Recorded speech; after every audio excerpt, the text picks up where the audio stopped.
I know it's coincidental, but I'm getting kinda mental. Cause every time I'm busy, yeah, your mood goes straight south. When I try to reassemble, and you're not feeling level, but I can't be the only one that's helping you out. I didn't apply to sacrifice all of myself to you. Oh, and all of my time was wasted trying to be there to get you through. Oh, I'm working the night shift, spending all of my time helping your mind shift while I'm losing mine. Working the night shift, think I'm going blind.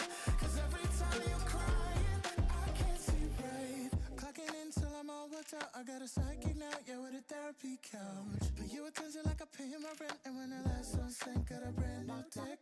Try to give you the benefit, give you all of my credit, but I think we come to the end of it. You've been maxing it out. I don't have much to give.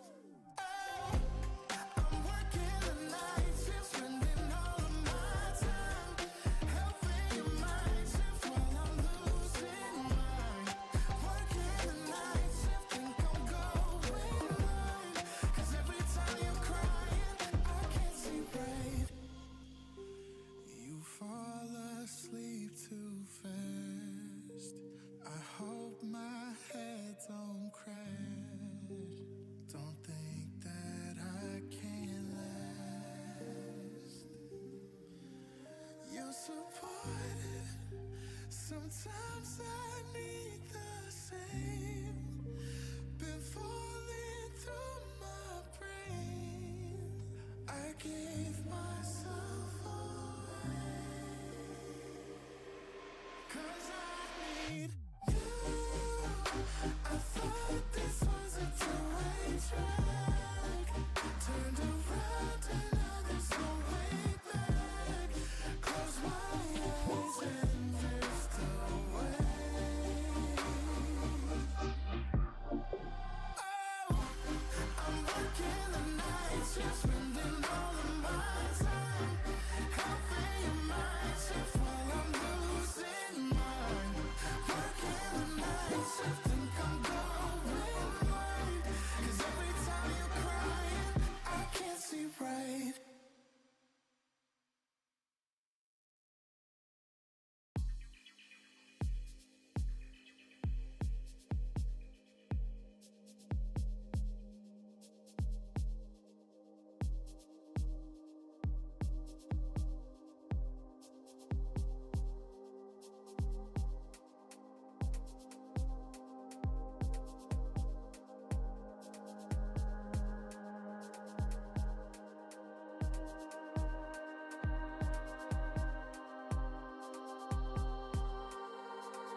can find me waiting in the dark.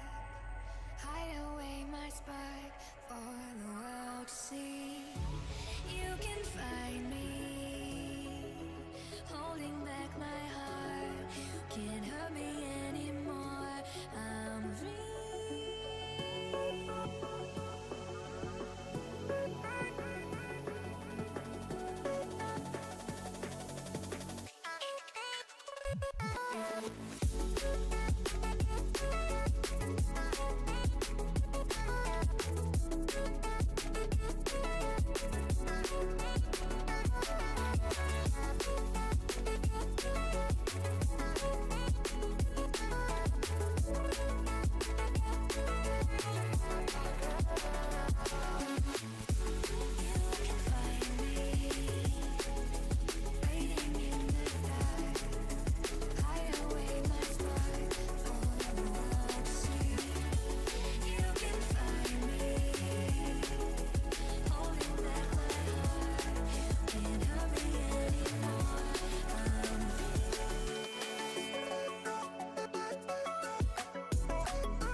that's like a tomb. It'll grow, but just not for you. And if those thoughts do enter your head, they'll just come in fragments, never making sense enough to beget any big emotion, any sore regrets. They're just echoes. You'll hear echoes instead.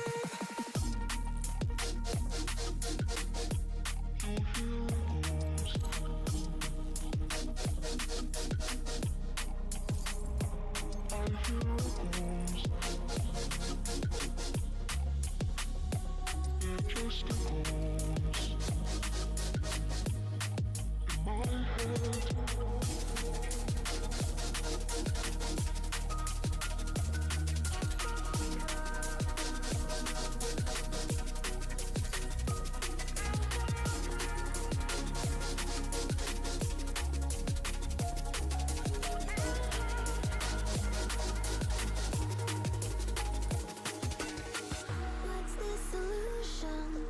I anticipate that the past is better than the way ahead. As I trudge through my days, I wait for a feeling that never comes. Things are different when you're young. This unique flavor of pain, should I let it grasp me? What if I never feel that way again? All the carefree laughter that I can't attain, it just echoes. I hear echoes in my head.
Hey there, space boy, moving through the galaxy.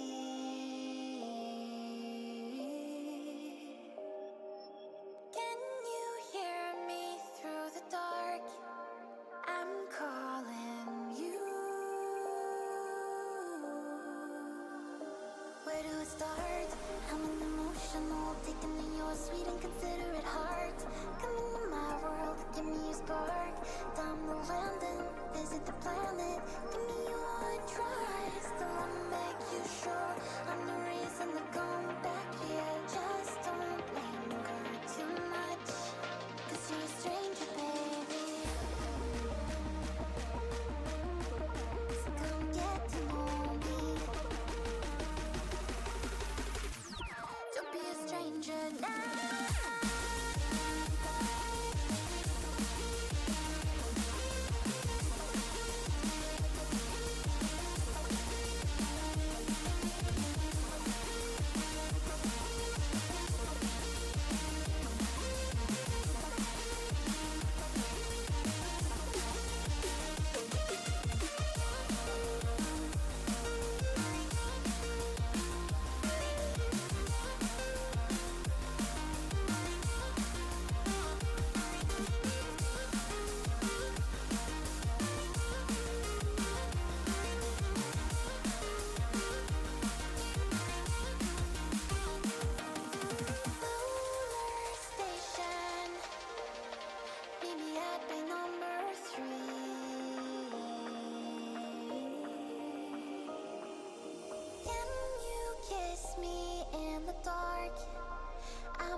would you look at me? Yo, I'm a lazy motherfucker, that's what everyone sees.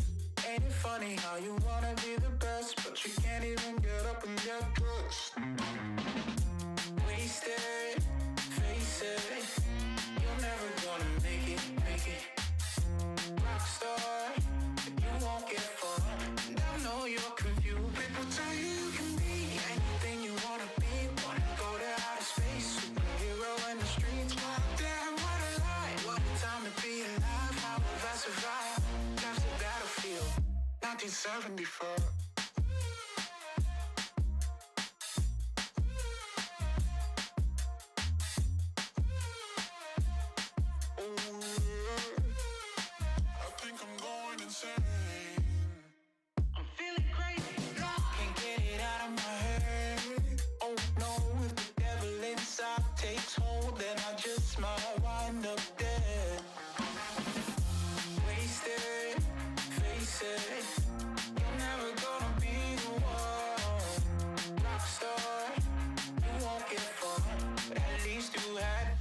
Tell you you can be anything you wanna be, a king or a queen, as long as you got a dream. Oh no, it's a lot, they just wanna take your life, try to tell you it's a battlefield.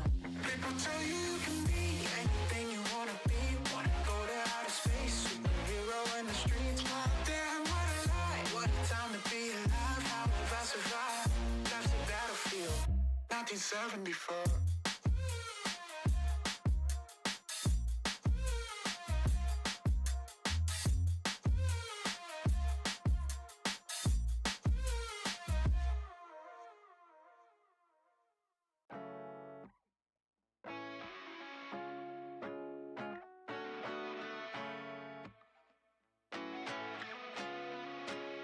Yeah, some people like me are just destined to fuck up everything that we mess with. If I was made as a joke, I don't get it.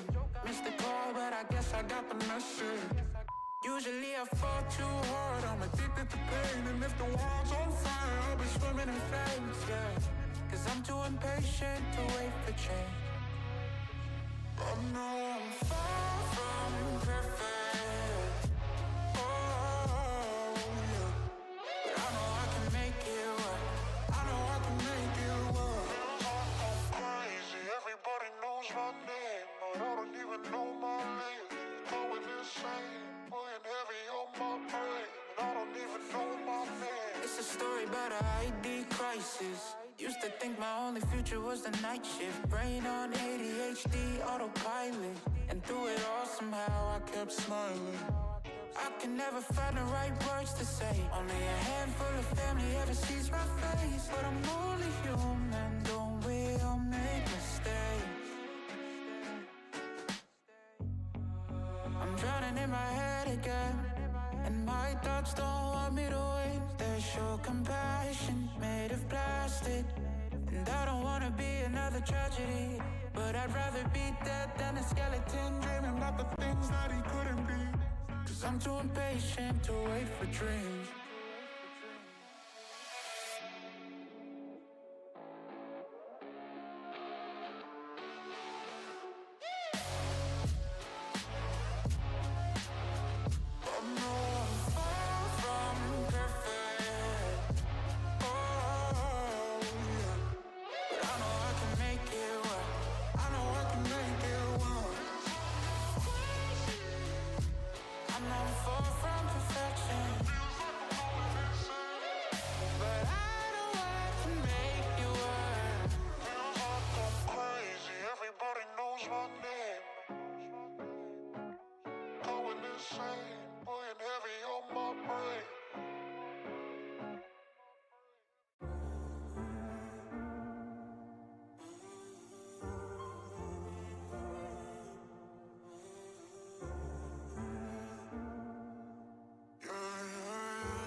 Just being honest, I got you here. You just ride the wave till you disappear. Unrequited love, I can't take it. Kill me more than once, leave a trail of tears.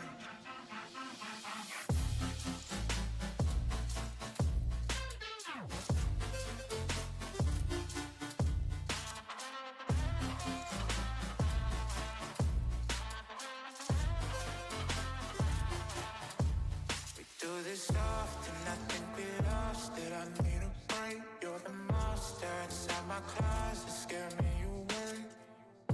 Everybody goes through it, we don't ever come out the same. Cause you never change.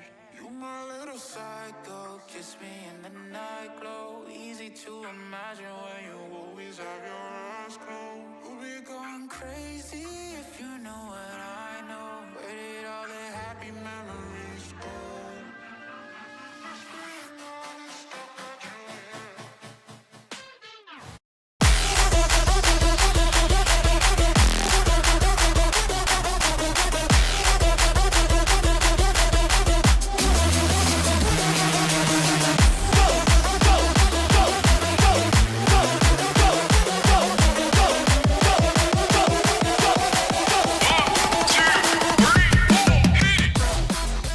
Welcome, everybody, to the Boise State Esports Arena.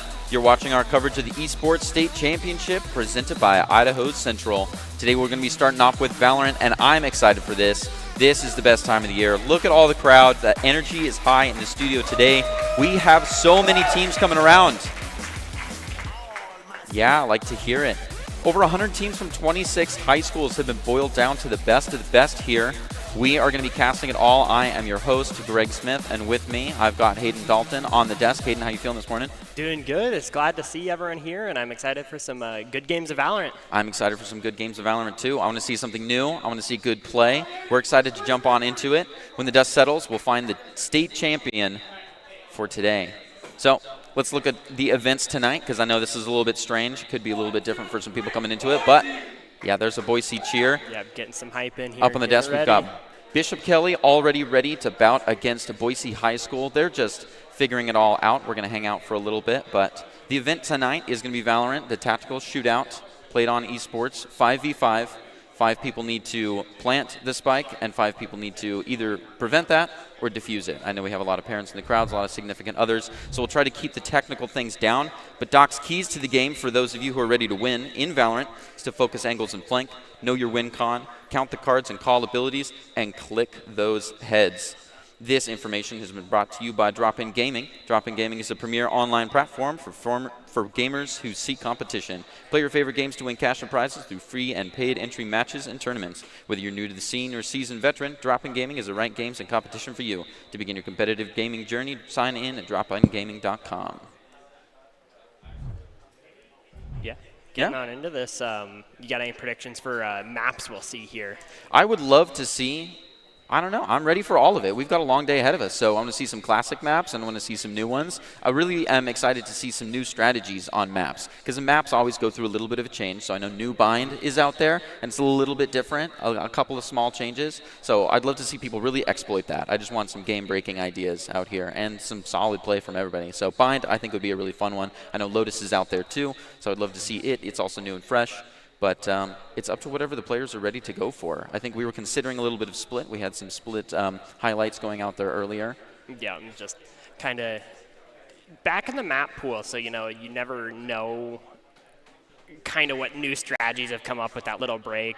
But there's a lot of good maps out here, and we've seen some of these maps just are a comfort pick for teams, so we'll have to see what maps come out, because you don't always see the same 3 maps. I mean, maybe Ascent. That's, I think, the only one you could say. Yep. It sounds like we're going to be considering Haven to start off, which is definitely one of my favorites.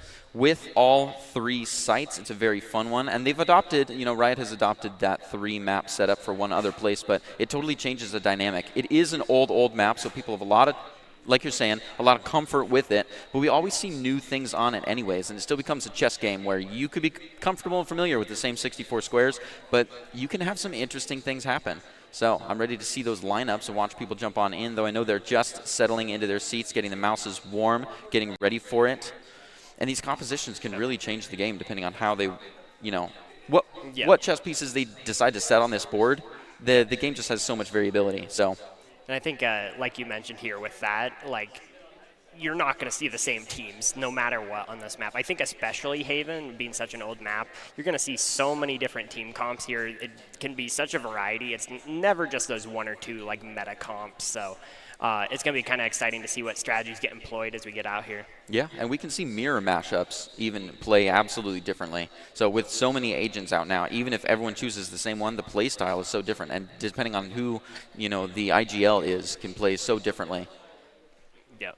You got any agents you specifically want to see out here? I would love to see Gecko. Obviously, Gecko. I am just thirsting for something fresh and something new, something crazy. So I'd love to see Gecko go crazy out there. But obviously, I have my own mains that I'd love to see, and I have some fun, tricky things like callbacks to the old days of Omen on Haven would be fun to see. But you in particular, anything wild? Ooh. I mean, for me personally, I love seeing a Cypher on this map. Like, a good Cypher just absolutely changes this map. It goes from having 3 sites to 2 sites in a free lose if the Cypher knows what they're doing. So that's a good way to think of it. And I want to brush on sites again. I know that there's some people in the crowd that may not be very familiar with Valorant's setup. You can only plant the said spike that, the 5 attackers are trying to plant and the 5 diffusers are trying to defend against in 2 locations generally. But this map has 3. It's a 3rd location right in the middle of the other 2, and these places are called sites. It was originally thought that middle B site was, an auto lose, but the game has totally evolved around it, and now the 3 sites just plays differently. We're seeing everyone queue on in, and these are the setups for the day already. Yeah, we see the biggest difference here being the fade to the Sova. Looks like we got Frame just kind of checking by here, not really seeing anything, but they're just kind of poking and prodding and seeing if they can get that early pick before they execute on the site.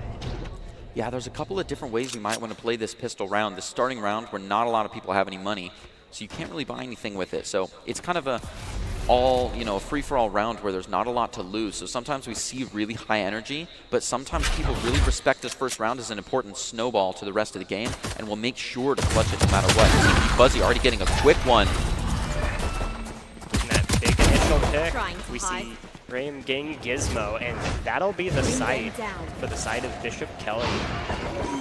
Now they're going in for the plant, and all they have to do is protect against the rest of Boise High come flying in to defuse that spike or compromise every agent on the team and take care of the spike themselves.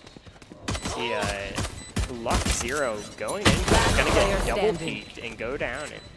Yeah, excellent crossfire, beautiful strafes. Sand Sanitizer getting some good shots in, but just unable to find it in first round going to the side of Boise. Yeah, cheers in the stadium already, and the first round of Boise, typically the way we see it is Boise now has some new money that they can spend on guns and make their next round a little advantageous. They've got some extra shields going on and more money just sitting in the pile as well for those who got a lot of kills like Buzzy and Koss. Placing sentry. However, Bishop Kelly is low on money. I do want to point out the confidence on Buzzy here. We got a Sheriff in full armor, not even a Spectre going along with it. They got that Sheriff, and they are going to hit those shots. Yeah, they've given up rate of fire entirely to make sure that they can hit those headshots from a distance. They're going to be playing very technical very early in the morning. AJ throwing out the blind, not going to find anyone, as it looks like it was a full commit on the other side. Good bet, but unfortunately it's about a 33% chance he shoots the right site for that stack. Yeah, but now they have a full force attack, and that's really where they had problems last round. Bishop Kelly just could not get on the site with everybody on Boise team looking at them, but now they have this kind of force in numbers that they're looking to apply. They're all lined up at the gates, just chomping into bits like so many racehorses coming to the Derby. Breezy from around the side finds one with a beautiful flank. He's going to maximize that, and there's no look. He finds another and a third. He's unreal, a flawless from Boise, bringing in the second point. Yeah, Breezy here with that good flank, picking up the triple. And on a Phoenix, no less. I believe that is her pocket pick, if you would. Yeah. Yeah, that's a fun one. Yeah. So now Boise has used a buy round and have lots of fresh guns, and after a flawless, they have no reason that they'd need to buy more and waste that money. So they're holding on to some mid-tier guns, whereas Bishop Kelly now has had 2 rounds, a win and a loss. Actually, they both get you some money, so they're going to be moving in with much better guns, while Boise just bonuses theirs from the last round. So this is usually where we see it start to turn and the game start to change a little bit. This round is going to be massive for both sides here. If Boise can win this on the bonus round, that basically sets them up for another 2. But if they're most likely going to lose to the lower tier weapons, typically. But let's see how they can play. The KDA has been in their favor so far, and it looks like they have a really central.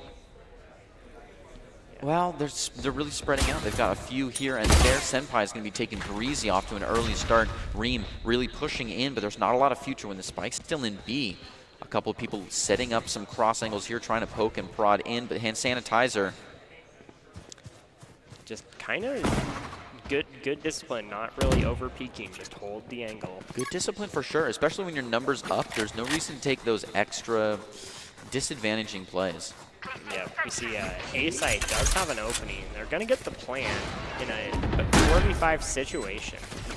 A couple members of Bishop Kelly are low. They do have to be a little careful against these fast rate of fire, low damage weapons.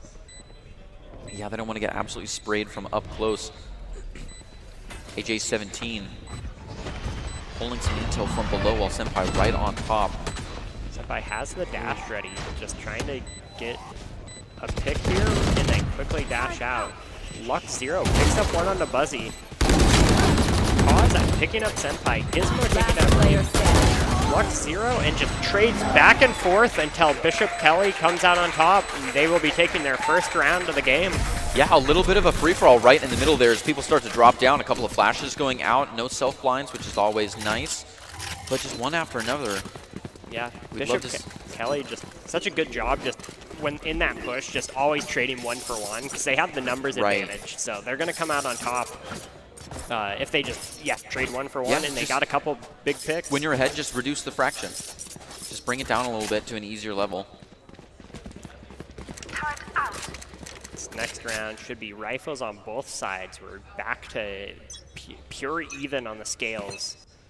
Yeah, no more gun difference here. So it's all down to the skill. I love it when the gates go up. The crowd kind of gets silent, gets intense. Bishop Kelly defending from mostly center. They've got a little bit on the wings. And like you're saying, we don't have a Cypher, so we can't leave very much of the defense up to utility. This is all manpower that's like holding it down aside from that KJ. But the KJ is putting most of it in double doors. Ooh, a big jump across from Senpai. Get a little bit of eye contact, but no bullets fired quite yet. You should run. Yeah, the Killjoy ult coming out here. Gonna force the members of Bishop Kelly to retreat or get detained. And retreat they will. So giving site control to Boise. Gonna get that, but the smokes will go down, and then it'll be an even fight for the retake. Breezy picking up 1 though, right off the bat. Same with Reem picking up Gizmo. That is 2 members down, 3 members down. Buzzy picking up Sand Sanitizer. And just like that, a flawless for the side of Boise High. When Boise takes it, they take everything. And we have not seen a successful shoot from above yet. Like, it hasn't happened. Yeah, I like the play. They just peak a little early for the rest of their team here. Right. Yeah, it's there's no cross angle or no crosshair like disadvantage. You can just move back, see them, move back. Yeah. Has to be totally coordinated. Such a good collapse on the side of Boise. Cause actually coming from B side there at the end as well. See Sova Dart coming out here, gonna get some intel mid. Not going to find anyone, but knowing that it's not scanning anyone is intel in and of itself here. Process of elimination for sure. The map is only so large. Boise playing with the spike in pockets, going to start going for it. This is an ultimate called out by Breezy on the Phoenix, going charging, and if he dies now, it doesn't mean anything. This is the run it back feature. He's going to use it just for information. A couple of shots off, but it's not going to be there. It does qualify Bishop Kelly for a good chance to push straight onto safety. Senpai picking up 2. But Buzzy and Breezy getting them right back. Last player standing. Picks up Buzzy. And then Reem with the next kill, stopping the ace in his tracks. Very, very close. Yeah, good defense from behind. Just couldn't quite clutch it together. Boise now up at the 4. Yep. Senpai there with the 3K, actually. That was a good defense there. Just, you know, you can't win them all, so. Getting back into this, we see looks like a save round from the side of Bishop Kelly. A couple light weapons coming out, just something to slightly even the odds for this fight. We do see the Bishop Kelly Jet knives coming out, seeing if they can make a lot of use out of that and pick up a couple rifles could be a game changer in this round. Bishop Kelly's Valorant Lux Zero holding down the fort here. He's going to be the one defending against a large push straight up the C main line. We see the Fade Ultimate coming out there. Not going to do too much. We give a little bit of intel here. Yeah, and it wasn't really capitalized on either. People are running in circles behind Tetris to try to run that wire down. They're going to be rotating now after Boise really doesn't push, really doesn't capitalize off that move. The one in the back of A, just waiting patiently to see things happen, has been smoked down for protection. Senpai coming up from above, thinking that this time it's going to be different. Bishop Kelly moving in from around Breezy, ready to watch him. Boise takes a rest. Oh, is able to find it one. Breezy with 2 kills here. We see Sand Sanitizer and Senpai. Got a couple of weapons here. Could turn things around, but need to get these picks. It's a lot to fight against. Senpai, Sand, and Lux just kind of trying to stave it off. Boise won't push in after, but Coast goes running and finds one. Last player standing. AJ17 to get one more. Lux Zero holding in against his own. He's going to stay there. No save for him. He's in it. Keep seeing little threads, little pixels. Flash onto him and comes around. Absolutely hunted him down. Boise one away from a flawless if it wouldn't for Lux Zeros. Yeah. And, you know, for a save round, it was kind of expected. Managing to get that pick, though, was very nice. Little dent in the econ there. A little bit of a distance roster here as we see a Guardian and an Operator coming out. This is our first Operator, if you don't count the knives from Senpai already. Yeah, we'll have to see if they can put in the work with it. Get those early picks and just make it a disadvantage very early on in the fight. Looks like we got both teams just kind of nice spread out here. Slowly prodding for some intel so they can make an educated push or defense. Just clearing their angles. See. AJ getting the first blood onto Lux Zero, and just like that, kill after kill, already 4 members down from both sides. Yeah, it's been slow and deliberate. They're just picking away one at a time. B side now totally locked down. They've even shoved a little bit further out Team G Buzzy. On a ways out to check things. 17 holding down the fort and double doors is not going to happen. Senpai to find him. And Alex moving in from the side as well. It's getting a little bit scary. Reem is holding his crossfire and absolute traps. Yep. Not before Senpai brought down Cause, though, actually.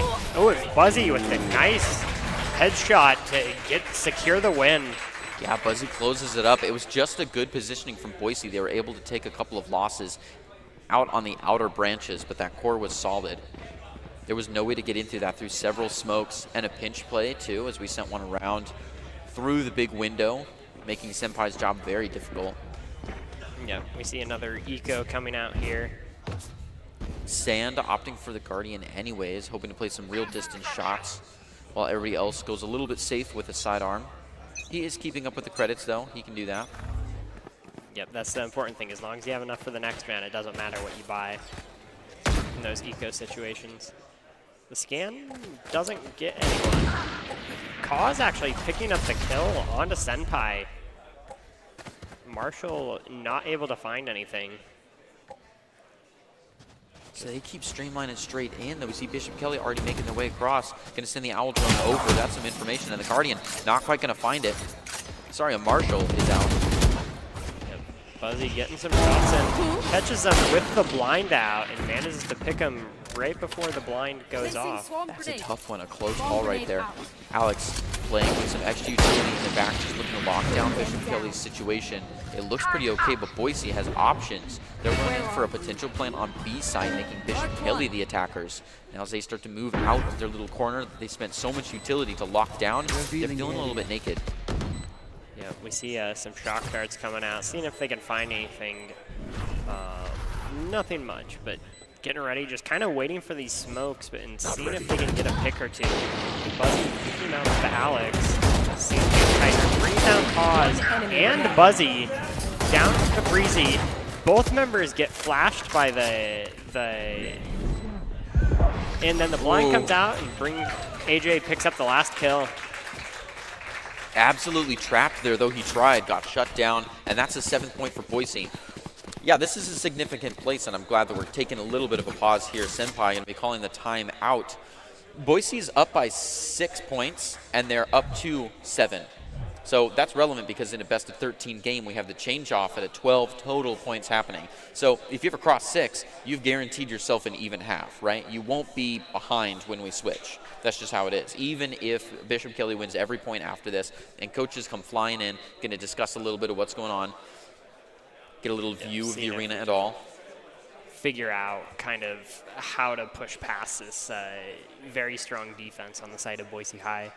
Because they can't just take the loss here and win the next 2 games, because we're actually in a 2-game format. This is a 2-map format. If they are going to lose this, they have to lose it by as little as possible, because those points actually matter. If you come down to a tie in those 2 maps, it's a best of 2. If you come down to a tie in those 2 maps, then it's to your points, total overall. So you want to lose by the very littlest amount possible and really cushion the blows here. So Bishop Kelly is looking to piece it all together. We see them. And yeah, we know the big, 9-3 curse. So like, there's never, you can't relax at this point. You get this nice lead, but you need to keep going if you're gonna hold this lead. It's very true as well. They want to push it all the way in. Yeah, because if Boise can make this a devastating win, then they don't have to win by very much. They don't even have to win on the second map. They just have to get a certain amount of points total. Yeah. Every round here is going to count for Bishop Kelly. They have to make the most of what they have. Good free fire there. Drops a lockdown. Gotta get, everyone has to retreat out of this zone or else they will be detained. Looks like everyone's kind of holding as long as they can. Actually destroy the lockdown, but it looks like they weren't even going to capitalize on it. Yeah. Such a good play there. Burning, I believe that was the Sova ult coming out. Getting some good damage in, and then getting the plant on the other side of the map. Buzzy picking up 1.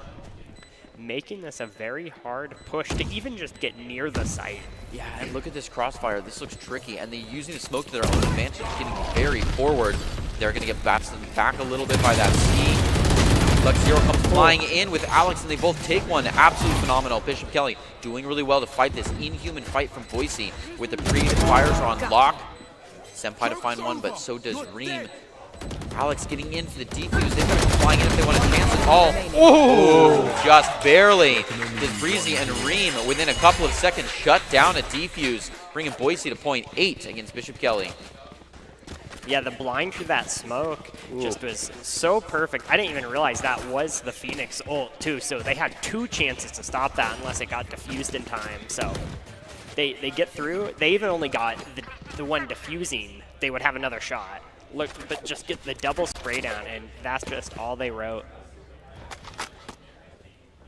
Excellently done. Yeah, and Boise was just clinical with that one as they come in, they check all the right angles, they plant the ultimate, and they get straight out. Alex has their own that they could use. Breezy now low on ult charges, but flying in. A little bit vulnerable. Just going to wait it out. Sends the flash in, but it's all recon. They don't like it. Start to move back off. Still spikes in the pocket.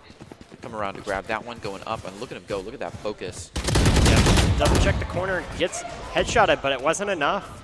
Breezy manages to turn it around. Yeah, Breezy surviving the dink, though, is so low on health. He's luckily, they're Phoenix, so health goes right back up, though. Lose the armor, but keep the health. Reem just holding this tight angle here. Don't need to push. Senpai picking up AJ, has the knife, can put some serious work in here if they find the shots they need to. Boise understanding the win con, making sure they don't push when they don't need to, just playing that clock down. Alex, though, picking away and finds one. Senpai from above gets so close, switches to the sidearm, but can't hold it together. Team G buzzing, Cost, about to find two. Gizmo, Lux Zero. Lux Zero closes it out. NT's across the board as he gets in a clean defuse in an absolute cluster bomb. People running around in the B box, and that's how it is. There's so much tension, like so many dominoes set up as everybody watches from their perch, and it all just collapses at once.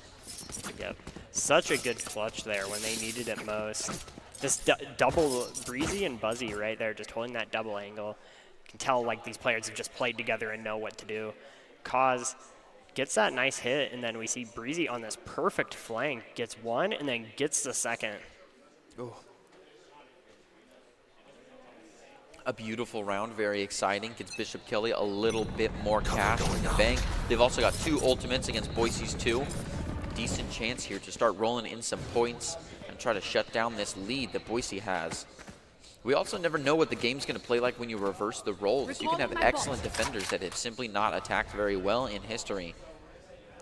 So we're going to have to wait. It's not over till it's over. Boise coming down the line, both short and long. It looks like a little bit of a commit. Bishop Kelly spread across the map. Curveball coming out. The push goes out. Breezy gets very low, but as that Phoenix, it doesn't matter as long as they have some sort of one of their abilities up, they can heal off it. Yeah, very good aspect to look for in a duelist is how many risks can I take that are small risks and can recover from. You have that dash coming in from the Jet, so if they don't feel right, they can get right out of there. Phoenix always has that heal again. We see the Killjoy ult coming down. Gonna really force the side of Boise to back off this. They do get a pick on the Lux Zero, but Sand Sanitizer picks up one onto Breezy. The clock is counting down. One player actually is detained. They're just out of this fight for 8 or 9 seconds, I believe. See, short clock here though. Need to make a move. Sand Sanitizer picking up 4. Could this be the ace? Sand Sanitizer, no time, unfortunately. Oh, man. Oh, and everyone goes down. Yeah, Sand with a stolen ace on time alone, but he does excellent from heaven, and I'll give those props out to Sand. Actually taking those shots from above, and that detention on one player from the Killjoy ult, that's a tough one too. But now Bishop Kelly, 2 points in, very, very close. They're making a good push. But Boise still up by 9. Yep, such a good round there. Just at the end of the day, you know, like in that whole fight, you still got the clock ticking down with that bomb, or that spike.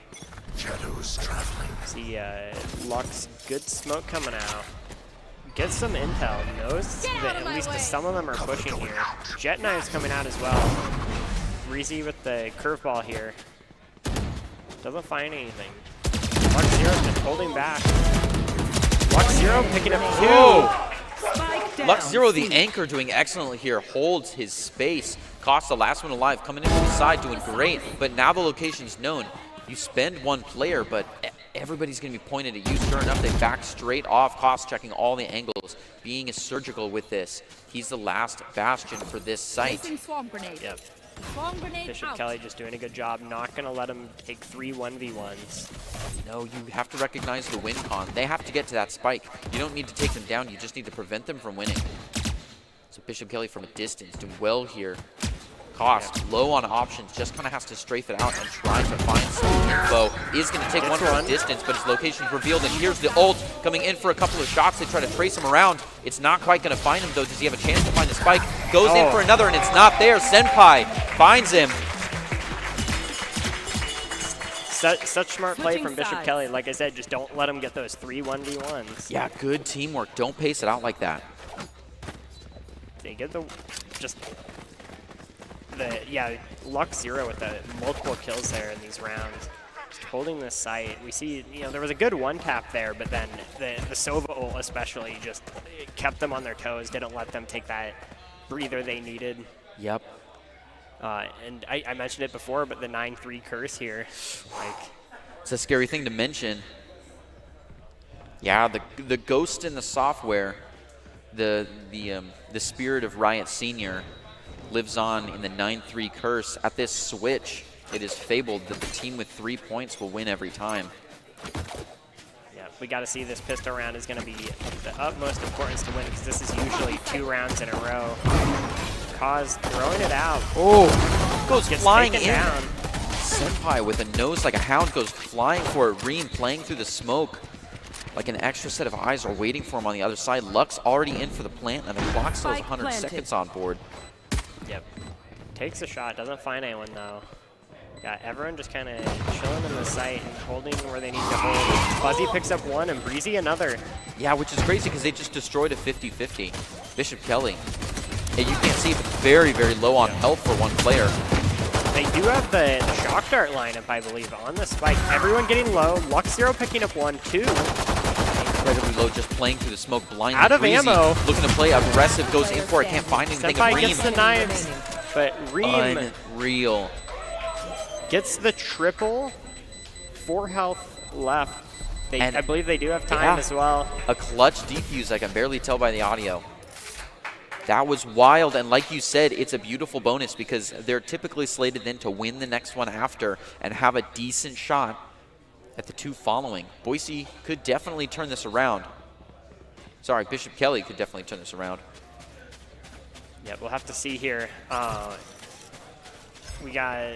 It looks like it is going to be a force buy for the side of Boise, which at this point, that's what you have to do. You either have to gamble, like just concede this round, or you got to gamble and try and win it. It could set you back far behind if you lose it, but at this point, you can't afford that. See, good util coming out. Senpai making space for the rest of their team. Gets some good damage. Gets taken down though. Placing swarm grenade.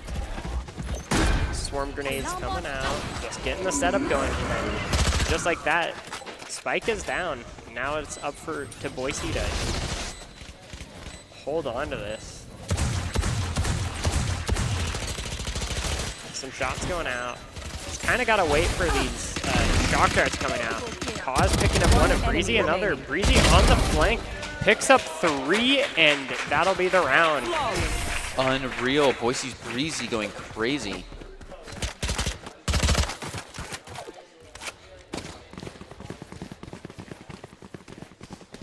Yeah, just very difficult to come back from this, but they just need one good push, one good pick, and that can just set you up. Very good. I will say the Sova's got the shock dart lineups on point. They get these setups, and they just are unable to burn enough time, but they know what they're doing. They've practiced, so you can see.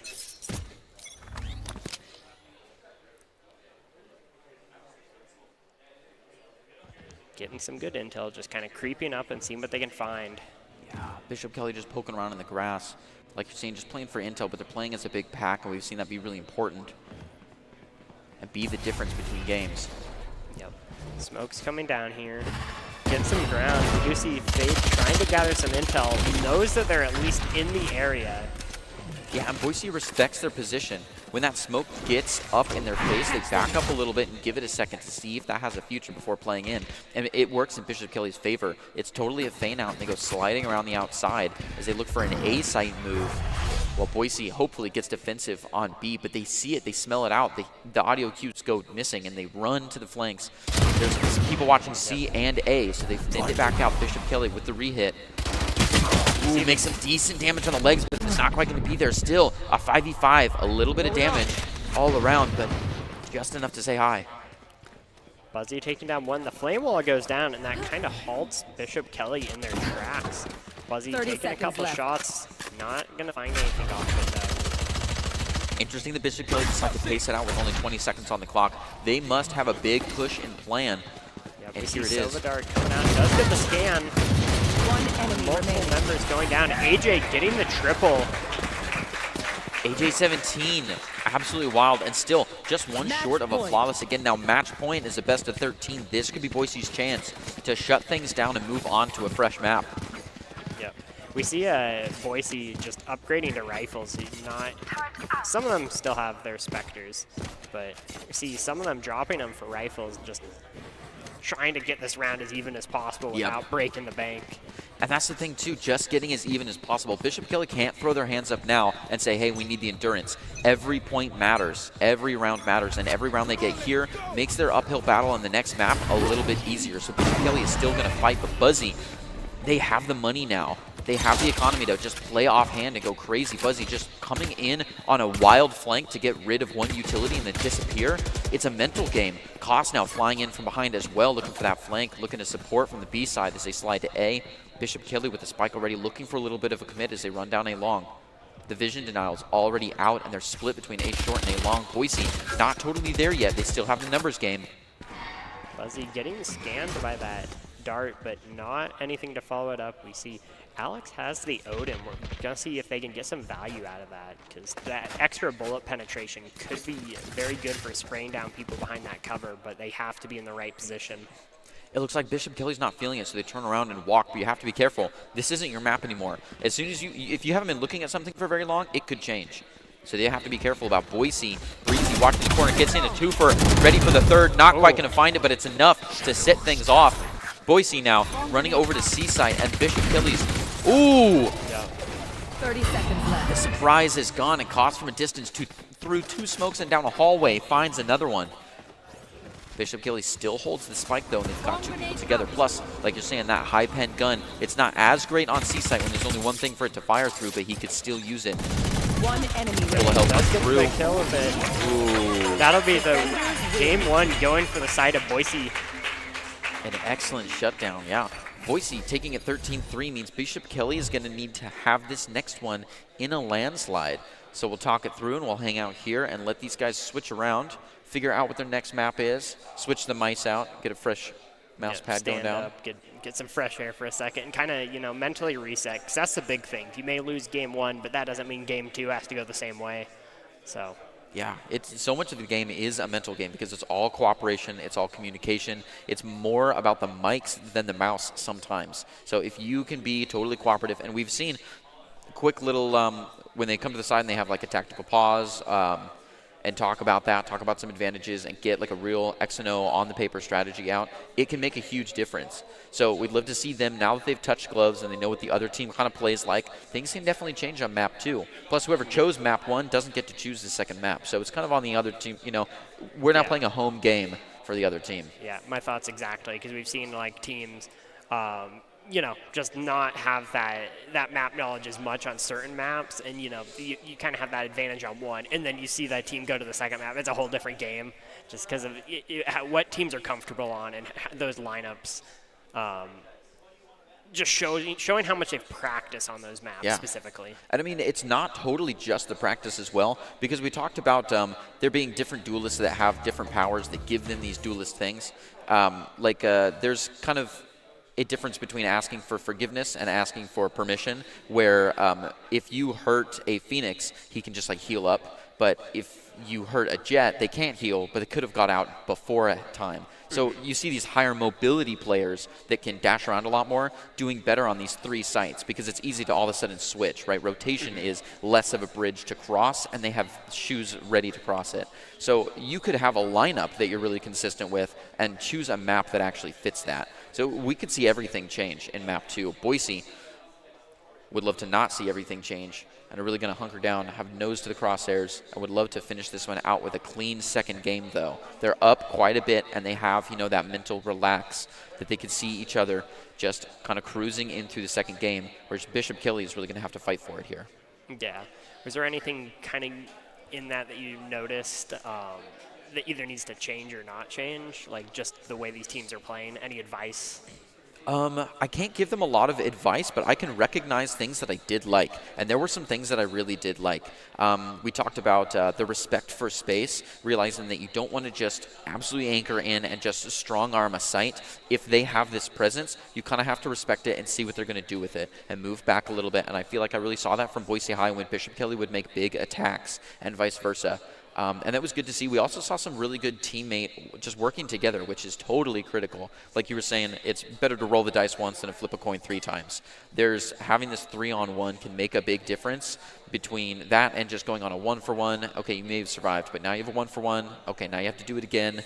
So having all 3 players working together, and we saw sometimes that didn't work, where a player would move out and then take it, and then the second player would move out, and then down below they'd all move. Whereas if 2 from heaven and 2 from below came, there'd be no chance. So Doc is presenting us with a beautiful state championship award. This is it. We get to touch it, but then once you have it, it's yours. Yep, I'm excited. Eden's got the lights on it. It's got the lights on it? Woo, that's nice. So this little traveling trophy could be yours. Got to keep that momentum going and just, like I said, it's never over till it's over. So yeah, it's not over till it's over. We've seen some crazy things. We've seen a lot of 9-3 curses really slide into the finish line. But you've got to click a lot of heads. You've got to call a lot of abilities. Yeah. I mean, we even saw, in a few of those rounds near the end especially, they were close rounds. It was just very much down to, the little things. Like, Reem won that round with 4 HP left as the last member. It was just barely by a hair. Yeah, we have definitely seen some. And the scary thing too is that if you had a round that was very, very close and that you only barely lost, if you had it, then the creds would have been different and your position would have been different and momentum would have been different. And there's a lot of snowball that kind of goes into things. So sometimes, there's a little bit of a chaos theory here. So it is down to just good play and a lot of skill, but a lot of things can change in map too. It's just a gorgeous trophy. This could be yours. You have to click a lot of heads for it, but it could be yours. Yep, just click heads. Easy. Just click heads. That's all you really need to do. Just click heads and just hold down 4 once you're to the site. So, speaking of the sites, what map would you like to see next? Now that you've seen the play style of the team roster that we have going. Is Breeze still in the competitive map? It's not. It was recently taken out. As far as I know, it's not on the comp map. But okay. Yeah. I personally am a big fan of Breeze. I'm going to say Icebox, but I know everyone hates Icebox. Yeah, and I can see where Breeze and Icebox kind of go in the same manila folder. We did not see a whole lot of distant shootouts. It was a lot more like run and gun in a big pack together as people were on top of each other. I think I saw more Odin-style play, so I would love to see them play on Ascent. I think those nice thin walls, I think, high mobility, I think they do pretty well with this one. So, but we'll see what they decide. Obviously, they have a little bit more time. They're just figuring things out. Look at them up there discussing away. Yep. And, yeah, I mean, going back to Ascent, that's definitely, I'd say that's the most even playing field of any map because I feel like going to, Counter-Strike, that's the Dust 2 of Valorant. Everyone plays Ascent. Everyone knows how to play Ascent and just – if you're going to see a map that gets through, it's almost always Ascent. That's true. It is the map of maps, right? It's a crowd pleaser a little bit. People like playing Ascent. It's very straightforward. They're not going to take it down. But no, they don't want to play a fun and casual game. They're in it to win it. This is Lotus. I mean, you said not a fun one, but Lotus is it's a fun. It's exciting. No, this is the map where the shenanigans get pulled. Shenanigans getting pulled. I like it. So this is kind of a fun thing because when we have a polarizing situation like this, because people don't have years of practice on Lotus. Nobody queued into Lotus for learning where the E and the Q button was. This is a fresh new map that has plenty of exploits that I'm sure we haven't found yet, and lots of new play style. And interestingly enough, it has that high mobility that we talked about coming out from Haven. So we could see a similar style of gameplay here. It's not, as much about the big distance shots. It's a little bit more mechanical. I'm excited to see it. But we only have the map information, and here it is. There's a beautiful Liberty Bell. As we got a little bit of a tour around a 3D rendering of this site. It's gorgeous. It is the expose for Gecko as well, who I would love to see. Yeah, I mean, me coming back to what does Gecko even do? I know he can plant, have his little buddy plant, but me coming back to this, I have no idea what he does. No, I totally get you. So all of his abilities are little friends that come along with him. He has a blind that's a little bit strange because it's a lob blind that slowly floats down and then shoots blinds at players. So people can do the classic dodgeball move where they throw him up and then they come charging in forward, sometimes themselves, sometimes with the wingman, who the wingman can also plant and defuse. And if he's downed, you can pick him up and use him again later. And you can do the same with that blind as well. And we talk about like asking for forgiveness versus asking for permission, and like how these duelists kind of play. Well, he's not a duelist, he's an initiator, but nevertheless, he only has one of each of his charges, but 3 of the 4 of them you can just pick up and use again later. So if you are committed, and you can't just throw them everywhere, right? They're not like blinds from other people, like flashes that you might see from Sky, especially Sky, where you just throw the bird out, you kind of feel things out. A lot of times I just use the flash for audio cues, like seeing how many people I flashed, seeing if they're there, just using it as a distraction by throwing it up in the air. But it's not the case with him, because if you just throw that flash around the corner and sprint, you lose flashes for the rest of the round. So he kind of brings this presence of like direction to it, I think. And then he has the mosh pit, which is an absolutely massive grenade, but it takes a second to go off. So you'd want to hold them in position, whether that's with some raise nades or with any synergy from anybody else, some gravity wells. So if we do see Gecko out, it's going to be synergized, and it has to be has to be with direction, I think. Yes. I think that you can't just play Gecko to play him, or you're losing all of his potential. Yeah, because it seems just the fact that you can pick up everything, like, just gives you that snowballing effect. Like, if you can reliably use that util, you can continue to use that util. Yeah, exactly. Which goes to his ultimate as well. So a little reminder for everyone, all the new Gecko players. If you use the ultimate, and then I think it's called Thrash, and then you get it back, whether you rock it back to yourself, it's a little bit like a run it back crossed with the Sky's Trailblazer, the dog. Okay. You go flying in, and you can like concuss people, and then you can pick it up again and use it a second time. So you have like 2 ults in the round, 10 seconds apart. Wow. Yeah, big deals. So they are going to be queuing up those players. We'll see what they've got going on. Lotus choosing their players. It's none. You guys got a crash course just for fun, it looks like.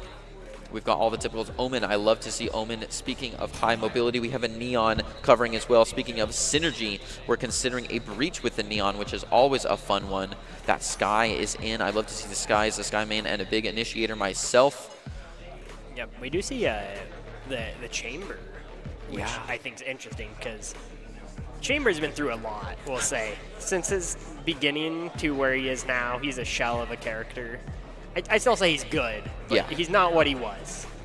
It's interesting. They took a second to knock him down a peg, but there was definitely an era where he reigned supreme and was an absolute must-pick every time. Chamber still, I think, a viable shot. We're going to see what the defenders decide to go with, but it looks like they've got a long time to decide. 20 seconds plus the Riot 3, though we're hovering. Okay. Another Omen on the mirror match. We like that. We're considering few other mirrors here. The Viper to kind of cut territory up makes the map a little bit smaller. And this map isn't particularly large as far as open spaces go. So I'm ready to see how that one's used. That one gets a lot of potential as it goes through several doorways. Also, the Killjoy in very mazy areas has a huge potential because it's impossible to find that plant when you go in for the big shutdown.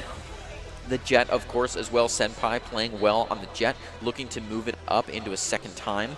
Yeah, we see, just that's a lot of control of the map. We have, 2 controllers, Viper and Omen, and then we have Jet on top of it, who not the biggest controller, but it's still a duelist. But yeah, it's a space-demanding thing. We definitely see the Jets like sprint in a lot of times too, but they can kind of play stationary, right? Because it's difficult to play onto them when they can dash left or right so quickly. So a high mobility duelist can be used as an interesting kind of slippery sentinel. Not necessarily a tank style sentinel, but they're just difficult to get into. So yeah, a lot of map control that we're looking at. We're looking at the sights as well as some things off map. They won't be playing in the water, but they will be admiring it from a distance, as well as the Blossoms falling gently down. Bishop Kelly and Boise in it to win it. Coming into this pistol round, which could be the snowball for it all. Yeah, we'll have to see. I'm really curious, especially knowing that Boise was attacking first. They picked the Chamber. How much value they'll get from them. Senpai picking up Buzzy already. Ooh. 2 headhunter shots coming out. Yeah, those are expensive, but he's just going to keep it up. It's so threatening. There's an intimidation factor to it. Now, the spike is being picked up as Boise comes down this hallway of a B site. Cause going to be seeing what they could find. Yeah, moving together around this. There's not a lot waiting for them, but they're still deliberate with it. And there is another 3-site setup here, so Bishop Kelly spread a little bit thin just by the way of the map. Termite making a little bit of eye contact. Ooh, goes straight down to Koss very quickly, right around the corner, doing excellently. Reem with that high mobility brings in the dash a little bit. He's going to be playing up against Senpai. Gizmo, though, able to trade back and even things out again. Yeah, the 1-for-1s are all over, but look at this. Look at the spike. It's off-site. It's running all the way around. He's got a lot of utility to run through, though. Breezy from the side, a beautiful one into the air and disappears as Bishop Kelly Valorant's Lux goes down. AJ17 to the side, another one very up close. It has been a sneaky game. They're playing nice and slow. This is not the pistol round that we typically see. A little bit of a standoff, and the last one goes down as AJ17 takes it. And Boise to get .1. Yep, already off to a great start if you're part of Boise High here.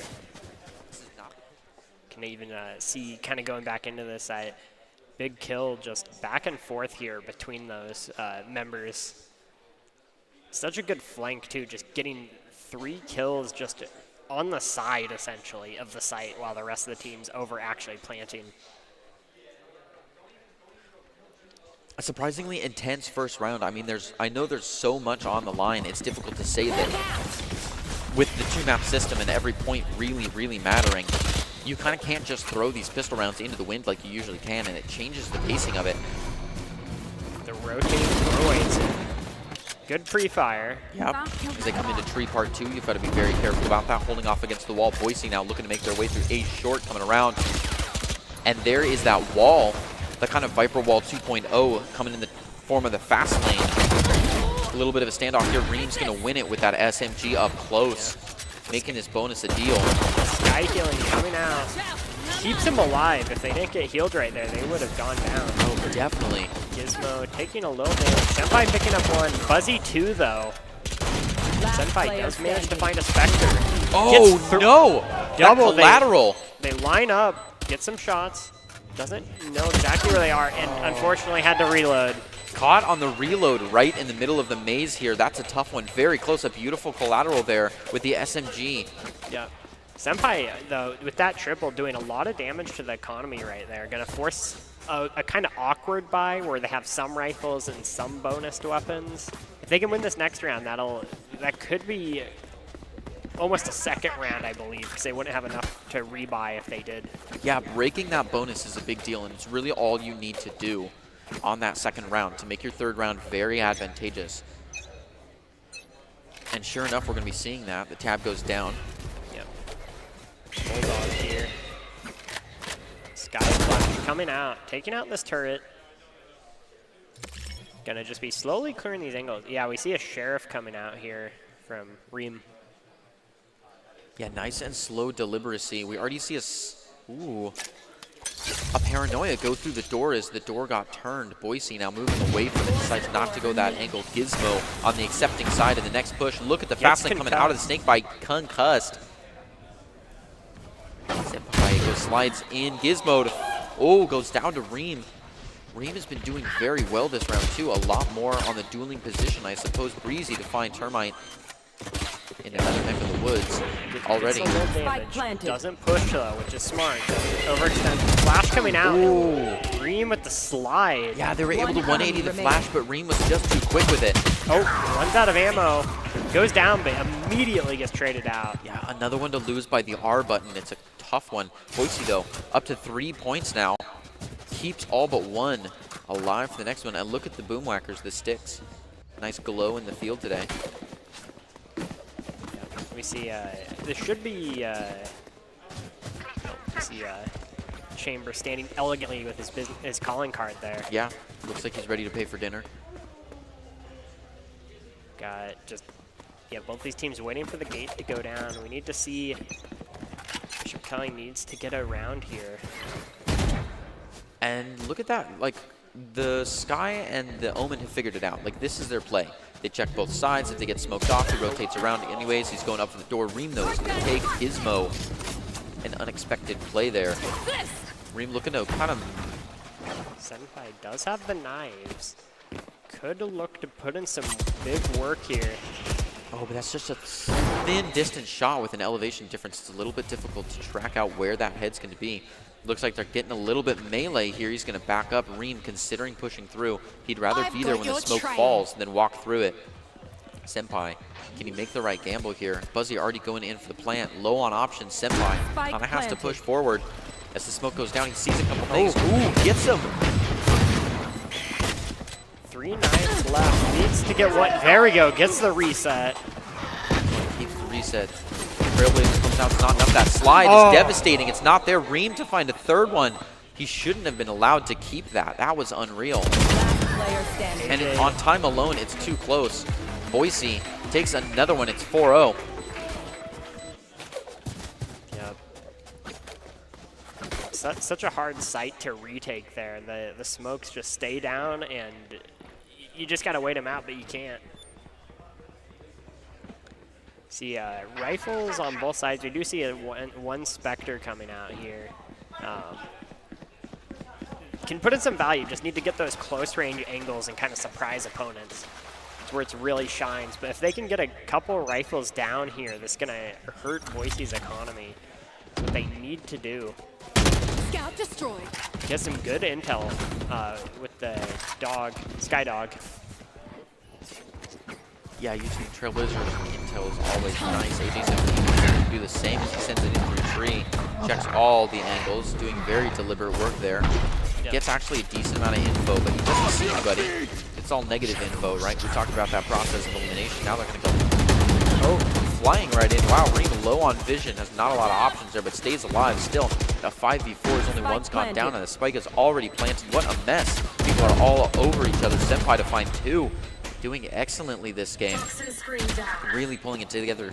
Gizmo and Senpai keep fighting in here. Buzzy gets flashed to Senpai. Another flash in there. He's just dumping all of them. Senpai comes flying out after 28. This last one. It goes in for a second.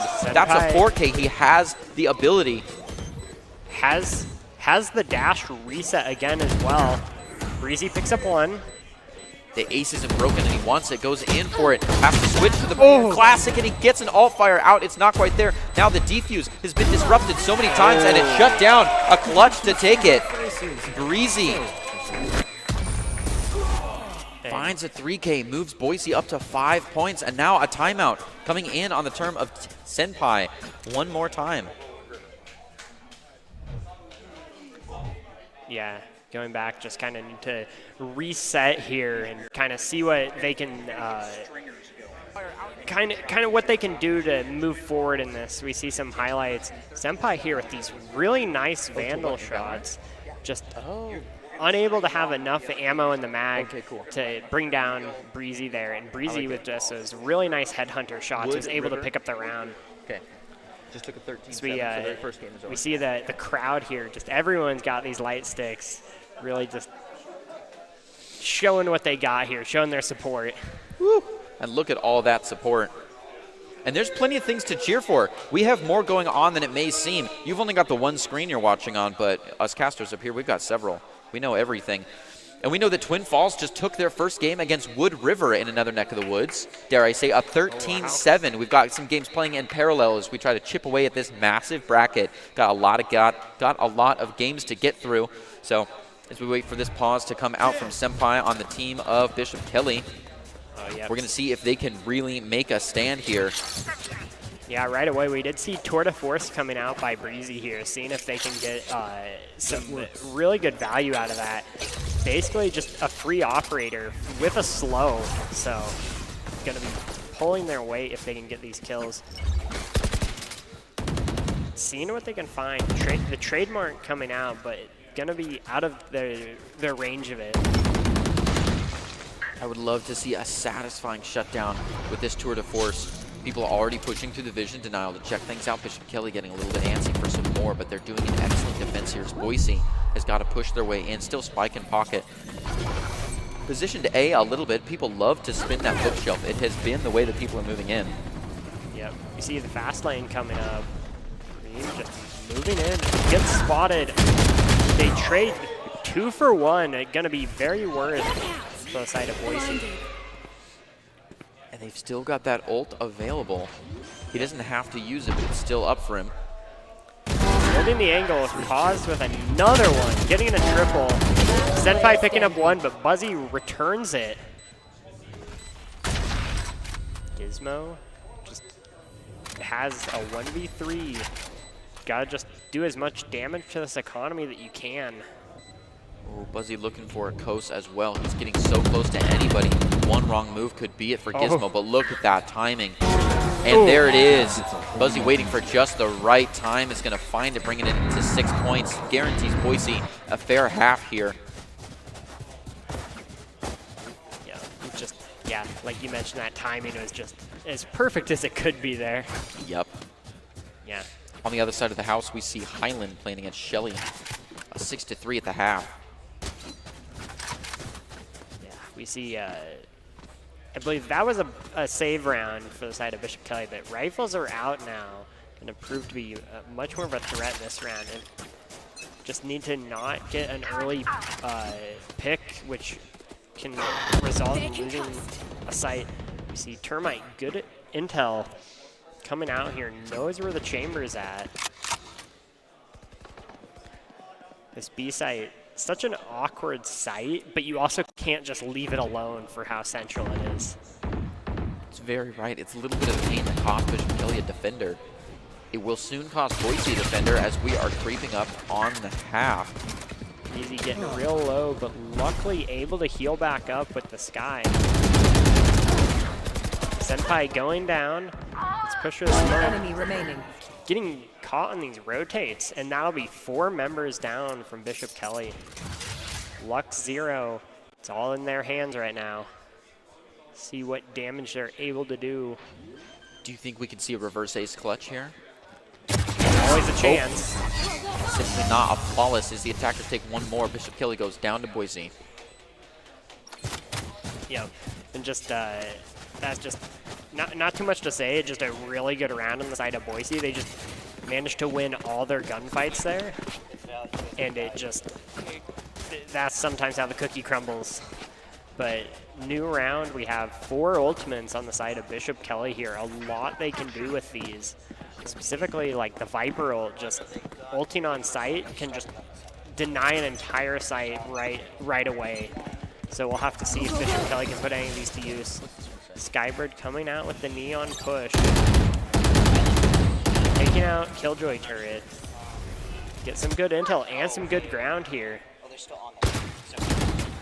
Reem getting some zoning in and just kind of getting what ground they can. Fastlane coming out, gonna be sprinting in. Not gonna find anyone, but they don't need to. They have part of the site. Santan pinched between, barely hanging on by a thread. They know they're there. See Gizmo. Good damage in. Reem almost down, and actually does go down. Buzzy picking up 1 in return. Lux 0, some good damage. It goes down to pause here. AJ gonna blind throughout the blind. Does blind 1. See Jet Knives coming out. Buzzy picking up another though. Knows where they are. Concuss going out. Buzzy picks up the kill. Senpai by themselves, but we've seen Senpai and the work they can put in, so not to be underestimated. Yeah, to double down on that Jet as well. Gets the knife. Knows who they are. Gets TP. Gets behind him. Oh, tricky one. Buzzy with the 4K. What wild positioning there, though. Buzzy would not have found that if it weren't for the Omen just running Senpai in circles. Yeah. Senpai doing well on the KDA, though. What a great Omen TP play. Oh, you love to see them. And the spinning door, they're so satisfying. It's just fun. It's the game. It's the way that I want the game to be played, you know? It's highlight reel material. Oh, yeah. Like, you always want to do those as Omen, but, you know, every time you do it, you teleport and just get headshot immediately. Yep. See, just Boise with the econ here. It's such a good place. KOS getting some good ground. Gizmo with the Viper ult and the Judge. Not something you want to walk into. No. Yeah, scary situation. Bishop Kelly keeping it nice and slow. They know that it's not their turn. Boise with a coordinated attack coming to fly in on the site. getting some good ground here, using that neon speed how they need to make sure the site is secured. And Valley View takes their first game against Wood River. Senpai does pick up Reem. I've got your Big trail. kill. Ooh, Breezy. A cheeky one. Breezy was not part of the coordinated push that went straight onto C. Instead, they floated around B, and it paid off for them as they take one by surprise. Defender Killjoy pushing anyone from the spike as they get a chance to come in and defuse. That's the scary thing about planting too early. You're setting the game into a new phase that you may not be ready for. Gizmo now, with a double. Flying in immediately. Senpai with a Gizmo. third. They get the defuse. Both go down to Breezy. Could Breezy get an ace in this time? Senpai actually stealing it away, getting revenge for that almost ace they lost to Breezy. Ace theft is always upsetting, but at least they took a win. Bishop Kelly to get point one. It's a nice thing to have. It could be the start of something new. I can't call it a comeback, but the people are happy. I believe Breezy had a 3K when they stole Senpai's ace as well, so Ooh. exact mirror. Interesting. It's payback. It's personal. Bishop Kelly looking to find some more. They're staying solid here. A absolutely shut down with all the utility. Boise doesn't know though. Yep. Trailblazer getting some intel. Needs the door open for it. Oh, though. the door's a little bit slow. So not a lot of info found. Breezy looking to push in on B's site. He's comfortable there. It's a playground for him. Breezy just kind of seeing what they can see here. Don't have to be aggressive. They just need to hold this zone. Kind of the battle of how patient you can be here. Both sides are kind of just looking for him. There's some shots getting exchanged. They have some intel now though. Viper wall goes up. Got KOS picking up Senpai, but Gizmo trading one back with AJ. Oh no! Oh, shut down. Ooh. They Luck did not 0. accept his passport, and he got defused 30 by the seconds door. left. Holding this angle. Gets the pick onto Buzzy. Down. C. Huge kill. Bishop Kelly 4v2 in a very good spot here. 14 seconds left. Don't have much time. 10 seconds The left. Omen will coming out. A side, it's intense. Down to the last couple seconds. Close going into the plant. It's an absolute buzzer beater. He gets it out, and the game enters a new phase. It's going to be TPing back just a little bit. Bishop Kelly looking to fly in and shut things down. They hear it, but they've got to see it. They've got to get down there and touch it. Bishop Kelly, since even more in the numbers game is in their favor, and Boise has decided to back off a little bit and let them come in for the taking. It's Breezy to shut one down, but Lux 0 makes it a 1-for-1. Boise, one left alive. Coast, can he hold the ground? It doesn't look like it. Lux coming in for the defuse as BK gets point two. You can hear the hype coming out from BK here. People are excited. People like BK. Such a good round. Just that pick onto Buzzy early on was just massive. Oh, yeah. Buzzy had the spike, and that really just forced their hand to burn the Omen TP to cross the map to even plant. Keep this momentum up. This is a good place to be if you're Bishop Kelly right now. Just getting these 2 rounds and kind of keeping this econ rolling.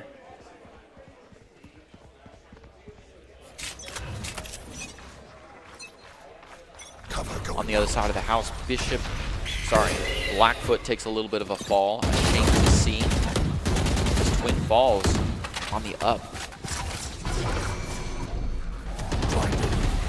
Lux 0 blind coming out in the fast lane. Saw one, unable to. Yeah, just such thin angles. Can't quite hold it together. Goes around for re-hit on the other side and can't keep it. Termite to find one. Buzzy to set him down. The hype for Bishop Kelly is unreal. I feel like there's good guys and bad guys. Getting just barely misses through that smoke. Breezy gonna watch that flank, make sure no one gets the long rotate. Buzzy and Gizmo exchanging shots back and forth. Just looking for something at all as Last Boise sits player right on top of standing. the spike. It's now down to Senpai like it has been 20 times before. Playing against Buzzy, finds one, but it's the timer's so low. Blocking sight. Yeah. At this point, it's Senpai though That's doesn't care.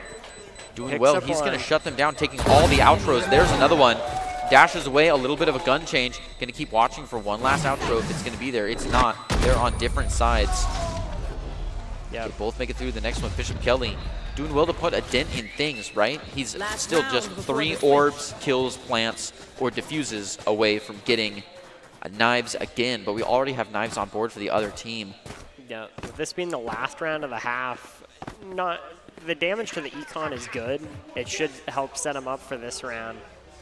And, you know, just managing to get that triple there is always satisfying. We have the potential for a second 9-3. It looks like the scores are pretty well set. Bishop Kelly would love to take this last one before moving straight in, and here it is, Gizmo with the judge. We finally get to see it foregoing his long range to have a devastating angle cutter. The Killjoy turret getting a little bit of damage in there. Ooh. Lux Zero actually picking up an early kill. Gonna be massive, as that was Yeah. the omen. No more smokes. No more smokes, no more TP You want runarounds, to and no more play? right-handed Let's play. position. Boise did have a little bit of a push on the A side, but it's gone now. Now Neon has to replace it, but Termite shutting things down, finds another one. The behind flash, tries to 180 and gets pinched. Unreal. Termite doing great moves there. Yeah, you have to wonder what happened there. 'Cause there was never a call out for that. Right. Let's see. Reem picking up one. Last player standing. Coming out. Picks up 2. Line up for him. And now it is a 2v1 with 35 seconds left. Dog coming out actually does land a concuss. And Senpai With the the alt fire. updraft. Yeah. And yep, we're in Switching another sides. 9-3. Very exciting. Bishop Kelly looking to fight their way through this. Yep, we get the one, and just they throw the flash, expecting them to be looking for him, and back turned. We have a timeout active right now. Infinite timeouts active for a minute there as Senpai calls it one more time. I like seeing these timeouts coming out. Senpai recognizes that that is a utility that you get to use. And look at this. You guys are on TV. How does it feel? Yeah, the cheers in the house. Very, very exciting. Very, very exciting. Oh yeah, and just the whole place is packed. It's always great to see Yep. just all these people coming out. And this is actually the other side of the house, which is totally packed as well, running their own gig, their own side of the setup. We see some maps going through, fist bumps back and forth, boiling down all the competition, getting to see who gets this beautiful trophy right here on the desk. Look at that. Yeah, all the hype. Yeah, both these teams just taking a minute to kind of dial it back in, you know. We've seen just a lot of these close rounds, and it's just like that little bit, you can't lose focus now kind of thing. We see Valorant doing well and wants to shut down this big push coming from Senpai and the crew on the team of Bishop Kelly. Bishop Kelly now on the attack. Would love to come barreling down the center and find another one. Yeah, and we see just kind of a mental reset as well. We're back on pistol round. It's a whole new game again. Can go either way. This pistol round, like we mentioned before, though, it's going to be huge because it kind of sets the pace of the game. So, Yeah, but like you're saying, it really does kind of reset it. You have to treat it like a new game. You have to let the momentum die down, especially if you're Bishop Kelly. You can't let that get to your head. we see some good ground being taken here. Smokes and flashes coming out, but no push. Little bit of shots coming through. Breezy opening this door, but they may not want to as 4 members of Bishop Kelly run out of it. Breezy gets away, actually goes down now, but AJ had no TP away and was just stuck with all 4 members. Spike planted. We see Spike going down now. 5v3. Bishop Kelly in a really good spot. The double peek though. Reem taking down Lux Zero. Seeing Senpai picking up Buzzy, though. Only 2 members left on the side of Boise. Going to be a tough task to get them to push through the site. They don't have a lot of time to wait around here, but Bishop Kelly doing such a good job of zoning them off. You see the slide in, taking some damage, going down. Cause picks up 1 and Senpai a 3rd.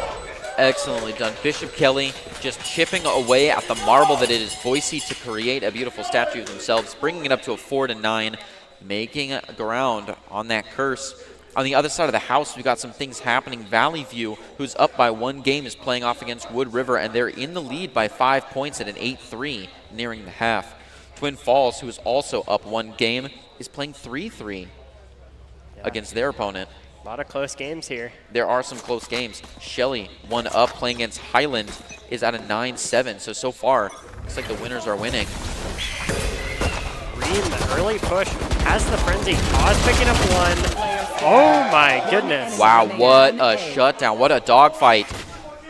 We love rounds that can be contained in 1 replay, but now a scramble for the spike. It's 1 defense, 1 offense. Bishop Kelly v. Gizmo. On other sides of the door, Gizmo is going to find the spike and looking to make this big push for Bishop Kelly. Yeah, everything literally just happened all in that instant. Couldn't even tell exactly what went on there, but the submachine guns versus the pistol is 4 for 4. Doesn't look like we're totally cognizant of the angles going on. Yep, they need to find this last person. Have the advantage with the submachine gun, but they will need to plant the spike at some point. They just need to clear their angles. Gizmo gets around the corner and will get it. And Bishop Kelly Valorant's Gizmo on the attacking side. Yeah, when they needed to clutch up, they did. They did. He found it. Gets the spike plant as well, which is huge. That little bit extra cash going your way. Don't be confused by the name swap. The attacking side is BKV, or Bishop Kelly Valorant. Yeah, we see looking like a bonus round. We do see a Vandal coming out, but I believe they will still be able to buy next round regardless. The fast lane coming out here and the blind. A lot of util burned all at once there to get this ground. Gonna make it hard to push through. Cause it gonna be firing through the smoke. Not gonna find anything, but gonna definitely deter people from lurking around there.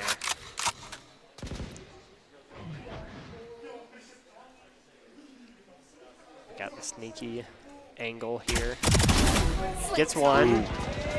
The tough thing of them all playing in a pack together. Boise going crazy. AJ17, Reem, and Buzzy going to find their 1 each. It's down to the last 2.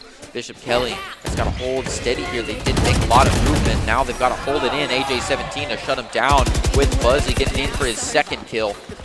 Getting that flawless. It was almost not a flawless. Neon was low on health, but a flawless to be sure. Boise hitting the double digits and doubling up on Bishop Kelly. Yeah.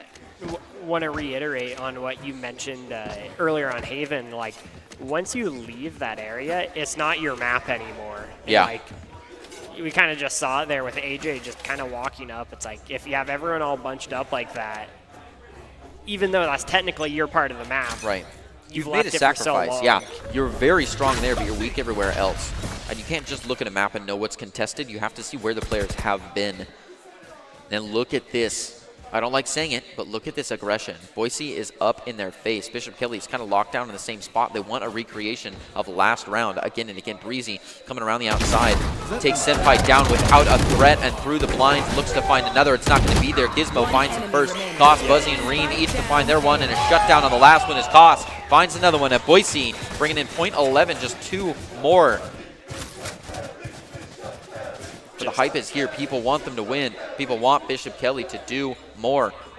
It's a 5-11. I think it's just one of those things where it's like you can't just put all 5 members in one spot. Like, it's a good thing if you're trying to push, but sometimes you need to almost just default and just put people all across the map, hold these angles for a minute before you commit to anything. It is a little bit backwards, though. We see Boise being the ones chopping at the bit and really pushing in first, whereas Bishop Kelly's on the attacking side. They're kind of forcing him to defend. Reem going crazy, finds a spike down so quick. With the slide. KOS with the spray down, though. Sand Sanitizer and Senpai, the only people left. The blind going out. Breezy picking up the kill. And Sand Sanitizer going down to KOS again. Boise has found their nook, their niche here, and they're playing into it. It's all down to muscle memory now. Boise is just devastating here. Yep, they got this momentum, and they're not slowing down. Bishop Kelly is only down, you know, cred-wise and buy-wise by a couple of shields here. They have the potential. Yeah, we see basically a full buy here. We see a Guardian coming out, opting to have that instead of a Vandal or a Phantom. I've got your trail. Ooh. See the flash come out. Big. No follow-up, though. More of a deterrent than anything. Oh. After a dink, Senpai to find another one. Breezy waiting on the side to take care of him from above. Oh, he just can't trace it. Position compromise. He finds one and TP's out. Spike planted. With 13 health remaining. No Sky on their side anymore, though, so not coming back from that. Yeah, no heals anymore. Getting one shot in, but the door will just close right up again. Shadows traveling. Gotta go. See, gotta clear this site. Door just spinning round and around. Gets concussed. Gotta do something. Running out of time here. And Spike will get defused, and that'll be it. Yeah, that is game as Boise High School Valorant team is going to take their second game. And on a 2-map system, they take it 2-0. Cheer for the players there, though they are. Yep. Absolutely excellent, done by everyone. Handshakes all around, fist bumps here and there. Everybody coming off the stage. Keep the hype alive in the stadium. Yep, we see handshakes coming out here, and just, yeah, what a well-fought match between them. And look at this beautiful graphic. Man, I love the graphics. Call me a visual learner, but Boise takes Bishop Kelly, and we see Valley View and Wood River are playing it off, though Valley View is up 1. So far that's getting to a closer game. Shelly and Highland playing against each other, but Shelly has their first game, and it was down to a 9-7 last I saw. So Shelly projected to take that one, but Highland could turn it around at any time. And Twin Falls v Blackfoot. Twin Falls, I believe, already took their first one against Blackfoot. Indeed they did. Yeah, a lot of neck and neck games here. Neck and neck, indeed. I'm so excited to see it continue on. Look at the players shut everything down, taking the peripherals out as we put other people up on deck. The Knights flying in. Yep. Just, you know, like, it's got to feel good to finally finish, because these games are so, like, It's a bit. Yeah, this early in the morning, there's a lot going on. So, yeah, as we see just all these other games going on right now, it looks like another one of them just finished. We'll have to see which teams those were, but we see one going on right now. Seeing these teams. Okay, we have Twin Falls actually playing off right now on this left monitor here. Seeing them still facing off. Looks like a bunch of close rounds here just by their reactions. We'll have to see as just all these teams just competing to stay in this top bracket here and win this great trophy. Looks like Valley View takes it against Wood River, so they're going to be our second victors. And we're just going to keep talking on. We're just going to keep talking on as people decide to float in and out of the arena, handing the light sticks all around Boise, shutting things down. Yeah, so Valley View moving on to the next, as well as Boise, and we're going to see Wood River as well as Bishop Kelly going down to secondary brackets. We've also got Kell on this deck. Look at him go. Holding the fort. Yep, he really is. Yeah, so I mean, yeah, next Valley View and Boise High here.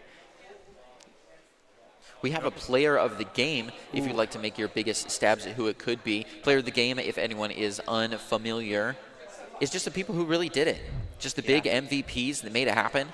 Your Idaho Central ICSU player of the game, Bubbles. Bubbles. Is that Buzzy? Yeah. Senpai?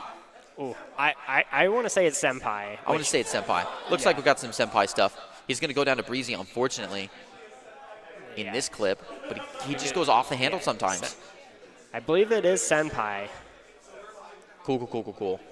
So, yeah, Senpai here coming out. We see just playing phenomenally, just holding BK up and just, we had Breezy and Buzzy, like, for the side of Boise, just as those top frags, and we had Senpai just being that counterbalance to, like, even things out consistently. And I assume Senpai would be in an IGL position considering that he called all of the timeouts, and it was good to see him do that. And we talked about those timeouts are just an extra tool in your kit that a lot of people ignore, and it's a shame because it's so valuable and it's so nice to have that momentum kind of cool down and everything slow out a little bit. We're seeing the arena refresh. Welcome in all. Go ahead and give yourself some claps. Good to see you here as we're looking to face off. We'll take a little break as people settle in and we get diving into the next game. Bishop Kelly has left the turf, and Kelly's going to usher in a new set of players to face off on deck. Go ahead and check out your top 5 plays of the game, brought to you by the Idaho Army National Guard, a proud sponsor of Boise State Esports. Top plays presented to you, who invites you to take your impressive critical thinking into skills into real time with more than 10 jobs offering a $20,000 bonus and your degree of choice totally paid for. The Idaho Army National Guard is the best team out there. Reach out to them at Twitch on iGuard Gaming, or if you're in the studio, just talk to them. They're walking all around and they're ready to listen to you. Go ahead and check out these top 5 plays of the game, the most exciting highlights, and we'll be right back to it after this break.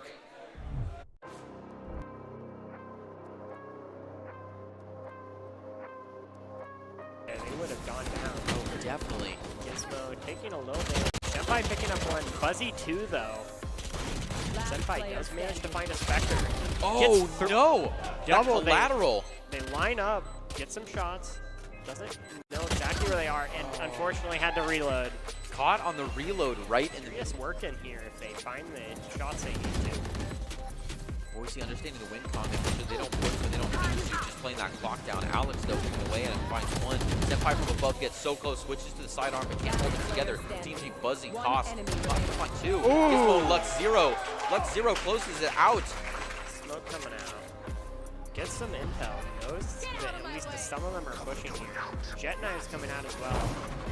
Breezy with the curveball here. Doesn't find anything. Lux 0 just holding back.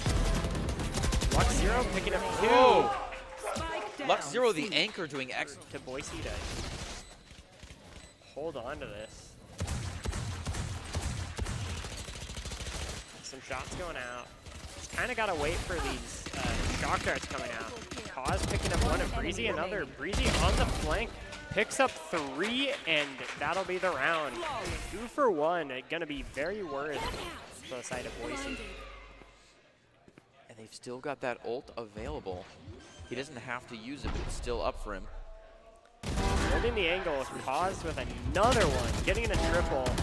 Senpai picking up 1, but Buzzy returns it.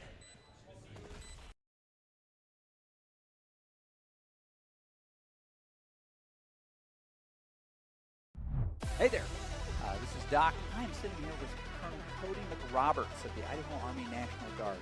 Big cheese over there. We're talking games, and so I'm going to ask you, and it almost exposes your soul a little bit. What are you playing? What are your games? Favorite games? Well, thanks for having me, Doc. I You really bet. appreciate being here. Been here a couple of years ago, and it keeps improving every time, and it's really It's neat just to getting see. bigger. Yeah. Yeah, but as far as my favorite games, I mean, that's a tough question to answer. So I'll kind of wrap it up by saying I really enjoy strategy games and also first-person shooters. Okay. My favorite strategy games are the Command & Conquer series. Yeah. And also Age of Empires. My favorite first-person shooters is the Battlefield series. Yep. Favorite game to play with my family is probably Worms Armageddon, and it's a Yeah. fun, lighthearted, turn-based strategy game.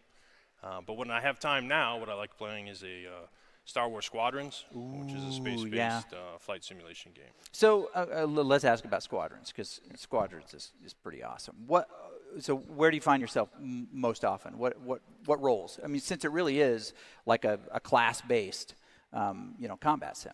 Sure, I really like the X-Wings. Yeah. Or like the TIE Interceptors. And it's all flight-based. Yeah. I convinced my wife to put a joystick and a throttle on my desk at home. So that was nice. But Very cool. It's fun to be in that universe, and Squadrons is awesome. I think when it came out, we immediately started asking other colleges who wants to compete with us in this, even if it's just a one-off, because I just wanted to command a Star Wars battle, right? Sure. I've got the gels for it. Yeah. It's a trap. So for you, I mean, those are all good games. Can I ask a question about the Battlefield series? So if we go Sure. back to the original one, 1942, which has maybe one of the best soundtracks. If our young viewers are not seeing that, look it up and just listen to that beautiful soundtrack. It almost sounds like John Williams level. Probably the best soundtrack out of the Battlefield series was Battlefield Vietnam. It was really good music. Yeah, and that started from, so there was a Battlefield multiplayer game, and then there was a mod. Yes, the mod, Desert Alpha. Yeah, Desert Alpha, where basically you plugged in this mod and all the vehicles changed, and so you were playing El Alamein with Huey gunships and Sure. and Or T-72. yeah, exactly. All these modern weapons. That was super fun. And then they were like, well, if people want to play other periods of time, let's come out with this. And the Vietnam was really good because you could fly those gunships, and you could almost that was my favorite role in that game, is flying those gunships and coming in and and picking up people and dropping them off, especially in those objective-based where you had to almost capture the flag styles. Yeah, and that's probably my favorite thing about the Battlefield series is you could be a first person walking around, or you could get in any of the vehicles and interact, whether it be ground vehicles or air vehicles, and even some, to an extent, sea vehicles. So. Yeah, that was pretty dang cool. So how long have you been gaming?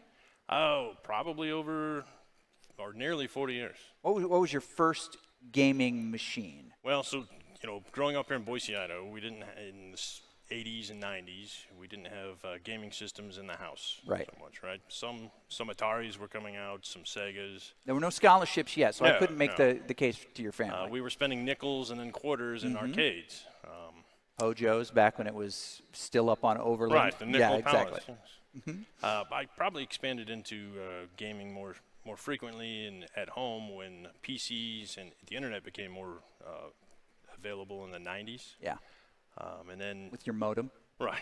Yes, dial-up. But then I probably got into console gaming with the Nintendo 64 when that came out, and mainly because my son was old enough to play at that point. And that was a Star Wars Rogue Squadron. Oh, so there's a theme here, right? Yeah, absolutely. I mean, if you can fall back into a universe like that, it's awesome. Yeah. So you've been playing for a minute. Okay. Well, we'll return here just a little bit more. We've got more to talk about, but we'll see you real quick. Hey there. This is Doc.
holding tight while it lasted. I thought that we were forever. I didn't know any better. Took a second chance, trusted you again. I feel shattered. Broken strings, cause you play me like a violin. Shame on me for all your 7 deadly sins. Had it all, but you craved attention. Drowning in your own reflection. Put me down just to see me get back up again. 6 feet under and you're ready to give all the pain. If I was your new addition, you make me part of your equation. Shattered from the past, wish you were my last. Shattered me to pieces like broken glass.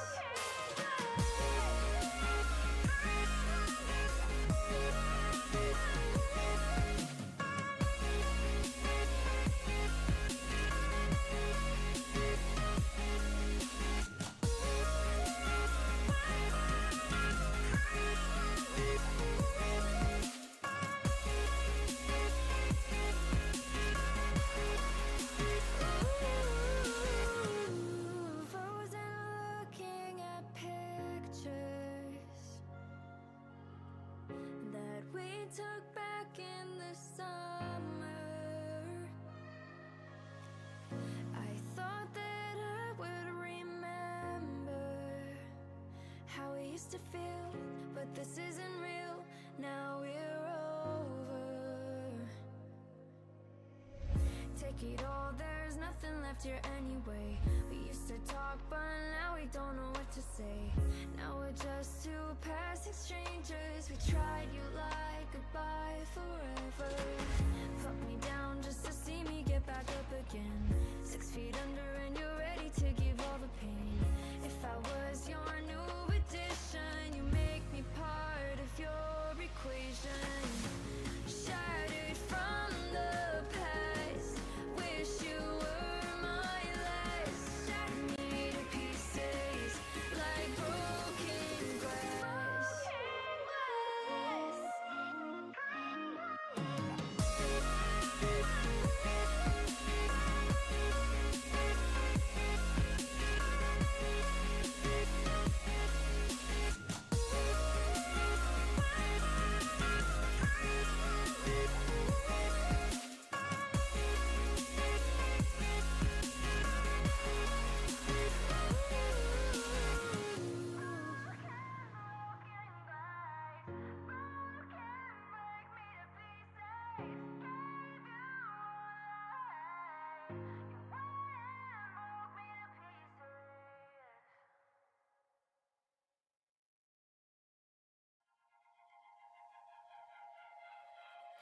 Came from a broken home. I've seen so many people go.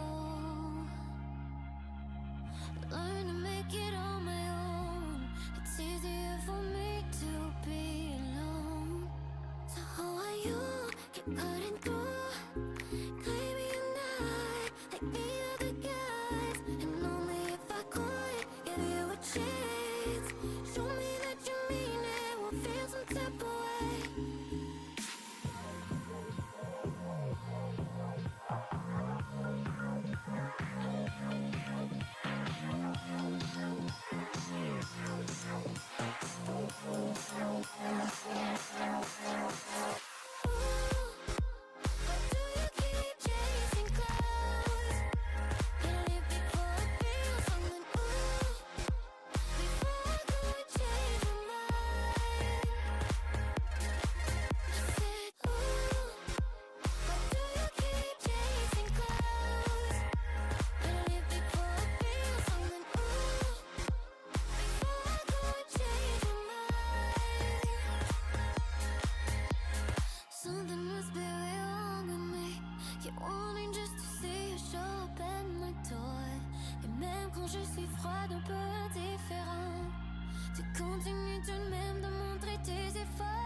Trying to keep my heart in peace.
let you sleep in my clothes.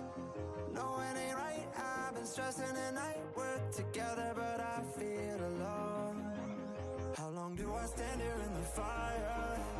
How long do I try before I'm on my own? How long do I walk across the wire? Stay till we fall.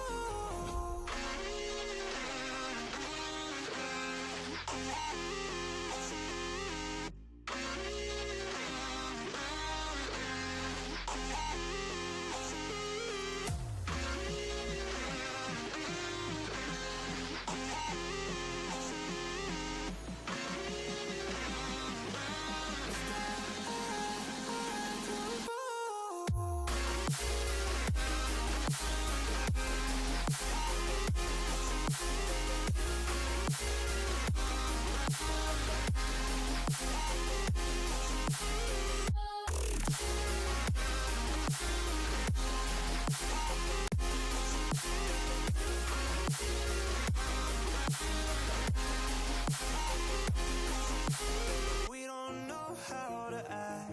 We get chaotic and say things we wanna take back. Is there a reason that we're still together? How long do we stand here in the fire? How long do we try before we're on our own? How long do we walk across the wire? Stay till we fall.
Give me something to hold on to. I can't help how I think about you. You've moved on like I'm about to. 'Cause you don't really need my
want your attention. I'm running out your mind.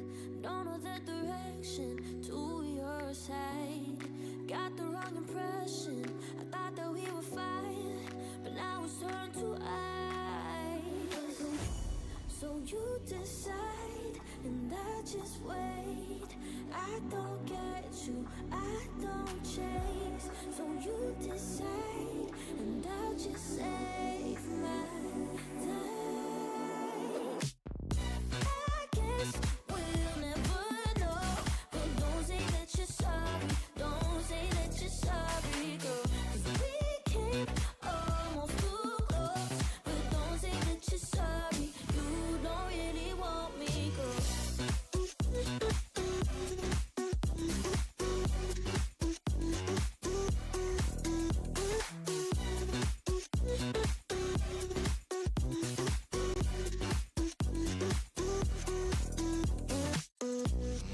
It's already broken.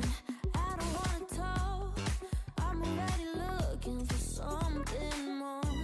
But if you wanna link up, you can hit the line. Call me anytime. So you decide, and I'll just wait. I don't get you, I don't chase.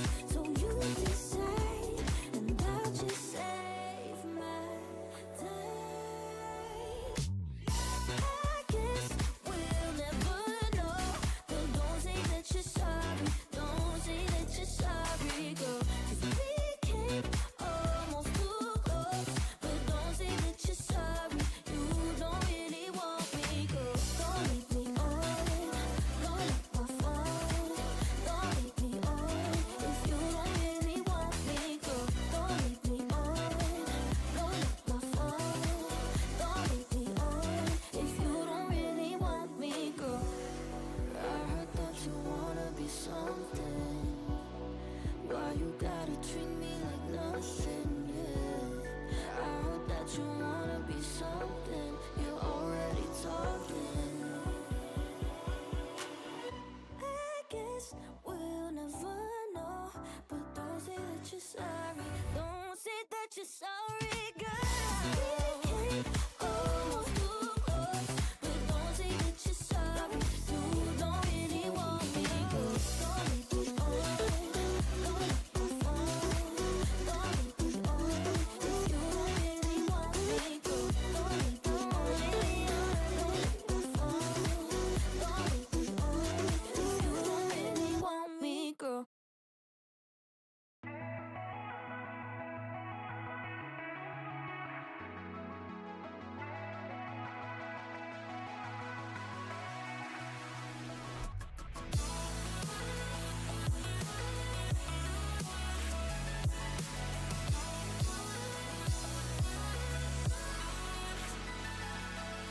Breathing like I'm short on air. And every time we reach a new horizon, it's like you don't care that we're leaving something bare. And in the water I see cold reflections of what's really there.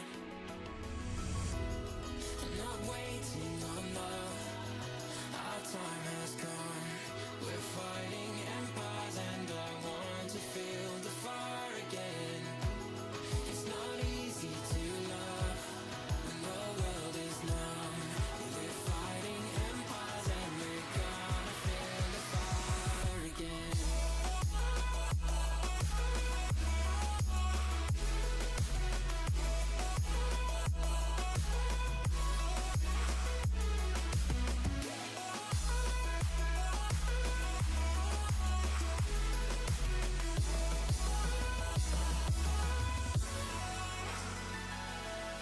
Feeling like I can't be there.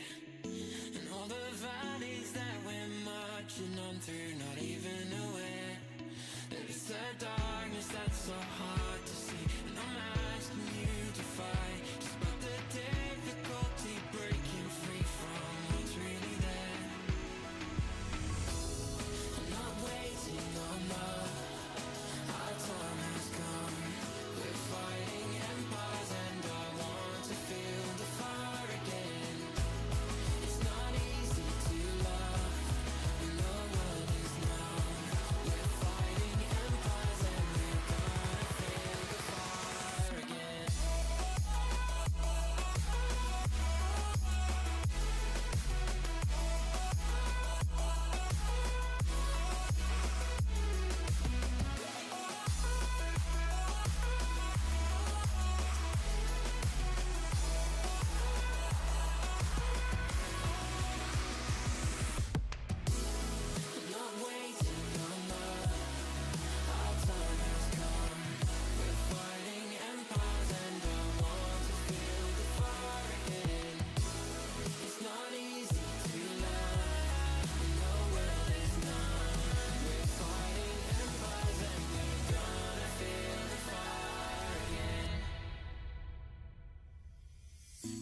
bothering you. We know we're future proof. We know we're future proof. Tell me the truth. Tell me what's bothering you. We know we're future proof. We know we're future proof. Tell me the truth. Tell me what's bothering you. We know we're future proof. We know we're future proof. Tell me the truth. Tell me what's bothering you. We know we're future proof. We know we're future proof.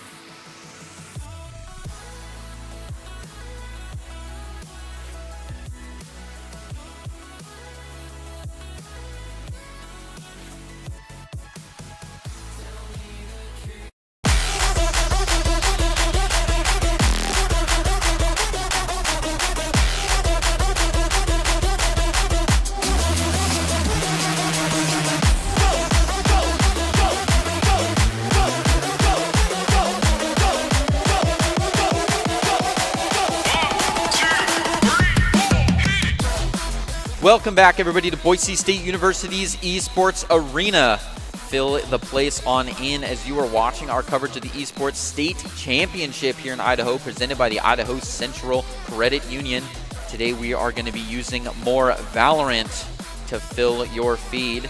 This year, over 100 teams from 26 different high schools across Idaho have been boiled down to the best of the best, and when the dust settles, we will find the state champion. Today, it is Greg Smith. I'm your host, and Hayden Dalton up here on the desk to cover everything and give away this beautiful trophy to the people who deserve it. So we saw an excellent first game going off between Bishop Kelly and Boise High School, and Boise took it, so they are back on the desk playing off against Valley View, who knocked Wood River down into the lower brackets to play. Also, on the other side of the house, we have a couple other things going on. We've got a show showcasing their Rocket League teams as well, covering the Rocket League for today. And they also had some other games going on, so we saw Blackfoot, unfortunately, took a fall against Twin Falls. So Twin Falls will be moving up as well, and we will continue to see these lower brackets play out as well as the upper ones. Talking about Valorant in specific, and here's the brackets for you. Boise playing off against Bishop Kelly. We took that one. Bishop Kelly fought well, but did not quite find it. Now they have a chance against Wood River to continue moving on up. Shelley and Highland are playing off to see who takes that one, as are Twin Falls and Blackfoot. And they will be moving on to the desk after playing their respective games and playing whoever takes this one in a best-of-2 map situation. Doc's keys to the game to win those maps in Valorant is to focus angles and flank, know that win con, count cards and call abilities, and of course, click heads. This is brought to you by Drop-In Gaming. Drop-In Gaming is a premier online platform for gamers who seek competition. Play your favorite games to win cash and prizes through free and paid entry matches and tournaments. Whether you're new to the scene or a seasoned veteran, Drop-In Gaming is the right games and competition for you. To begin your competitive gaming journey, sign up at dropingaming.com. Best of 2 map is a little bit strange because it's like a best of 3. If you're in a tie situation, though, on those first 2 games, then it comes down to the point score of the last 2 games, right? So if you absolutely smash out the first game, then you get a little bit of leeway on the second one. So every round matters, and we've already seen that kind of affecting the gameplay, as these early rounds that are pistol rounds aren't just kind of free throw here or there anymore. It's not just to figure things out and set up the game. There's already a running score from the previous match. So things are tense and things are tight and things have been important every single step of the way. Yeah, just going into these, we see even if you're down, even if you're behind, like, get as many rounds as you can. Like, I mean, obviously, yeah, you want to get all of them, but, you know, every last round matters here, so just you got to give it 100% every single round. Like, even when you're down, it's pistols versus rifles. You got to try and at least, like, you may not win that round, but if you can do some damage and win the next round because of it.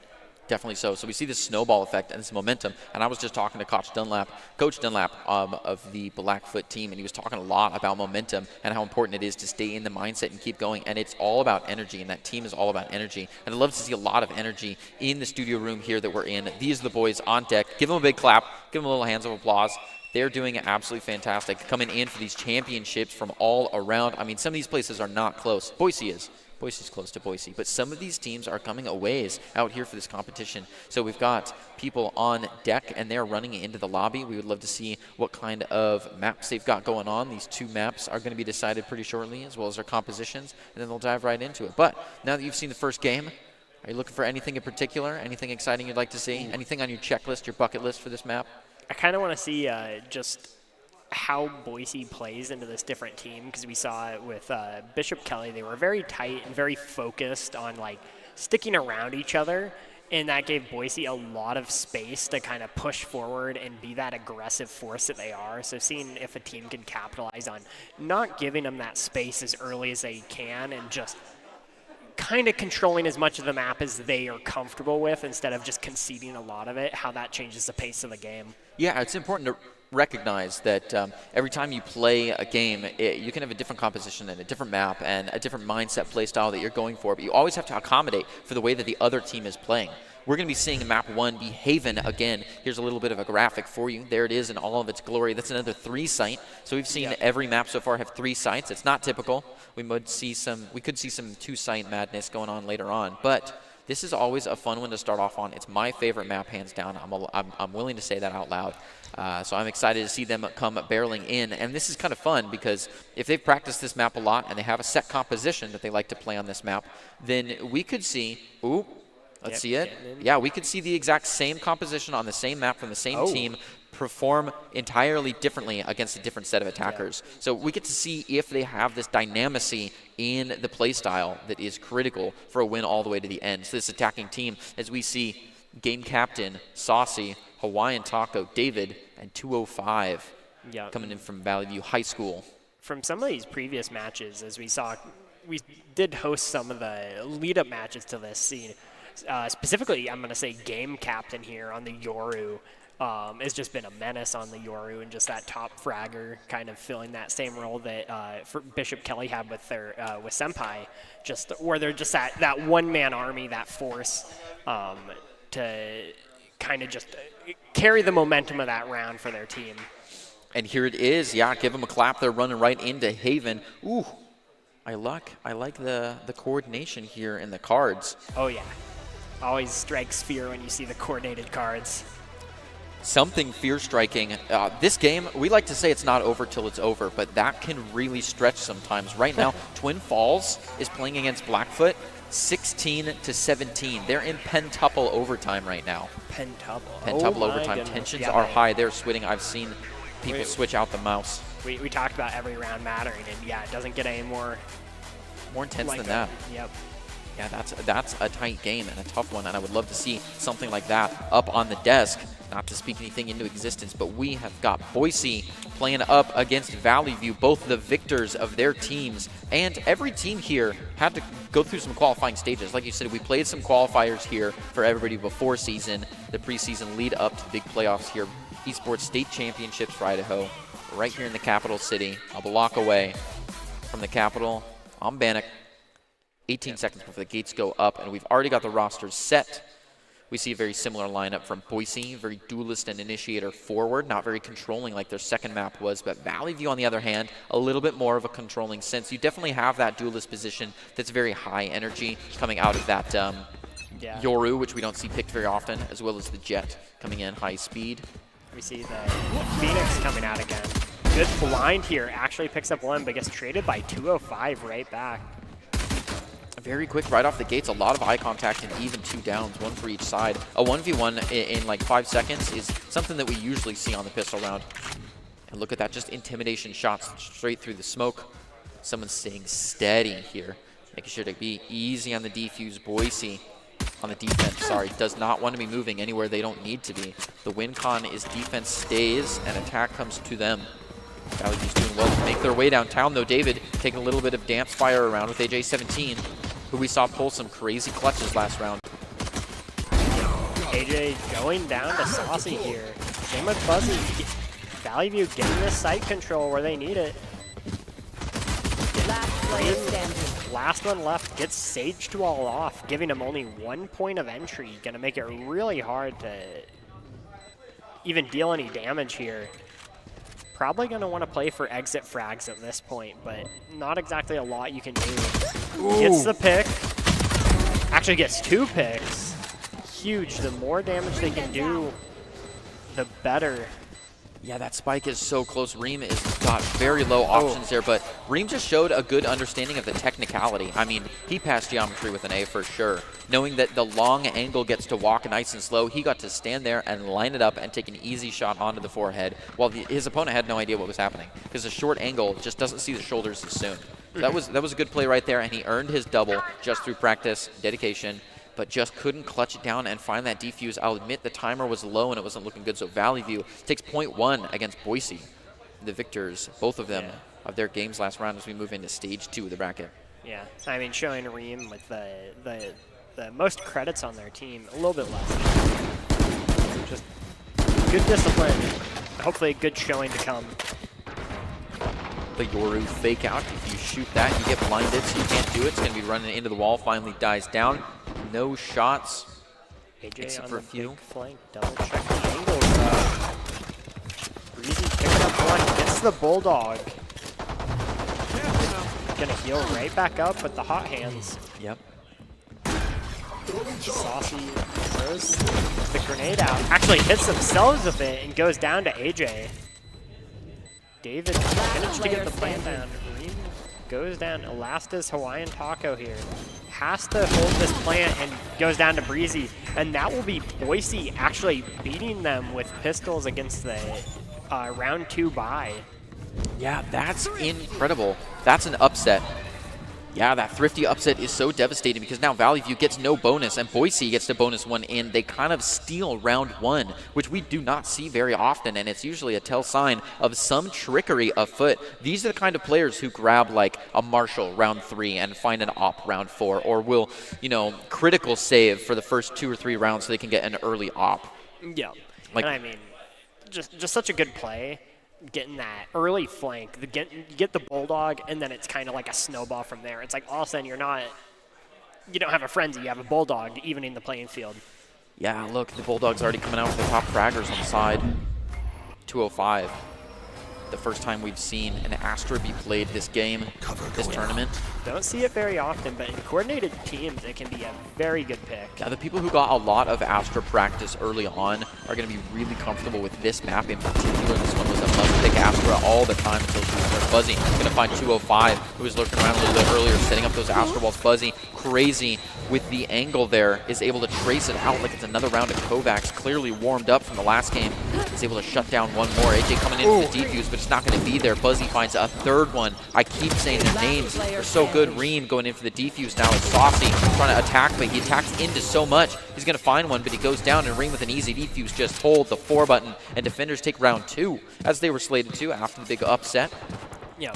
Getting the plant down, though, for the side of Valley View does make it a lot better situation than it could have. Because you're most likely not going to win the gunfights, but just getting the extra credits from just getting the spike down is...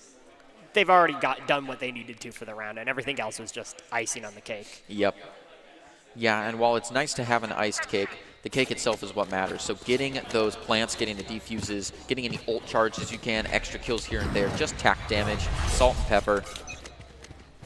Like you said, those 300 creds that come from the little, just getting the plant out. Valley View now down 1 point. Boise with the bonus round. Buzzy just a little bit too late, and now game captain has milked out 1 shot and a little bit of information. No one is going to be playing on C anymore. And if they do, it's going to be a mean wrap around from the double doors. As they centralize the forces, so does Boise, leaving only 1 down A long. Icing off to divide that crossfire, making sure there's no 50-50. A bounce from the Yoru, doing well. Game captain is going to scare some foes away. David finally coming in for the kills and the dogfight. All the dominoes fall down. The wall of Jenga is happening as everybody takes the kill, several to the head, but AJ-17 is going to be the one to find it. And Buzzy, a 1 from distance with the op. As the dust settles, it's a 3v2. And the spike is counting. Breezy coming around with a wild pinch. He's going to find one, no problem. Quick with it, sees another, and takes it from a distance. That's a spray to the floor. Breezy with the Bulldog. He's going to make an easy defuse for him. Saving the spike defuse for the Omen. Just make sure they get that little bit of optimization. Love to see min-maxing it. Yep, 3 ults on the board now. Very good position on the side of Boise. What a good discipline from Breezy here. They saw him, they didn't have quite an angle, so they didn't panic shoot, and then just lined up, and they're just like, hold on, guys, I got this. Just wait a second, and just clean up. We see kind of a force spy coming out from the side of Valley View. It's going to be a little tough ask here. You got to always wonder where that op's going to be playing from. Actually loses the ultimate here. Very quickly gets shut down. Barely any damage. Oh, game captain with an unfortunate switch to the knife after he did not see an op on C. He was probing for it just like he did last round, but the op was in another neck of the woods, so he goes down and bringing it to a 4-5 on Boise's team. Now Breezy moving it up to another one. We keep saying his name. He's doing great. Breezy, yeah. Seeing Breezy on this Phoenix of all things definitely can tell it's just a comfort pick because you don't see Phoenix very much. No, almost never. I mean, Phoenix was a joke for a long time, but it is definitely coming back, becoming a viable option. It's an interesting how quick Riot is to balance these and leave everything an option. You can't check anyone out of the game. I mean, I didn't think we were going to have a Yoru today. If you asked me what 2 players we were definitely not going to see, I would have said Yoru and Phoenix. And here they are battling it out and doing well with it. So just goes to show anything's on the table and it's not over till it's over. Speaking of that, with the Astra, you get the good Astra smokes just walling off the site and getting the plant without any worry here. Ooh, saucy, living up to his name. The one tap. Ooh, actually, I believe got the one tap, but it hit the wall. Barely not bringing it down. Player standing. 205 had to reload, couldn't quite find it, then got flashed in the corner. Yeah, not much you can do left in that situation. Bringing down 1 and getting the plant.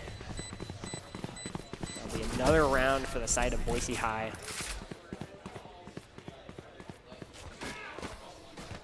Starting off well if you're a Boise High fan. Got 3 ults on the board to 3 ults though. Granted, I think this Astra wall could be huge in these coming rounds. Just it's basically a Viper wall on steroids. Like it just makes the site take so much more comfortable. You don't have to worry about that those angles, and like even with the Viper wall, you know, like you get the decay factor, but they can still shoot through it. With this, you can't even hear through it very well. Yeah, the Astra is such a good pick for synergy as well. Makes everybody play a little bit different once you have that Astra on Hits deck. the clone, burns the dash. Killjoy will, or not Killjoy, KO will. Yep, suddenly we're playing CSGO. Boom, straight in. He's going to drop even more utilities. Taco gets the plant real quick. Spike planted. Valley View still all 5 players. Never mind. Buzzy takes one from a distance right before the wall goes up. Now the only way through is to jump out. Oh, it gets flashed at just the right time. Buzzy looking for someone. It's a little bit of a ring around the rosy. You don't want to drop those knives if you can't have something. There's one. Gets the reset. Switches the gun out. A nice purple. Vandal is going to be watching the flank side. Just trying to clear things out while that spike is getting defused by Reem. He's going to tap it, but on only 6 health. He's hoping that Buzzy will help him from the side. He does find one, but this second one under fire, and this count is getting so low. He's low on time. He's got to find something. Taps it again. David comes around the side and finds one. Goes for the second, but can't hold it. Buzzy now looks for the defuse. Is there enough time? They got to stick it. Nope. Oh, they decide to try to get out of there. Uses a dash. Time, can't find it. Yeah. Didn't have time to stay or leave. It's just death by Buzzy to Buzzy. Unfortunate. And What going a down to tight the one. wire. Yeah. Just buying enough time for that spike. You just got to play it slow and know that at the end of the day, they got to go up to that and make themselves defenseless while they try and defuse it. Yeah, Doc said it best. Know your win condition. I mean, they understood the win con there and were able to play it into their favor. Boise up 2 points to Valley View now. Yeah.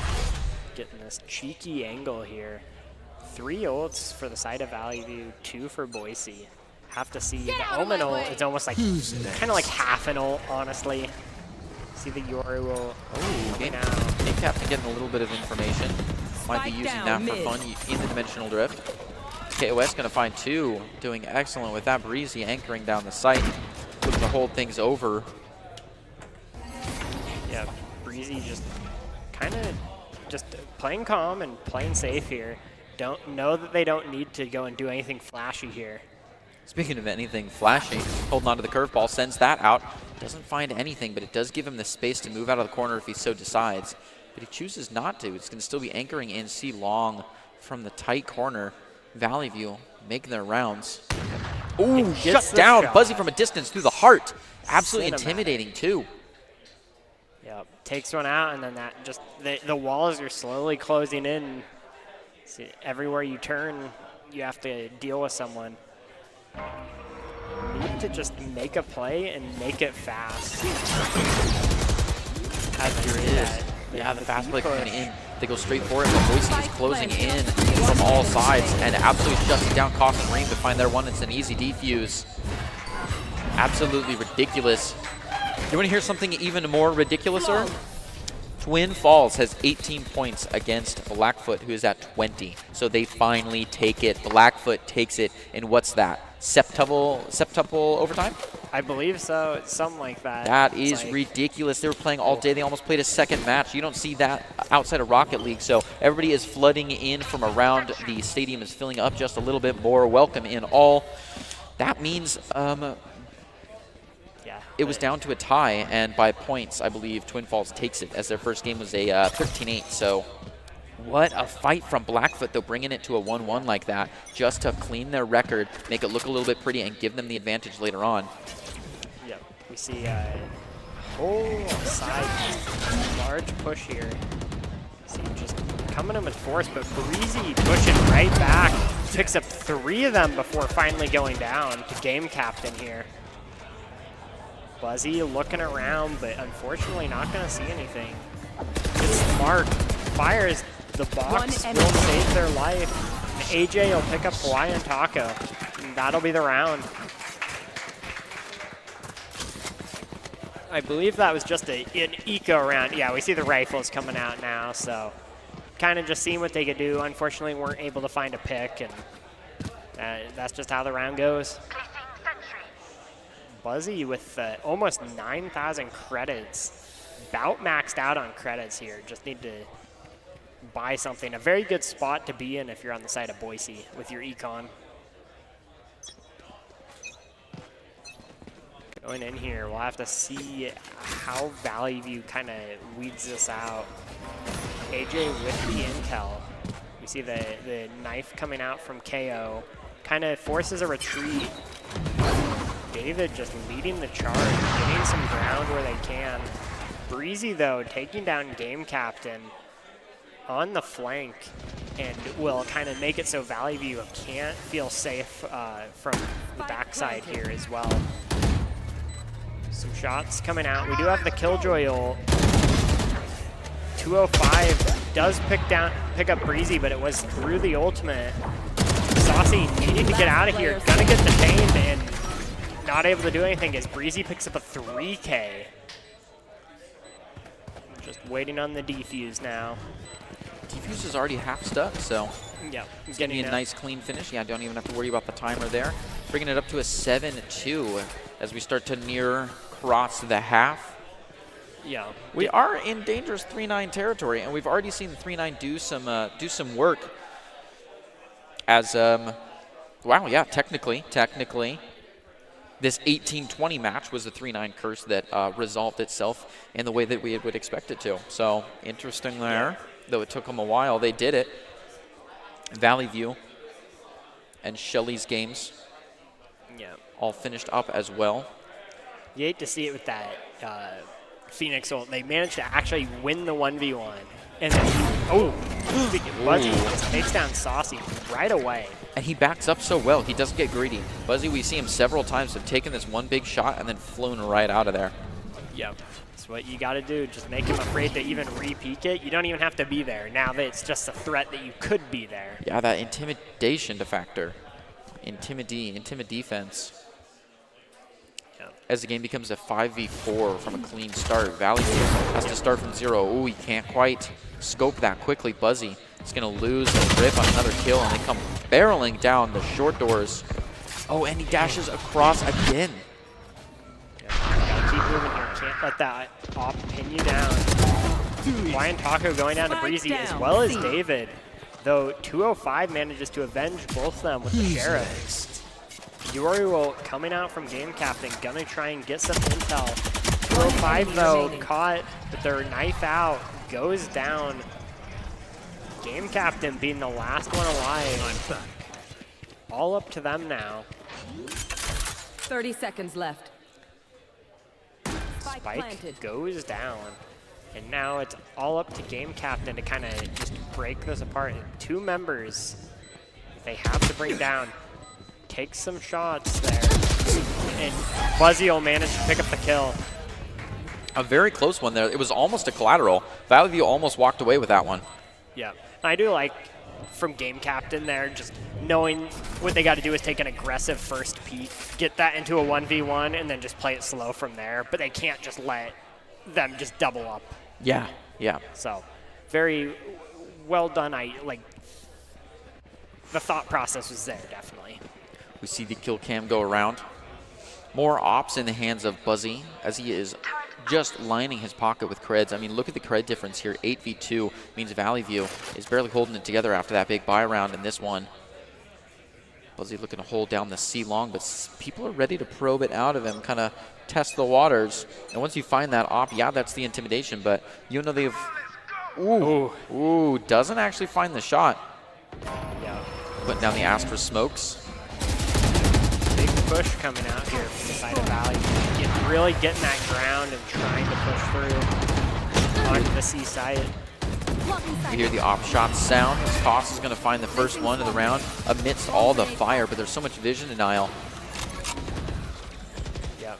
A lot of util from both sides being burned and nothing to show for it here. Breezy throwing the flash out, but not finding anything. Call's been made, and they will be rotating. Blocking sight. Getting the setup with what they can. A lot of util has been burned on both sides, I believe. No Sage Wall.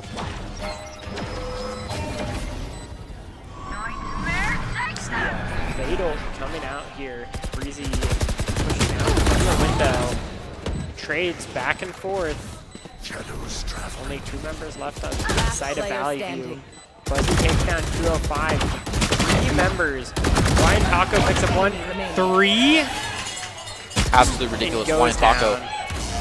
Totally the anchor there. Does so well to just deal with that conveyor belt coming at him, but can't hold it out to the end. And Boise is going to find with half health and Omen to defuse the bomb completely. With 10:26 left on the clock, they find another point, round in the half. bringing Boise up to a serious lead, 9-2 at the last round before the half. Interesting. Yeah.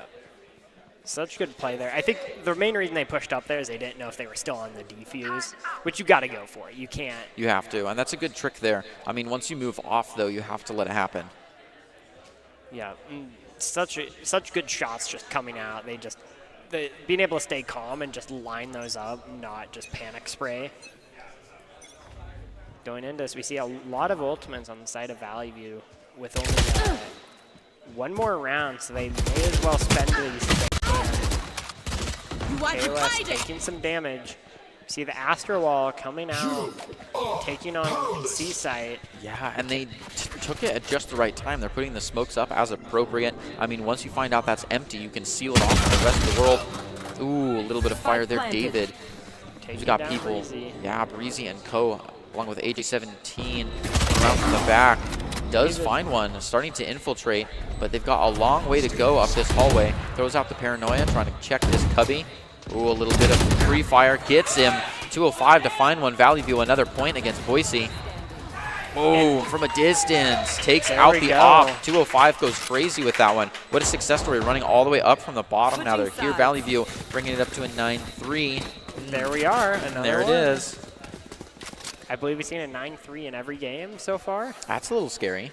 We have. Yeah, in all 3 games that we've had on desk, there's been a 9-3. Yeah, and then going right back to it, how important this pistol round is going to be for the remainder of the game. Boise taking this would bring it most likely 11-3. If you are Valley View, you do not want that to happen. So Valley View, if they can get it, bring it 9-5, that's looking a lot more doable. See a lot of ghosts coming out here. For Pistol Round, are you a ghost and util kind of guy? Oh my gosh, I'm really not. Well, I'm not. No, I like to keep the classic. I like the classic. I feel like the classic is underappreciated. Look at all these. They're just tangoing. David and AJ17 just checking out all the jump peaks. Finally, one of them gets tired and gives up. Ooh, and he's back to it. Buzzy with the Sheriff here. The Big Iron, seeing what they can do. Yeah, it's a very split field. Everyone kind of feels things out. It's going to be defense with the Ghost up top. Game Captain doing well, but hasn't taken anyone down yet. Valley View looking to push their way through this. Breezy getting some shots in. David is low. AJ here. What? Wow, no contact. Too much. They are a distance weapon, and there was a lot of strafe back and forth. He's got to land it. Ooh! 205 with the double. Absolutely redeems himself after that little dance around. Reem getting in for the plant already, though. 205's got to abort the mission and get on over to the spike. People David falling pushing still. up a little ahead. Goes down. Breezy will take up 2, though. Gets the double 1v1. Hawaiian Taco manages to trade out Game Captain. 2v2 with the spike down. Oh no. Hot hands going out. 1v1. Jet versus Sage. Ooh, it's so tight, Buzzy. Trying to just play quick, but he can't keep a Hawaiian Taco to shut down. Hawaiian Taco really showing their value in strides here. Getting these clutches or almost clutches constantly. Spike getting short in time, but it'll be enough. It always sounds a lot lower than it is. Yeah, it does. And look at that. 205, After that nice crazy double. After that nearly embarrassing dance, yeah, they pull that wild double out from nowhere. So good. And Hawaiian Taco just hunts down the last player. Yeah, we see the submachine guns coming out with full armor, actually. Yeah, SMGs and full armor. Very soon off the half. I mean, you got everybody down on the last map too, so, or on the last round. Everybody except for Saucy going all the way in, but we can see Saucy's up to no good. They have enough creds. They had 4 digits of creds. They could have been doing something with it, but they decided to save a little bit. Going in for the half buy could be a little bit of a greedy pick there. Convince themselves that they're going to win it and make a big deal in the next round. So it's kind of a little bit of a gamble. It's a real commitment. Hawaiian Taco and Game Captain putting them off to a good start on that bet, though, as Buzzy's already going in for the plant. What a rush peg. They own the site, but they've still got 1 mole still dealing with things. Reem taking them down 1 at a time. Ooh, 3 down so fast as Hawaiian Taco and David come rolling in. Valley View doing excellent to get 17 out there on the trade, and that is it. Game Captain bringing it up to 5. Just like you said, they were able to find the pistol round and roll it up to a second one. The snowball is coming down the hill, and Valley View taking their first 2 points off a 9-3 curse. Interesting. Yeah, we got the rifles coming out here on the side of Boise. If this round is very important for them, because if they lose this in a bonus, look at their econ right now. What money are they going to have after? So holding on to these rifles. Granted, they have the advantage against submachine guns, but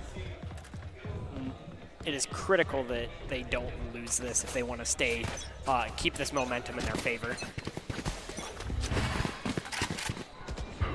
See, Game Captain here holding this angle. TP's right on out. Actually, onto the, wow, quite the TP. Yeah, that was quite the setup, so he's got a ways to walk. It looks like that was used for mobility. Oh, what? What a shutdown. He's all ready for the other side. That's a little bit scary. He couldn't really capitalize that on, but it looks like that was set up to not be an escape door, but he used it as an escape door anyways and decided to get offensive with it and go forward. Kind of shuts down Boise. Boise decides then to re-hit on A, now that it looks like, you know, some resources have been allotted to the other side of the field. Boise really could prosper from this gamble. The air dash in. Oh, wow. Actually gets them. Game Captain picking up Buzzy, though. It is down to a trade. Game Captain with a beautiful flash is going to find 2 of them. No, only 1, and it gets traded. Now, 2v3 Boise. Low on health 1. Saucy's got to be coming up from above. Looks to find one. AJ17 is going to reply, and Koss gets the plant down. It's in the final phase of this round. Can Valley View hold it together? A 1v3, one at a time from above. It's the Spectre here. Not the most ideal weapon in this situation, but better than a Frenzy. Decides to go through this absolute rat trap in the back of the site.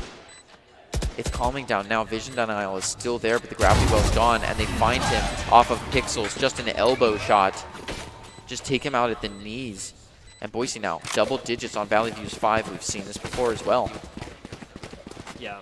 It's tough, too, because if every point that Valley View makes is a point that they're allowed to lose in the next round, right? Right, they have to create this bank. I mean, if you win in some crazy overtime, all you have to do is win the next round, and it doesn't matter by how many points, like the next game, you know? Yeah. So with this map 2 situation set up, this 10-5, it's a little bit scary for Valley View, but they can still set up the long game and take it out no problem if they can find some extra rounds here. We see a lot of shots coming down C-long here. Just seeing if they can get anyone who decides to peek out just a little bit, open the site up. Really just scouting around. We see people are kind of creeping up, getting what they can. And getting a pick on the rim going to be huge. Game captain will just say bye-bye and just TP out of there.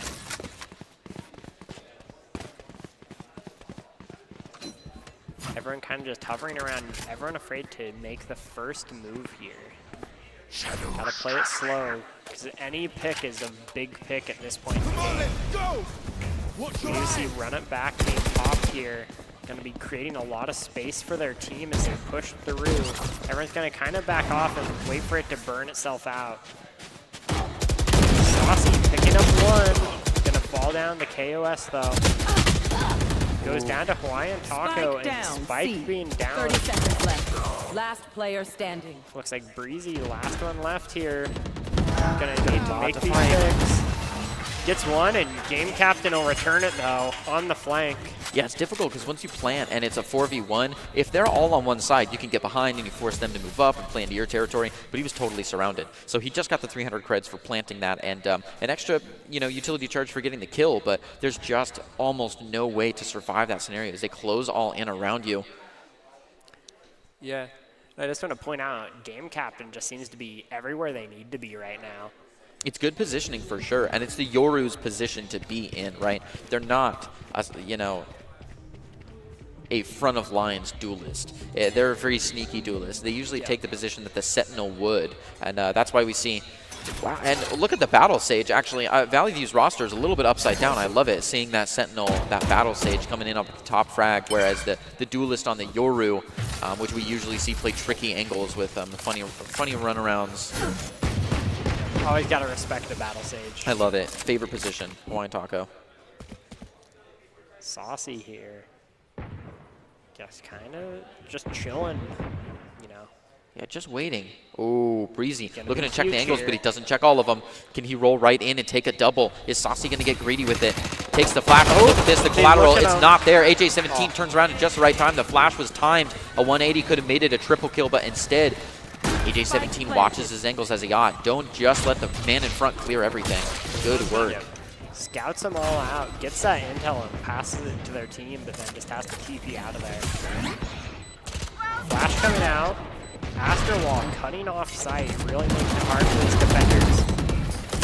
AJ taking one and going down themselves. Now it is a 3v2. Rim going down, having to blind push through this Astro Wall. Very scary proposition. And that'll be another round for Valley View here. Excellently done.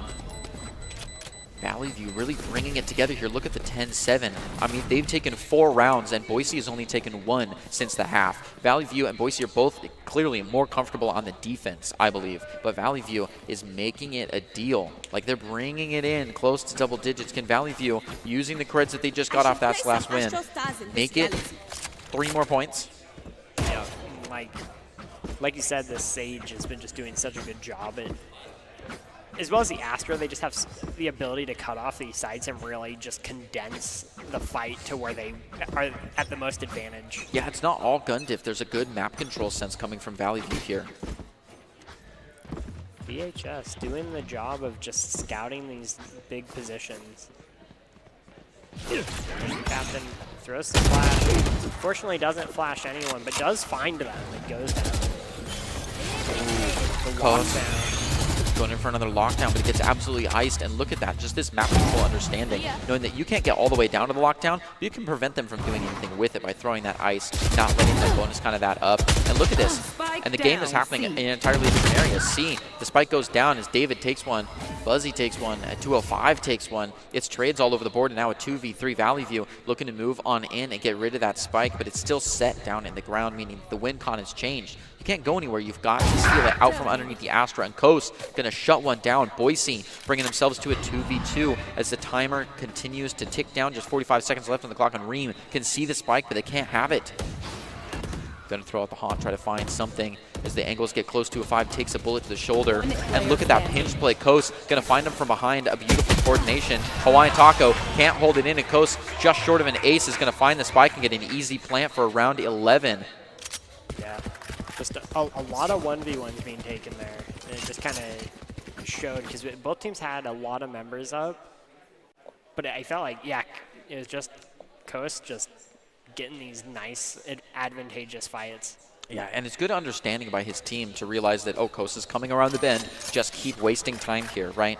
Yeah, they got a shot off on Hawaiian Taco's shoulder, but they didn't go in for the kill and fall down and then alleviate that attention vacuum. They let the tensions be high and let Coast come around, and it's just letting your teammate help you out and letting your allies be your allies that really makes Boise coming together on this one and holding it into the double digits. Valley View has got to find a way to defeat that and get another 4 points out from underneath the Boise. With the off shot, doesn't find anything with it, but now they know that C is kind of off limits right now when there's an op on it. You don't want to be pushing into that unless you can get a pick. And it's fun because it makes the game a little bit smaller. I mean, Valley View as well has recognized that Boise's not going to go for it when they get a lot of audio cues and they don't get a second tap after that ult comes out or the op comes out. Valley View can actually shift their defenses over on Boise as well.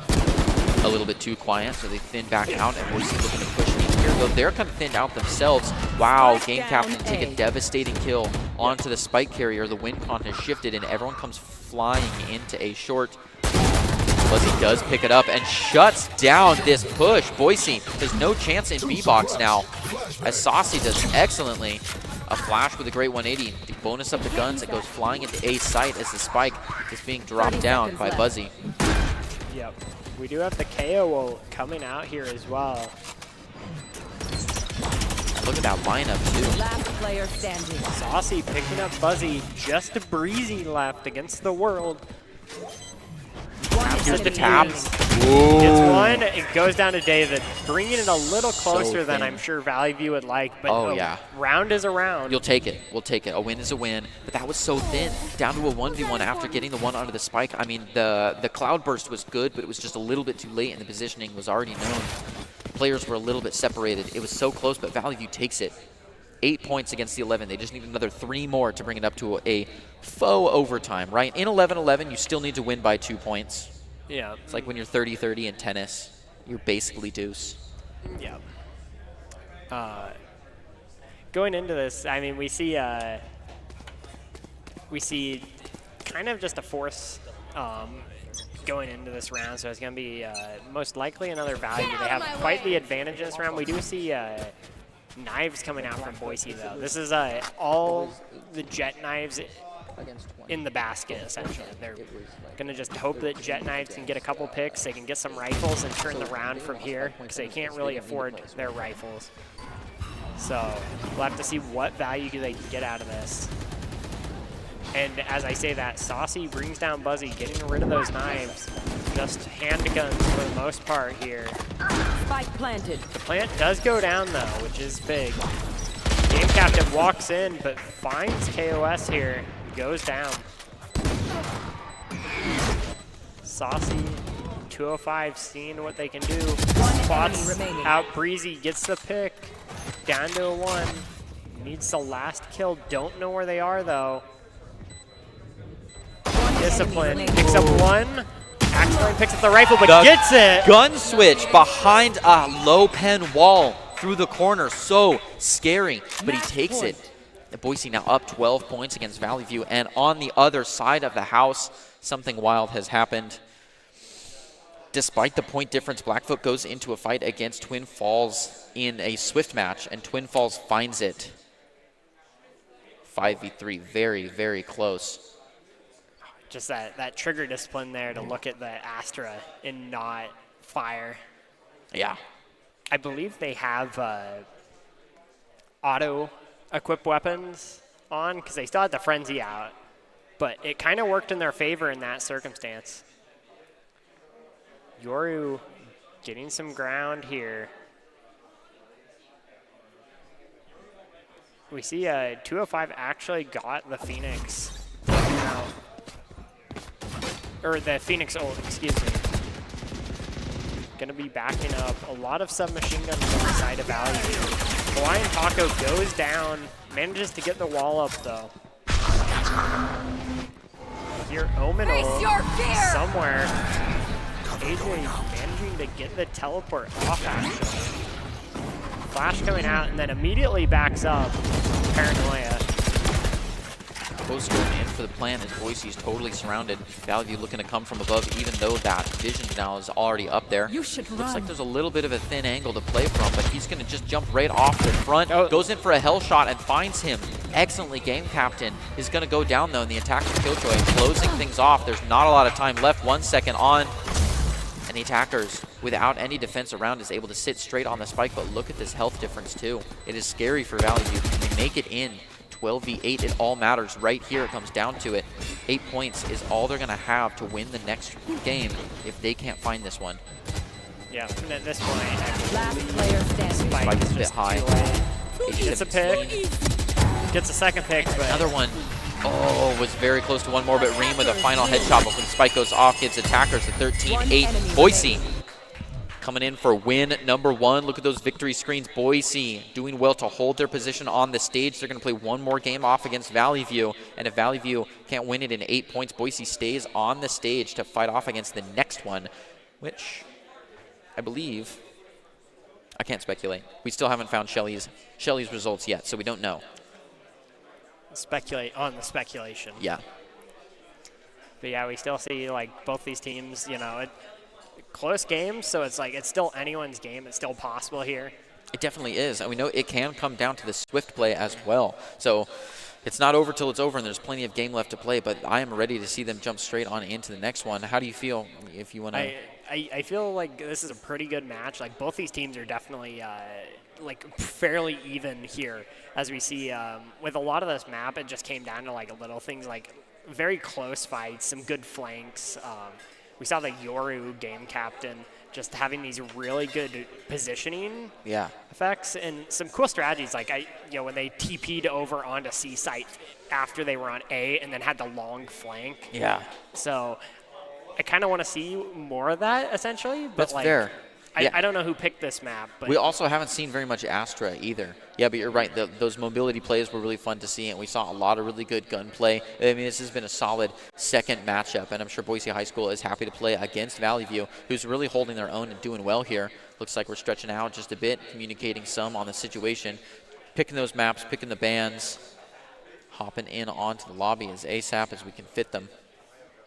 Yeah, we got to just take that break, kind of like sit back, kind of mentally reset here, and just go into this game like it's 0-0. That's kind of what you got to do. Yeah. It is a little strange what with the 2-map point setup. So it doesn't feel 0-0, but you can't let that get in your head. You have to play every game like one game, and and just flip the coin fairly.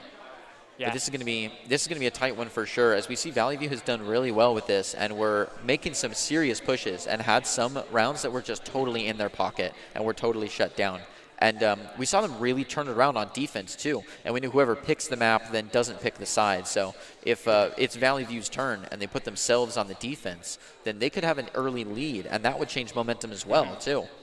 Yeah, for sure. I think specifically like highlighting that Astra, like Astra after all of the nerfs, when they used to be the top dog, and like you never saw an Omen or a Brimstone. You only saw Viper. You saw Astra. Now Astra just requires so much team coordination, and the fact that they found so much success with Astra just shows like how well they communicate with each other and utilize all this Astra utility. Yeah, it's interesting because it really is a synergy-ready player, and it's crazy because if you look at the stats for any other player, it's like, this is nice, and it's even stronger if you have a gravity well, or this is nice, and it's great if they can't see anything. But Astra on its own, it's like, you're stuck in one place, okay.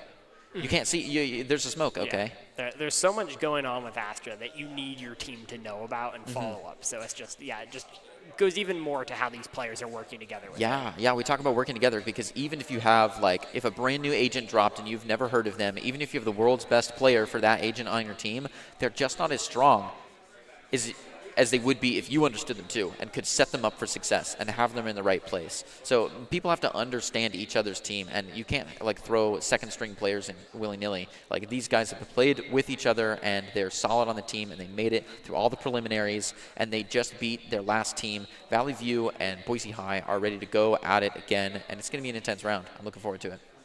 Yeah. And as we get into it, any map predictions that you would like to see? I mean, we talked about Ascent coming out as just kind of something safe play if they wanted to get early points and then do something crazy later on. But then we got to see Lotus, which I think was really exciting. We got to see some strats with the door going on. We got to see some fumbles with the door. A lot of people running around in B doing a lot of damage and then literally leaving, like having the spike there on a side alone and then walking away. Like, the mindset of Lotus is just different. It's not nice, slow, particular play. It was a little bit high energy. So I'd love to see something like that. And if we got a total mirror matchup where they play on Haven and then they play on Lotus, I think that'd be really fun too. I think we would get another great insight to how they played differently. Which, do you think Boise played really differently on Haven than they did, as compared to how they played with a different team on Haven?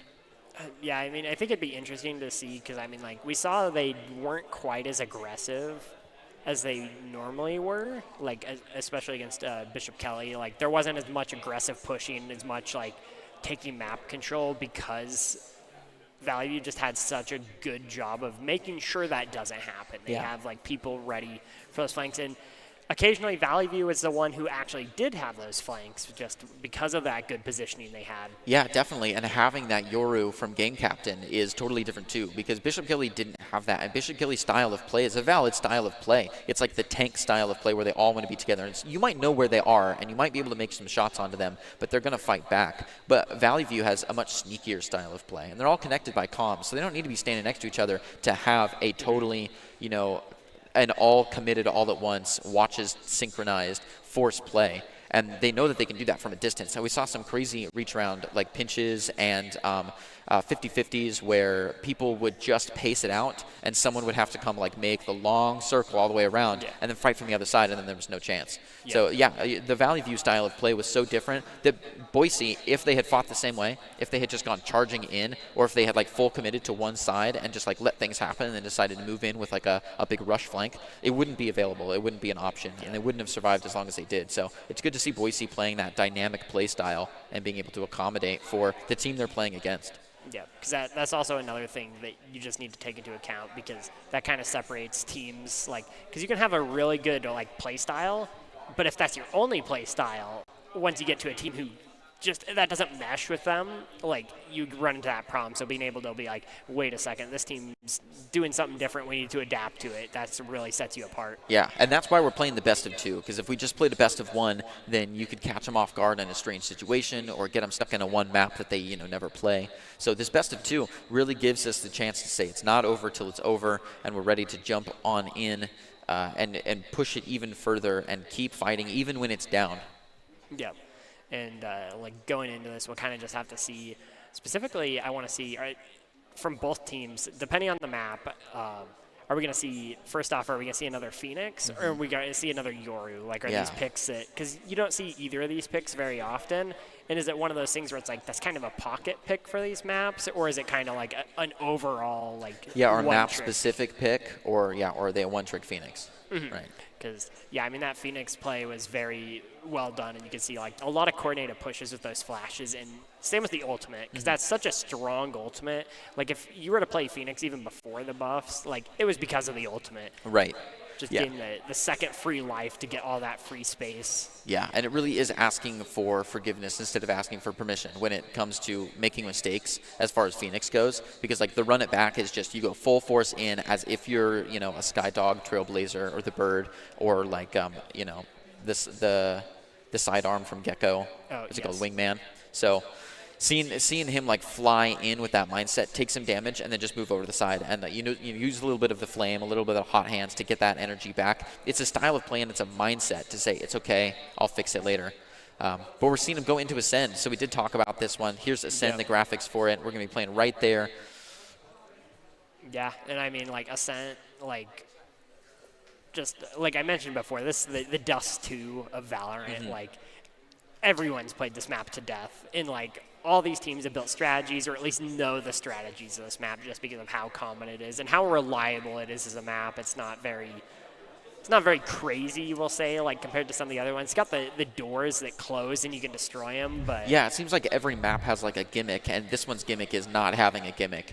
It's interesting that there's, no doors, no teleporters, no ropes, no wild verticality like Icebox has. It doesn't have wide open spaces like Breeze, and it's not an absolute maze of a Pokeball like Fracture is. It doesn't have 3 sites like Haven or Lotus. It's just there's a Heaven and there's Hells. There's a back site in the mud. There's some high pen areas on B site, and there's some low pen areas on A site like Jenny. It's a little bit of everything, and it's a good playground to really test your comp. But that means that we have to have a testable comp here. So we are going to see the Astra, I would assume, from 205. It's a very good pick here. There's a lot of critical places to put these smokes. I love seeing AJ17 on the Yoru. With the Omen. He does well with it. Obviously, we're going to have these Jets coming out. Jet on Ascent is a critical pick. And the Killjoy is getting more and more viable, and Riot is pushing for them as well. So seeing Hawaiian Taco and Kos on the Killjoy is going to be fun. This is also going to be Hawaiian Taco's debut on a different Sentinel, so it's good to see them in a comfortable position, playing on a, but still playing as something new and something fun for us. David on the Sky I'm looking forward to as a Sky main myself. And Game Captain, again, on a really sneaky position. I feel like if you're going to play Yoru, playing Omen as well is not, too big of a stretch. Yeah, you're the Omen with the util now. Yeah. Or the Yoru with the util. Yeah. And yeah, seeing the KJ, I think that was almost every game's got a KJ. On this map, I feel like KJ is just too essential. Having that lockdown that takes up almost all of the site just really forces people's hands, and like it's just too big to not have it. I do think it's kind of interesting not seeing either a Brimstone or a Sova, because now both these teams don't really have an option to destroy the KJ ults. So they're going to be even stronger in this scenario. And with all the little doors like these right here, all the little windows and doors that you can throw the owl through, and the just plethora of guides for lineups make Sova a must pick on this site. I am very surprised, like you are, that neither of them have chosen a Sova, or like you're saying, even a Brim with the Orbital Strike to take care of any KJ ults, because KJ has become a must pick as well. So. Yeah, so right now both these are down to having line of sight of it. Okay, we got just kind of everyone spreading out. Nothing too fancy here, like everything you would expect. Yep, we've seen the Killjoy take place of the Cypher, so they've got all their gear up and going. A little bit coming out across the catwalk here, as Saucy's going to be checking out Tree, a dangerous place, but they need to be okay. The Hawk coming in doesn't find very much. They're able to shoot it down to last second. Areem off that info is going to be throwing some bullets. Breezy looking to defend home territory, but it's not quite enough. Attackers coming around. Game Captain making his way downtown. Buzzy to take one out, kind of quench, dare I say, the fires of them pushing onto A site. So they turn around and look to hit somewhere else. Kos, a crazy gut shot right up to Game Captain, just near melee right there, as they're looking to rotate from A long straight up mid. A17 and Kos just running the attention back and forth. bending him like a paperclip to the snap. Enemy remaining. 205 finally going to find one before going down to Coast. And now AJ17, they're still just running. Hawaiian Taco stays alive so long. Clip, that's a world record. Coast still going to hunt him down finally. And Coast has seen so much eye contact now. I mean, they were just all over with that. And it's an interesting thing that we talked about earlier. Once you leave an area, once you leave a zone for too long, it's contested again. So even though they had eyes on mid, once they checked out A and they didn't like it, they came back, and it was a rat's nest. And it was scary trying to come up this mid here when they could have gone all the way around to garage. Yeah, We're just slowly hunted down. Really close round there too. That KJ with 20 HP left on the kill, managing just to get that nice right click that the RNG luckily worked out in their favor, because we know how random that can be. Nano Swarm grenades coming out early. They were expecting the rush and just stop it in its tracks. KOS taking down Game Captain. Early first blood. Buzzy picking up one. They know that the Jet's somewhere around. Throw out the fast hands. Blinds themselves. KOS taking some chip One damage. enemy remaining. That picks up Hawaiian Taco and one left. Looking for them. And they will walk right into the barrel of that Spectre. Go down. A flawless by Boise, which means Valley View was not able to upset anything. But it's all right. The goal is just to do some damage. And Boise is going to be moving up to the bonus now. Valley View has full guns at their disposal. They're scraping the bottom of the barrel with these creds here and even are losing some on the shields. But now they have all the Phantoms and Vandals that they could ever supply 5 men with, and are looking to ride into the sunset on point 3. Yep, we'll have to see. Buzzy with this Marshall could be huge. We've seen some crazy plays happen with these Marshalls. Blind coming out, jumps up above, just rushing right in, doing a lot of damage, but not bringing anyone down. Yeah, Breezy very close from that, and the surprise jump up top no one was ready for. Got some Spectres. AJ unfortunately gets hit in the back. One enemy remaining. Except another one, and looking like this might be a flawless, or back-to-back flawless 1-3. Ooh, sure enough, Valley View doing excellently here. In another neck of the woods, we have Bishop Kelly starting off a game against Wood River. That is the lower bracket, as people were bumped from these two victors here down into a play against each other. 2 points in the name of Bishop Kelly and 3 on Wood River. We haven't seen Wood River play anyone yet, but we do know Bishop Kelly is a fan favorite and have a posse of their own following him. Yep, starting out. Pretty neck and neck so far. Yeah, all around. It's just following, nothing crazy so far. We tried to see a little bit of a strange push happen when they went for the Marshall early rounds, but other than that, it's been pretty typical with whoever winning point 1, taking point 2. It was a flawless out. Then the bonus up was defeated by the next one. Very typical stuff, playing by the books. Yeah, AJ is seeing what they can see, trying to gather as much intel as they can. Spot one, and they're just going to play it safe. They don't need to push it. Alarm bot going out, making them vulnerable. They do pick up the kill. Going down in return, though. Spraying through the wall, not going to find anyone. Reem just waiting out the smokes.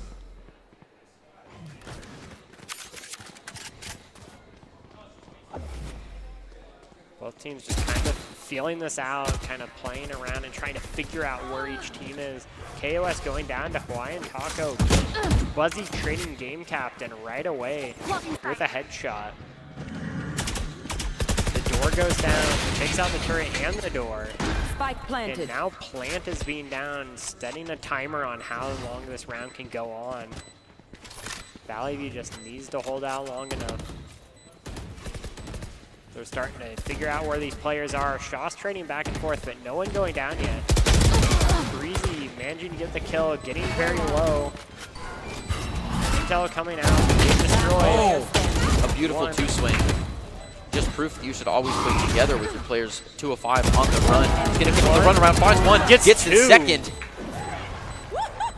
We hear some celebration there. And just drops him out, yeah. Absolutely ridiculous. That was beautiful play right there. Dodges the 3-on-1, lets his teammate take one down and thin it out, and says 2-1, I can do that. And plays ring around the rosy with them right here. We're going to see it in high definition all again. Yeah.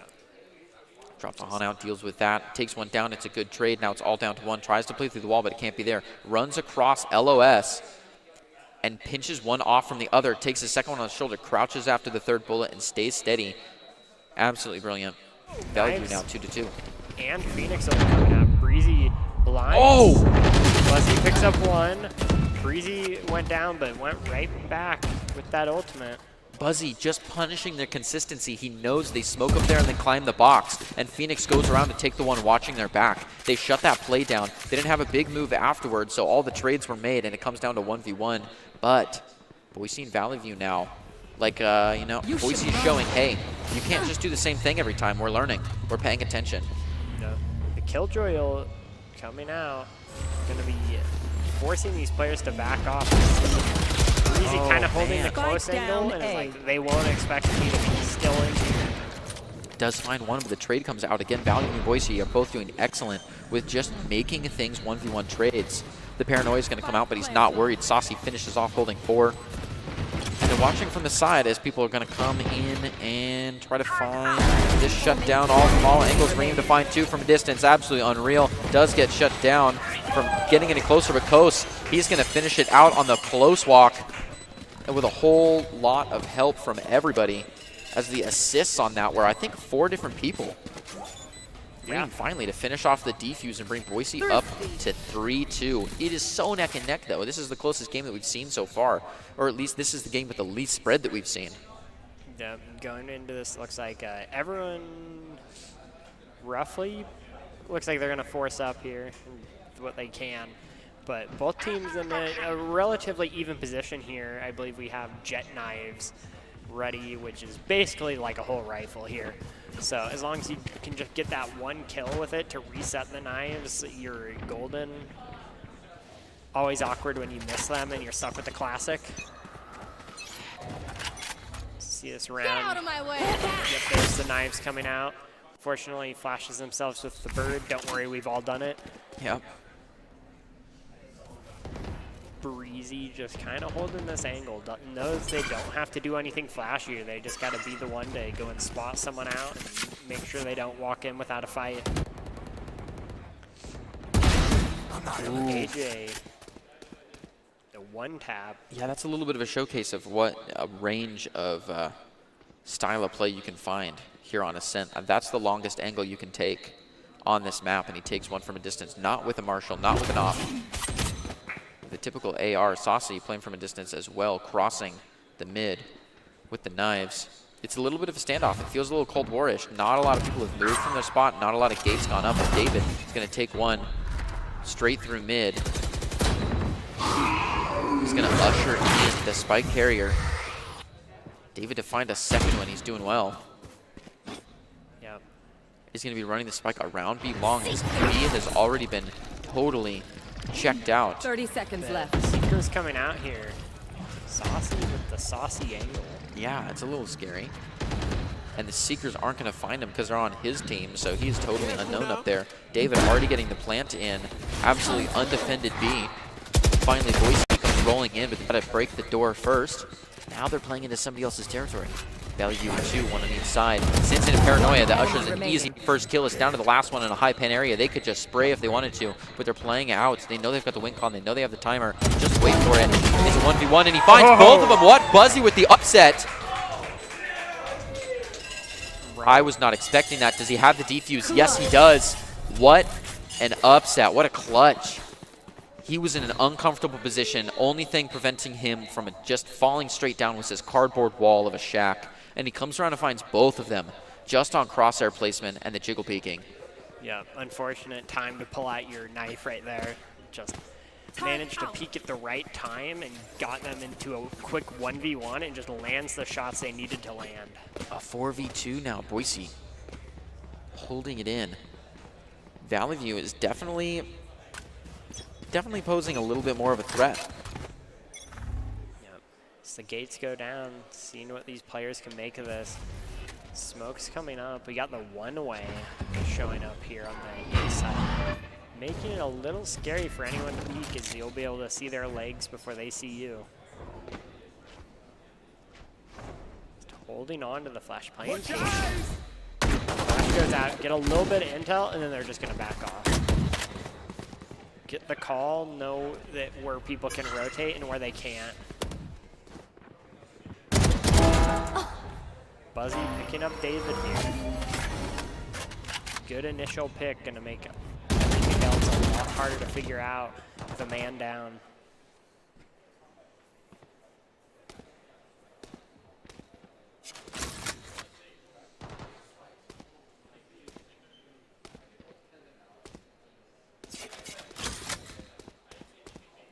We see them contemplating what the next play is. This is a rough spot to be in, though. 35 seconds left. Something has to happen. Yeah, and they're still a little bit split. You want to fight it? 30 seconds left. Both these ults coming out. It's going to be one big coordinated push at once. But look at Value is just still split. They're sending 2 up mid. It's going to be a quick reach around to try to find this in 22 seconds. Admittedly, if this flank gets out, the game's made a little bit longer. Spike Buzzy planted. takes that saucy there. Good play. Get they're the on spike point. down, but spent 2 player ults to standing. get it just to get the spike down. Yeah, it's a tough one. 300 creds for 2 ults is not usually worth it. 205 now from a distance. Just looking to try to find something, but he's in the wrong site. Just kind of hanging out. Boise still has all 5. KOS getting the defuse. Throwing intimidation fire, but it's not going to be there. Valley View has 1 player on the save. So Reem gets an easy defuse, bringing it to a 5v2, and it's a shame. That ult burned to get the plant was just not quite enough. It's a little dance there in the end. Doing a little dancey dance.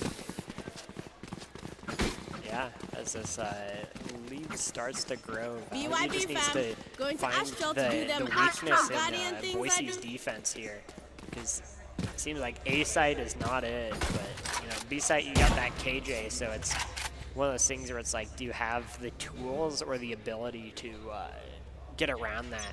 One of those that you normally see is the KJ, or not KJ, the KO, excuse me. Buzzy just holding this angle. Gets smoked off though, allowing free cross.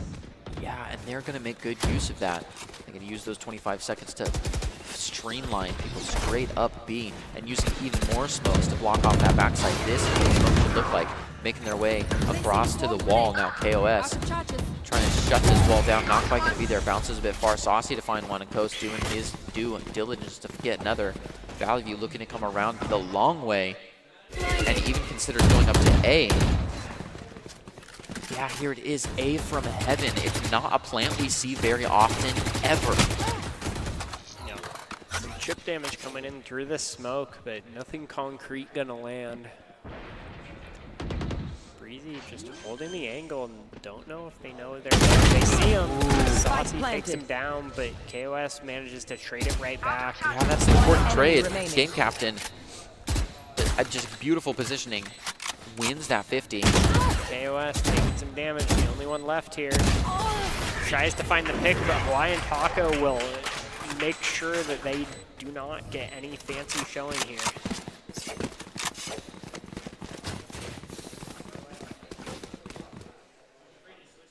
If you're just joining us, this is the Idaho State Championships for Esports. We're starting off with Valorant. We've got plenty of Rocket League happening as well, and Overwatch is on deck.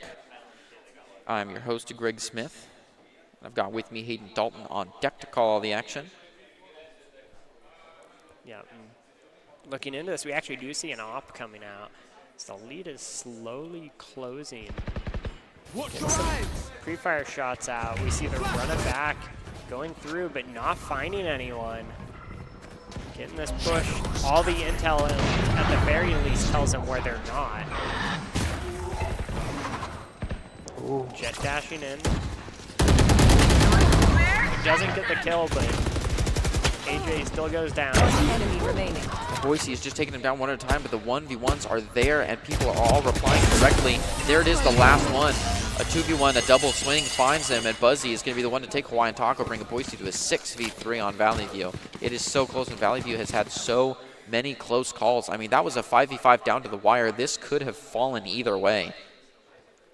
But Boise just had the better positioning and was a little bit quicker with it, was able to move 1 kill at a time up as well. Is this utility coming out with good timing? This double swing is the last of it. Yeah, these explosive pushes on Ascent always seem to just be almost like a luck of the draw, where it's just everything happens at once, and then it's just, once the dust settles, it's usually like a 1v1 or 2v1 or something like that. Saucy with the knife, seeing what value we can get out of these. Needs to make something happen here. Pick up a rifle or two. Cloudburst goes out, gets away. Gonna be spraying through the smoke, but not finding anyone. Everybody is in garage, save for one player. Game Captain looking to play something funny, and it sure works. That's going to distract one of the Boise players. Maybe even a second one. Look, this site is almost empty, but Valley View goes for the turnaround anyways. They're all pinned out, and one player left to watch the B site. Reem is going to find one, and 205 to reply. But still, fighting through the utility, Hawaiian Taco is going to find another one. Scary to have the spike runner be the forefront, but they're doing well with it. A little bit of a pinch here. Reem has to have someone come in and save them. Hawaiian Taco is going to drop the spike, and Saucy finds it anyways. Saucy with the knives to close it up, and they don't even need to plant the spike. That's one for Valley View, bringing to a 6-4. It is so close, and Valley View still has the chance to make it. Yep, as we just see such a back and forth game here, where it's like one for Boise, one for Valley View. Just bringing these rounds down to the wire. Both these teams playing so patiently, and then kind of executing all at once in their plays, and waiting for the dust to settle. We'll have to see. It's a scary proposition here. This first initial peek at mid. Picking up Saucy, but Game Captain managing to at least avenge them, going 1 for 1.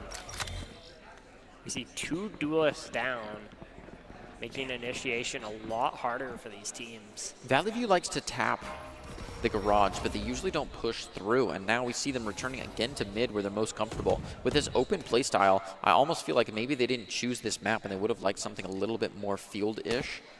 Either way, they're doing well with what they've been given, and they're fighting hard against Boise, who's the reigning, champion on desk, at least, or on the deck up here.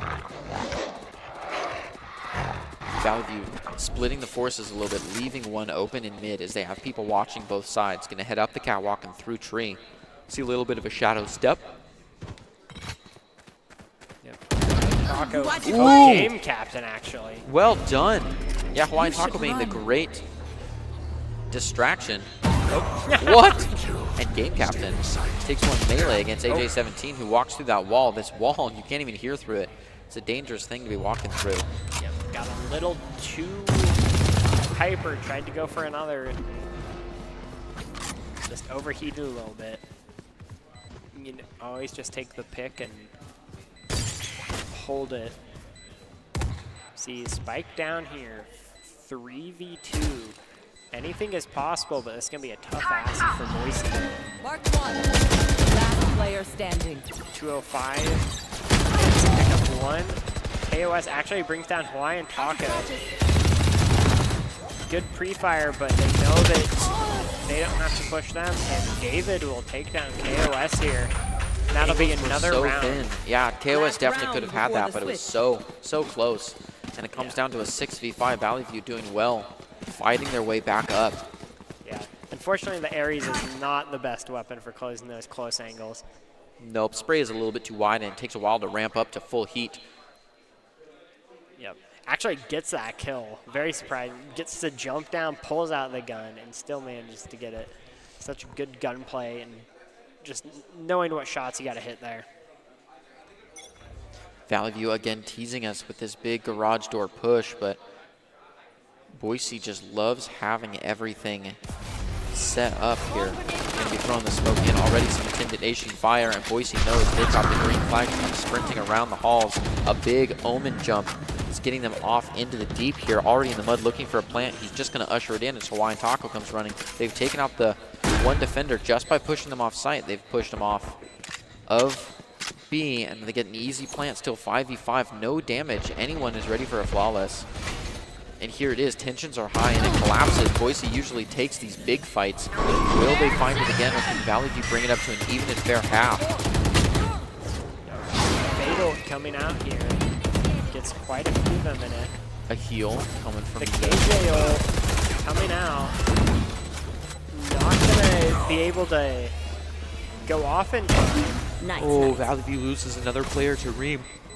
Both players detained, One enemy but remaining. no time on the spike, just a little too slow.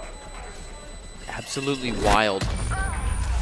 You have to know the win con. You have to understand the situation to win a round like that. And what a round to win. Now they're up to 6-6. Switching sides. Yeah, just amazing. KJ ult just didn't have the time. Yeah. Yeah, that KJ ult was so well played, but the time was just off, and they're able now to just hold it in, just keep being that force. And the detention wasn't enough. Yeah, it was halftime though, so normally it'd be like You just dump everything in. Yeah, so it's a great KJ ult if it was able to be used a little bit earlier, but at that point you may as well use it. Yep. See, If you buy the whole mouse pad, you better use the whole mouse pad. Game Captain, brought to you by Game Captain. see. Cover going up. Didn't see anything. He's just gonna back off. Breezy kind of pushing up here, waiting for these challenges, but not finding anyone who cares. AJ gonna bring down Saucy though, right through that smoke. 205 taking a couple hits. Gonna attempt the concuss, but Breezy just kind of pushing their advantage. Ryan Taco not seeing. 205 gonna try and get some shots. Not able to land anything, but actually managed to bring down Breezy with a well-played headshot. Reem drops Game Captain though. Spike planted. Hopefully the call was made. Yep, they're looking for him. A tight pistol round. They already own the site. Valley only 2 left to look for it. The utility is coming out, and they're throwing everything they have into this. They take another Valley View player down, though. Boise from a distance drops one, but the timer is already so low. Reem is low. David with 2. Sees him, needs to get the headshot though. Yeah, you can't crouch that wall. It's too high pen. He's got to walk all the way around, try to find Reem in the corner. But goodness, only 10 health now. He's considering maybe backing off a little bit. Yep, the spike counting down, and Reem gets the headshot. 10 health doesn't matter, it's still going for the headshot. Good work, good work. 7-6 here. Which is really 1 point for Boise, so we expect them to find the next one. Yep, he's actually seen a Phantom. Seen him toy with the idea of some rifles here. Definitely, but that totally scrapes your creds, right? And if you're the only one with a Phantom, you don't get as much support from your teammates like everybody else on the team. So they've got to stay alive here. Breezy has to do well and keep that, because if you don't have that in the bonus, it's going to be devastating the next round when everybody else is trying to buy. And so things would like to be coordinated if they can, but if Boise's feeling hot, they can diverge a little bit.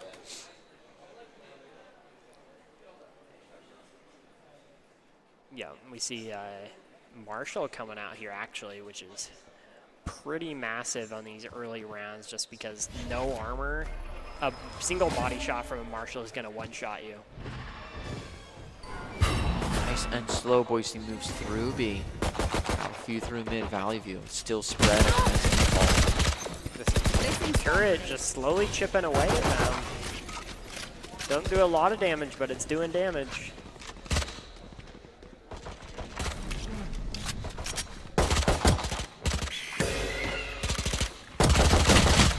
A good little ring around the rosy fight again as Toss and Reem are going to find one. Breezy as well. Boise doing well to hold this in. Valley View does not do very much damage. Saucy looking for one, but TMG Fuzzy's going to take another one down. And there it is, a flawless, meaning that Boise has a clean bonus up with a lot of potential, as they already put in a lot of money for some intense guns here. So we saw that Phantom coming out round 2. Looks like it helped. Yeah, they're even going to, oh yeah, they had that Marshall as well the whole time. So lots and lots of shields and lots of creds. So even if they take a loss here, they'll have at least $3 grand each to move into another round. So they can actually back-to-back buy regardless of this positioning. So Valley View would love to take the win here so they're not devastated, you know, economically speaking. Yeah, they got all the rifles coming out, so they're in a decent spot. Not full armor on some of them, but just having this gun advantage should be enough as long as they can land the shots they need to. Waiting for them, but are they going to find them? Good trigger discipline, doesn't fire. Yeah. Waits it out. Rehm just taking a little bit of damage. Easy with the pop flash here. It's a couple shots back and forth, not going to find too much.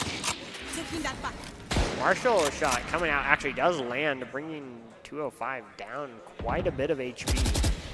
Concealment. Boise coming straight up the center like they like to. 205 picks up Breezy though. Big pick. Paranoia coming out, but gets zoned off by the Astra, stopping them from playing off of it to go down in exchange. Obscuring vision. AJ managing to take down Hawaiian Taco though. And Valley View is prospected to find this one after that bonus, but Boise did have a good bonus. 30 seconds Timer left. is so low, 30 seconds left to find a plant, and Valley View has still got this place pretty well protected, the B site. So game captain is going to be watching Reem and AJ 17 try to come in. Sends that smoke out, slow things down. Valley View still has players on the wrong side of the map just waiting for the spike to come out. 12 seconds left. Can they hold him off? Seconds. He doesn't need to kill 10 anybody. He seconds just left. has to prevent the plant, and he enemy finds one remaining. anyways. There's no way to get to the spike site on time, and he goes down Valley View, bringing it up to a 7v8. And that means Boise, well, Boise still has a lot of creds, actually, so I would not be surprised if Boise could find this next round on gun difference. But now Valley View has the creds to compete, so this is going to be a big gun round for everybody, and it could be the chance for Valley View to move up to 8. Yeah, such a smart play here, just kind of ratting in this corner by game captain. He's like, I don't need to even survive here. I just need to stop him from planting with more than 4 seconds on the clock. Ends up getting the double anyway, though. See some Astro Stars being dropped all around the map, kind of giving a hint to what their intentions are.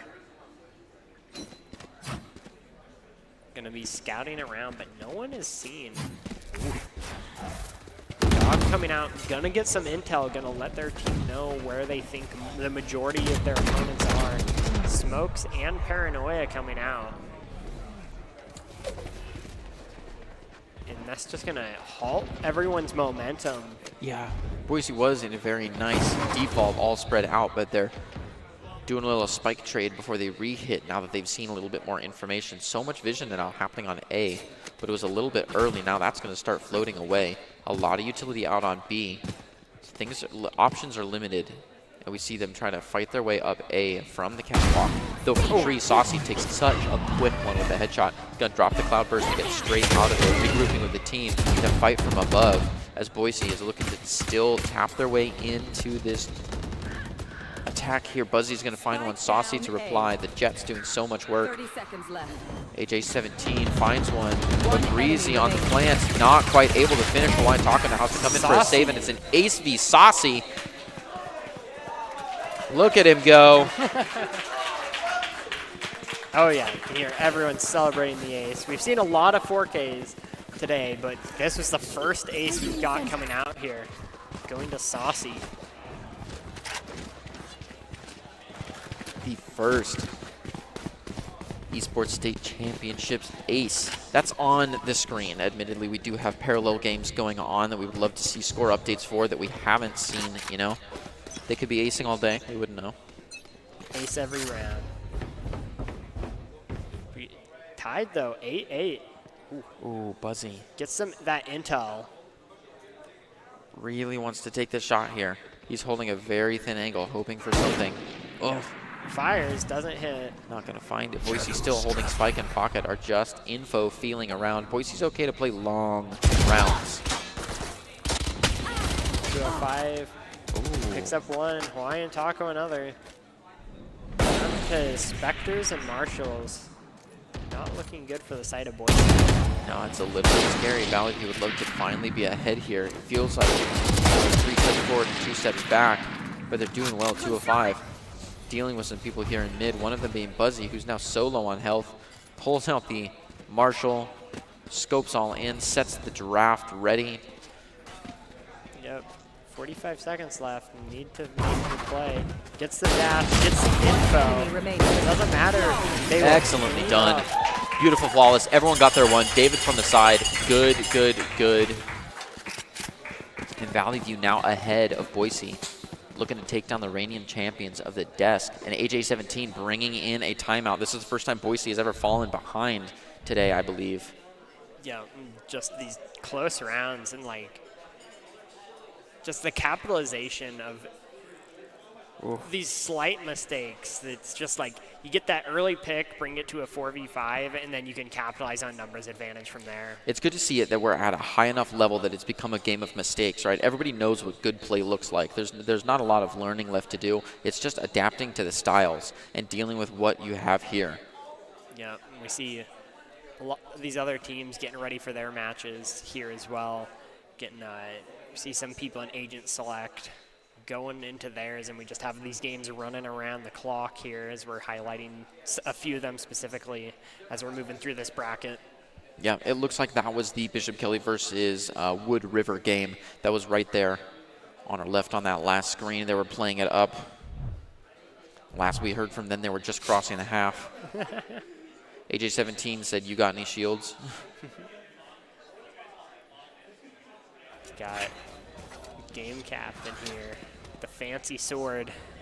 I love the Oni set. The Oni 2.0 just dropped.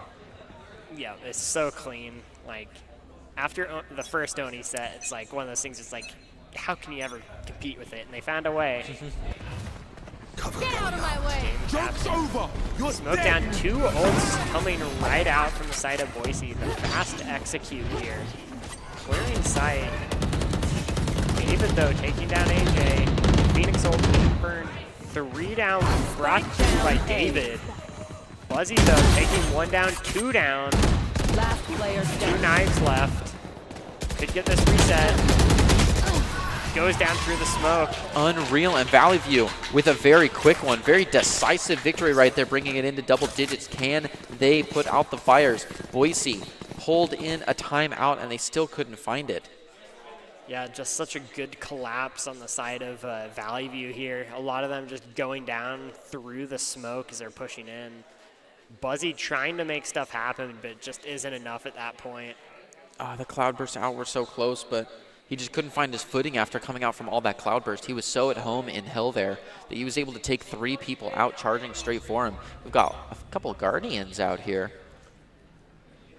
Valley View just needs 3 more points, and Boise is looking for a 5er with a split push on both A and B long.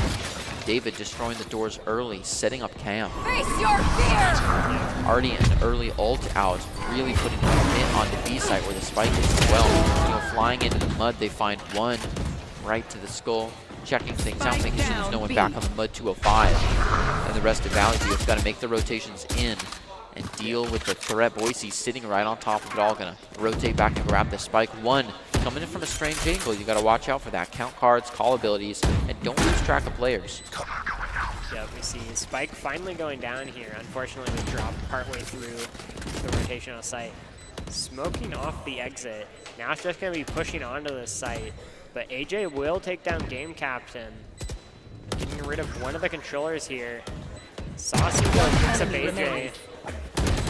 Just Saucy left, and not much they can do against 3 opponents at that point. Boise managing to pick up another round and keep themselves in this game. Yeah, it's getting so close. I don't want to say the O word, but we are very close from an 11-11. Yep, we see pretty much full buys coming out from everyone here. Unfortunately, one person not being able to afford their full armor being left out in the rain. But other than that, everyone's got what they need. And cred prospect for the next round is good. And like you're saying, except for Reem, everybody's looking good for the next round too. KOS dropping that KJ turret. We see the Killjoy ult coming out. No one able to actually stop this KJ ult, I believe. Well, Lion Taco sure is trying to, but I don't think it can happen. They're going to keep pushing, and there it is. Lockdown destroyed. Absolutely upsetting the B push, and look at all that Valley View has. I mean, getting some good very damage. close. Breezy still going to find a Team G Buzzy with only 1 health alive. 9 health. are being opted after. The hot hands being thrown. Area denial as they just plant the spike and kind of buy some time. 2 very low jets here. Absolutely unreal. Breezy gonna take down 205, ending this flank. Breezy picking up another, leaving it to a 2v5. Find the alarm bot, but nothing else. It looks like play is being made to just, you know, this round's lost. Let's just hold on to our weapons and play for next round. Sometimes, you know, that's just what you got to do here. It sure is, but it does mean that we're going up to a 10-10 here. Boise has brought it back to a fair game. We're very close to an overtime. Serious push all around. Killjoy can't believe it. Yeah. Bringing back the wide joy. Yeah, I remember Wide Joy. I think that's the scariest thing you can see is 5 wide joy cards loading into a match. Yeah, you know people are, those are Smurf accounts. Placing alarm bot. Recalling my bot. Alarm Yes, bot the Killjoy ritual every round. I got to set up the same stuff at the same spots. Yep, Cypher mains of old, remember the woes. Yep, you got to line up that specific pixel to get your tripwire just right. Let's see. Got the op, just going to be holding that tight angle with it, seeing if anyone gets a little daring here. It could happen, and you don't want to be walking that slowly into an op, but speaking of tight angles, we've got the same thing here. You have to use a little bit of a speed mechanic, jumping off of the tricycle there to get up that high. They're going to be dealing with the Trailblazer from below. And the op is, or sorry, the spike is still there, just kind of hanging out. Boise's definitely feeling things out this round. Oh, saw him and then realized after. Okay, it looks like it's the good old wait till 60. Now that we're down to a minute, they go flying in. Vision denial to be dropped again, and they ignore it entirely, go flying into A. Breezy's going to find one. David replies, and then Coast replies onto David. It's a little bit of a domino effect here. AJ17 caps one on the run, and Hawaiian Taco to find that one afterward. The 1-for-1s are unreal. Spike finally gets a plant out from someone untouched. Reem just hanging out on the site with 2 other Boise players. Valley View Hawaiian Taco has already seen a little bit of action and has to take 3 more players on to prevent them from getting to point 11. It's tight, but they don't know where they're coming from. Just trying to set up any cross angles. Timer is low, but it's not too low. Valley View, 1 player left. Know where they're at. Get some shots in. Now, like, you have 2 players just sitting down below here. You have all the time in the world in the double peak, and yep. A team ace. We don't see it very often, but there it is. Boise finds point 11 after everybody gets their 1. Valley View has got to shut them down. If they don't want to play in overtime, they need all 3 points in a row immediately. Yep, and there's the timeout from the side of Valley View, which is, at this point, very smart. Just kind of reset here, just figure out what they need to do, because they know that they can push these sites. And just got to kind of mentally reset and try something new. Mentally reset indeed. I love that everyone's actually pulling their timeouts today, really using them strategically. Look at them discuss away. Look at all the RGB we're in the moment. Welcome into the house, everybody. Love to have a full place here. The energy is high, and games have been very close. We have an intense game going on between Bishop Kelly and Wood River in the back rooms as well as a second stream showing up some other games. Got some Rocket League happening. It is a whole conference today, and there was a lot of preliminary matches that were already showcased to get us here. It's been a long road, but it's the best time of the year. This is the season. Timeout is going to be running out, and here it is. Ooh. Valley View High School game captain, who we've seen play before excellently. His timeout is going to run out, and Valley View is ready to see these 3 points, 3 consecutive points to run them out and take a win. Yeah, you see, I mean, we're at such a close point here. Both these teams almost, like as you said, the O word here. We're yeah. Only 2 rounds away.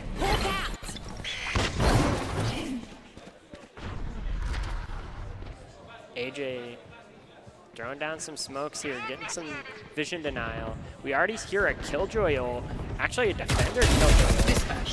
The long flank gonna get 2 picks right away onto Boise. Boise forced to back off too because of that defender killjoy ult. And now they're kind of trapped in a corner. Only so many places they can go, and Valley View knows that.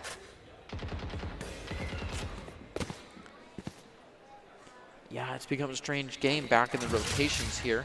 The Trailblazers are just barely missing anyone. Unfortunately, they have that fog of war, so they can't see anyone's there. They decide to rotate on around, and maybe a good call, game captain, shutting off, going through B short. Looks like they might try for it anyways, or at least coast, trying to get some wide fire angle here. Game captain to jump in on the fray. Coast is just trying to make sure his two teammates can get through into the B site. VHS 205 stuck in place and still does excellent with it. Finds a 3K from where he's standing. Unreal, and game captain to get another one, bringing a flawless onto Valley View's plate. Looks like that timeout really helped him out, and now this is in what I like to call practical overtime. Obviously, there's no big switch that changes the gun situation or the cred situation or the attack and defense, but the first team to win 2 consecutive points now takes it. Yeah, I mean, we do see with the guns here, basically overtime economy. Right. Everyone's got enough for what they need. Even Everyone's loaded, yeah. Yep. So. Whether you're costs or not. Yeah, and we see this next round. Everyone should be able to buy for at least 2 rounds, even if one team loses everything here. See Breezy picking up an early kill on David. Bold to kind of push up like that. Boise definitely capitalized on it. AJ just getting this control where they can and trying to find something here to even this out. Some good intel at least.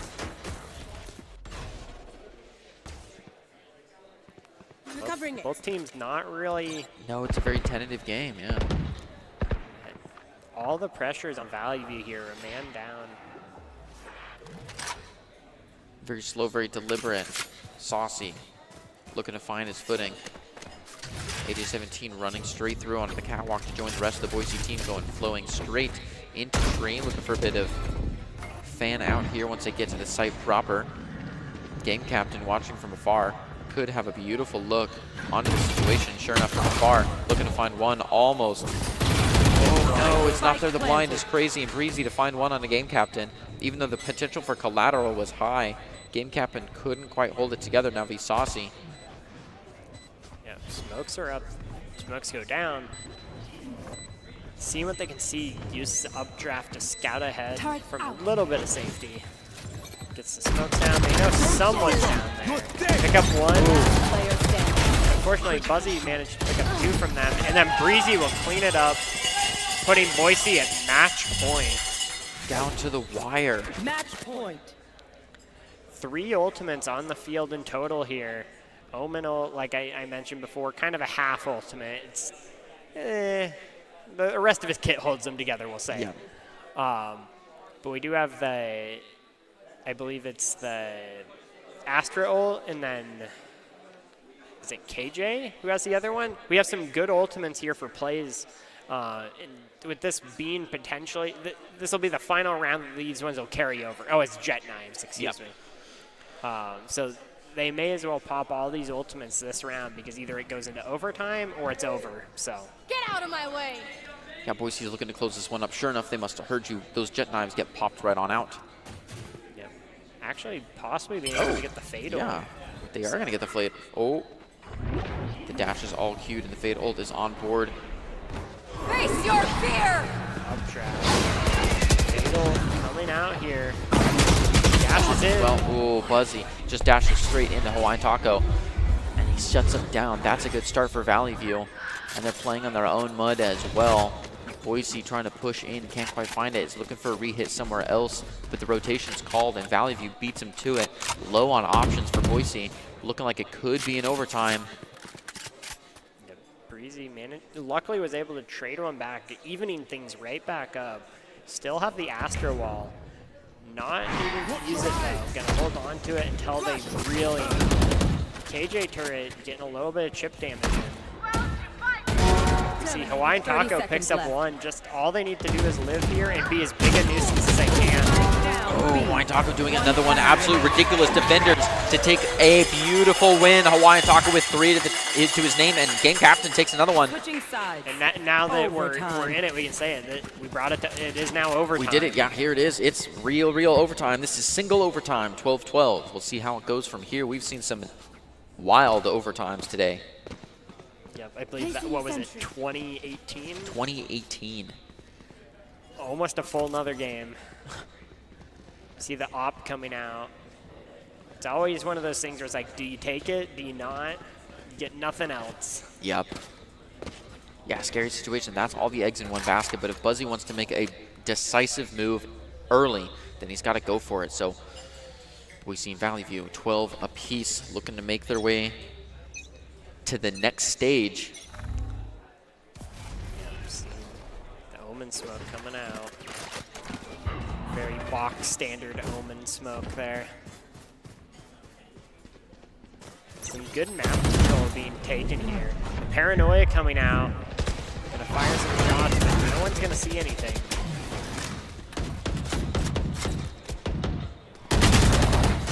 Some good damage, and we see they're just kind of stuck in this little cubby here. AJ just gonna do their best to survive. Valley View's definitely pushed people back a little bit, and Boise is one player hanging out on A site. Oh, You can see the roll, the run around. Gets the fire, Not the quite shot. there.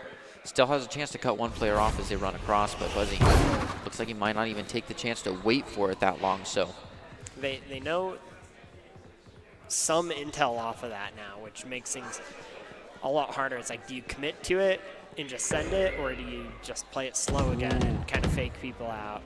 yeah, the knives got blinded, and now there's a smoke in mid.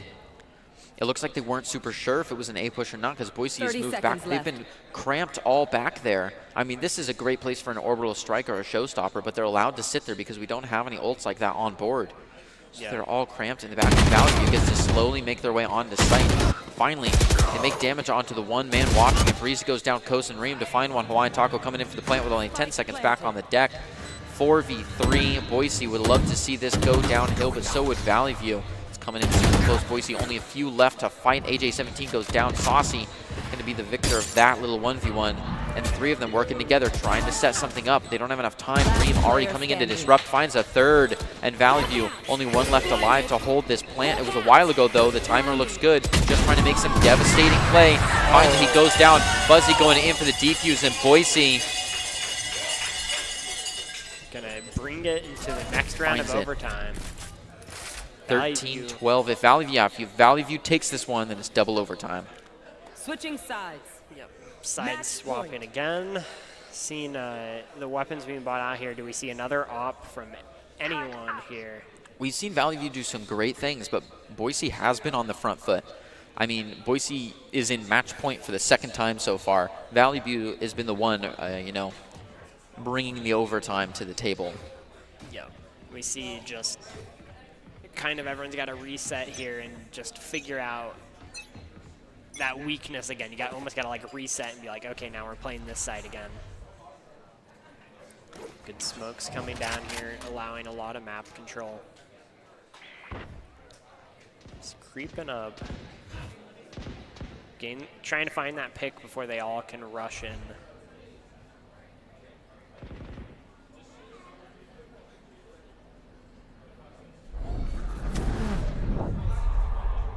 Double Paranoia's coming out here.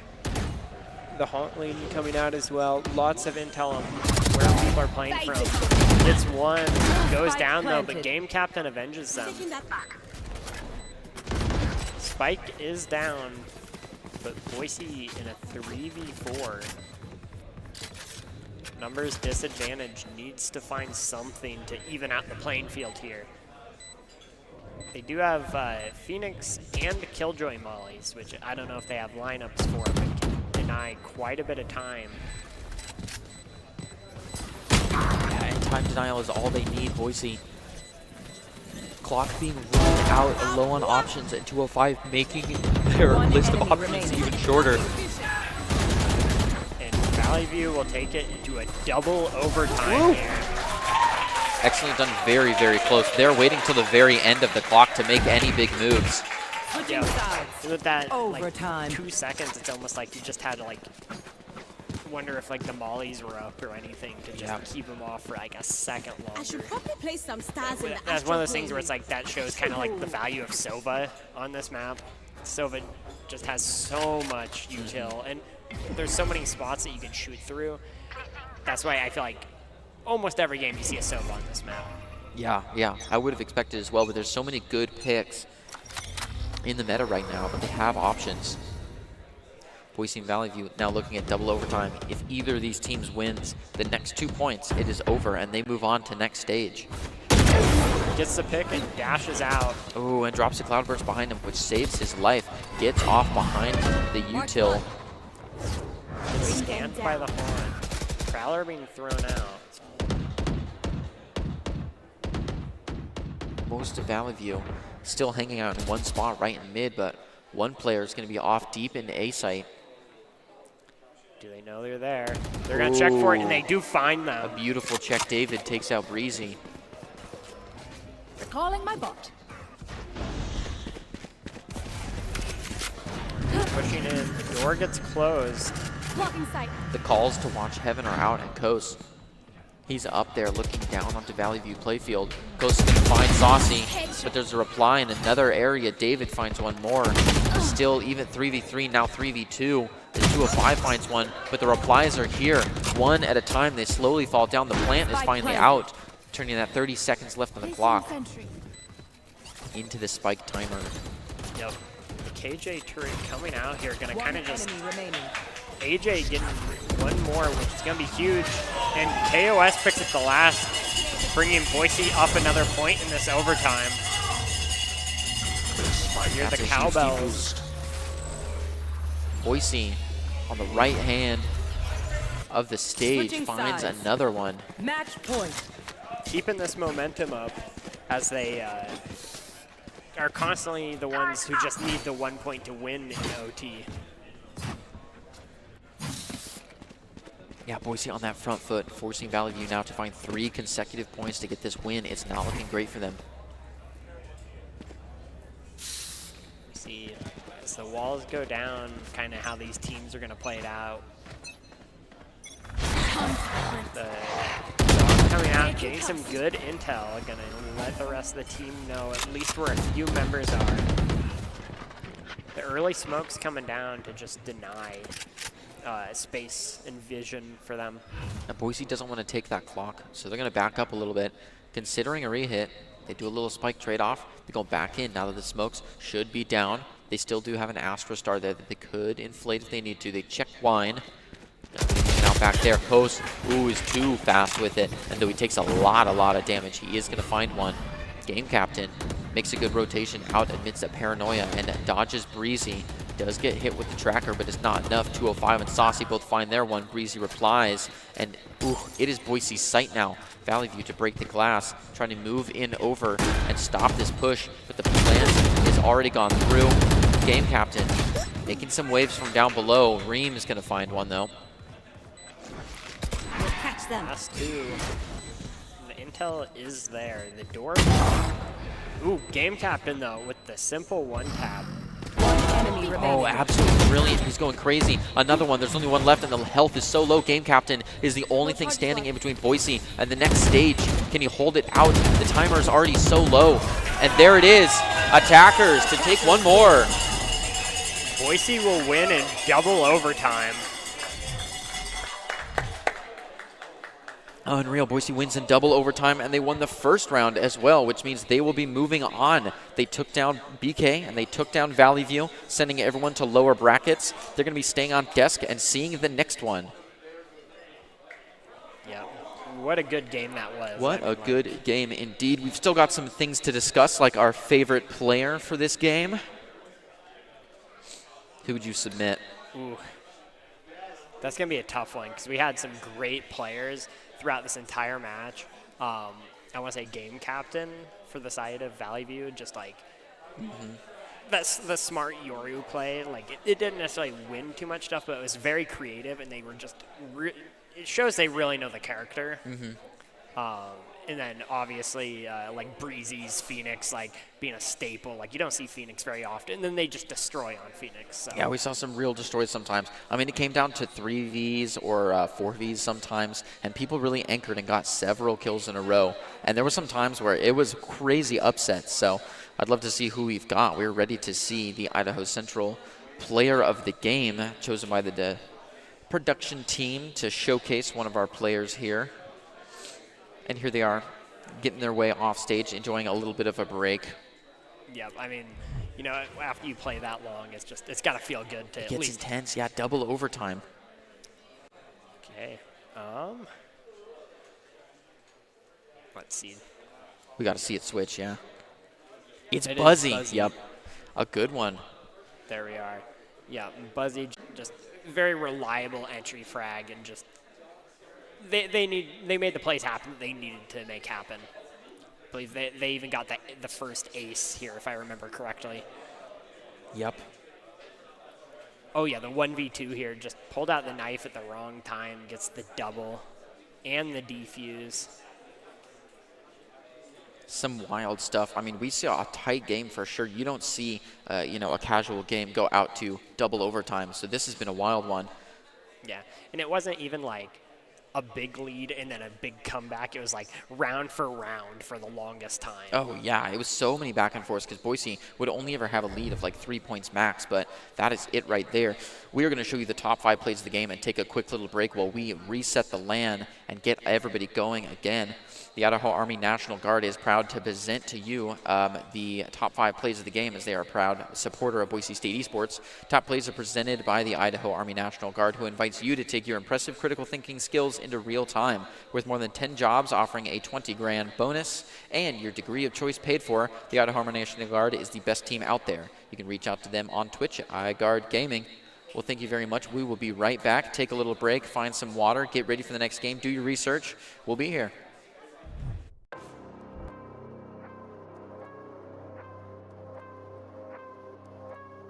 Finally, Boise comes rolling in, but they've got to break the door first. Now they're playing into somebody else's territory. Valley View 2, one on each side. Since in Paranoia, that ushers an easy first kill. It's down to the last one in a high pen area. They could just spray if they wanted to, but they're playing out. They know they've got the win con. They know they have the timer. Just wait for it. It's a 1v1, and he finds both of them. What? Buzzy with the upset.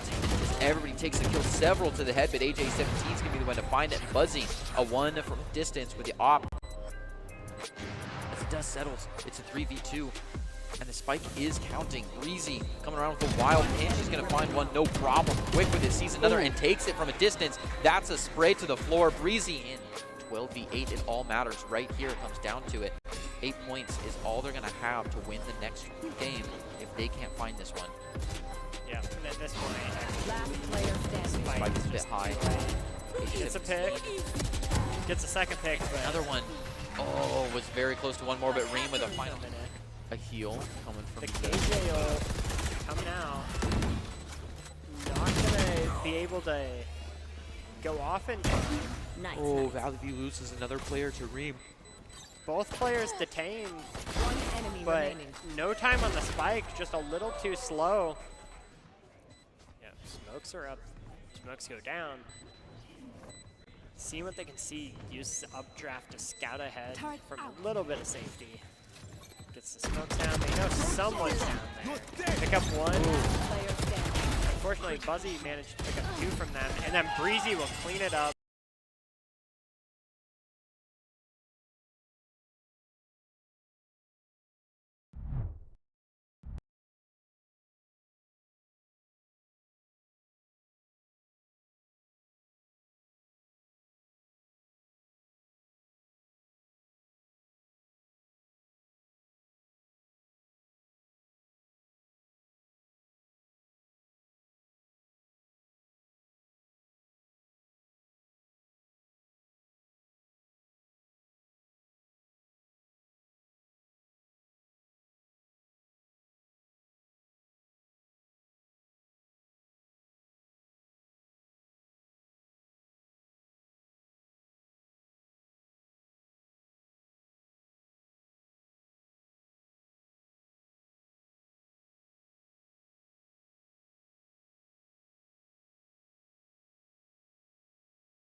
beautiful Boise State Esports Arena. We are back at you with some Rocket League action. We are going to be having Rigby versus Middleton, and the winner of this match actually will end up going to the finals. So this is a very high-stakes matchup that we have here for you today. I'm still your host, Colby, and joining me to call all of the action is Joe. So, moving towards the finals now. It's pretty exciting. I mean, we've only gotten to see the one match here on stream, but goodness, it was a close one. I mean, it was a 3-0, but it was such a close ending there. I'm kind of excited to see. We haven't seen either of these teams on stream yet. I'm curious if they have kind of different strategies than the two teams we saw before, or if they're going to be similar. And what I'm really, really hoping to see is a lot of demos. Let some sparks fly, you know? Don't let people play the game. That's No, make them think about it a little bit more. Yeah. And with that, Rigby, actually, we do need to highlight that they are the #1 seed, and they had no losses in the regular season. Wow. So we're kind of expecting great things from them, and it'll be up to Middleton to see whether or not they can counter. Yeah, I totally agree with you. I'm excited to see Rigby because, like you said, #1 seed, and I haven't even gotten to see them play yet. So I'm super excited to see what they have in store for us. Hopefully, it's a lot of demos. Hopefully, it's a lot of pressure. Some fast-paced gameplay going into this series here. But yeah, whoever wins, we could either see an upset with Rigby going down and then a really exciting grand finals, or we could see Rigby do what they've apparently been doing all season and walk straight into the grand finals feeling confident. Of course. And with that, we are just waiting to get into the game. I think what's really exciting about this particular match, though, is that we're running into, the final hour of this tournament, to say the least. We're not quite there yet, but this is kind of a stressful moment for both teams at the end of the day. Even though Rigby should probably be feeling confident, at the end of the day, I mean, this would be the worst time to have your first loss, right? I mean, I've been in this position before. When you're on the I mean, when it's for the finals. Yeah, because at the end of the day, if you're first seed and you lose, right, then it kind of feels like, oh, we just got upset or we messed something up. And that might be the case, or they might have had a really good day at the end of the day. Like, teams have pop-off moments for sure. But the expectation is more on you to win that game. So if you don't, it can feel worse. And you can put that expectation on yourself, too. So I think mentality is going to play big dividends going into this first game here. You're going to have to come into it, both teams feeling really confident and focusing entirely on your own gameplay. Tune out the noise. Tune out everything that you've been thinking about before the tournament. Just focus on your own gameplay, play-by-play. Keep your confidence up, and I think you're looking good, honestly. And make sure to trust your teammates to do their job and do their same thing as well. Because when you don't trust your teammates, that's kind of when you run into the double commit, triple commit territory. And you really need to make sure that you have somebody in every quadrant of the field, or in every third of the field, not quadrant, at any given time, or at least ready to rotate. Yeah, and at this stage of the tournament, even before the tournament started, practice time is over. We're in game mode now. So at the end of the day, mistakes will happen, but you have to just let them go. You have to worry about play-by-play, focusing on trusting your teammates, letting them do your job so you can do your job, and just making sure that all the way through it, your head's steady. Because if you let it rock even a little bit, positive momentum and negative momentum both go leaps and bounds. I mean, if you let a little bit of negative in, it will just make it so hard to come back. And if you let positive in, it's going to be so easy to stay in this game. So I'm really hoping that we see just a bunch of cheers, a bunch of real excitement between the teammates every time a goal is scored, bouncing back, never giving up no matter what the scoreline is. And we got a lot of that in our first matchup. I mean, people were being very loud, particularly on the side of Mountain, who actually did end up winning against Valley View. And, I got to say, I want to say part of that, I want to attribute that to the fans. Because usually our arena isn't this full. Usually we don't have people screaming at the top of their lungs when there are goals. And it's just so great to see. And I definitely think it helped Mountain home win. So maybe that can be what Middleton is looking for to kind of beat out Rigby.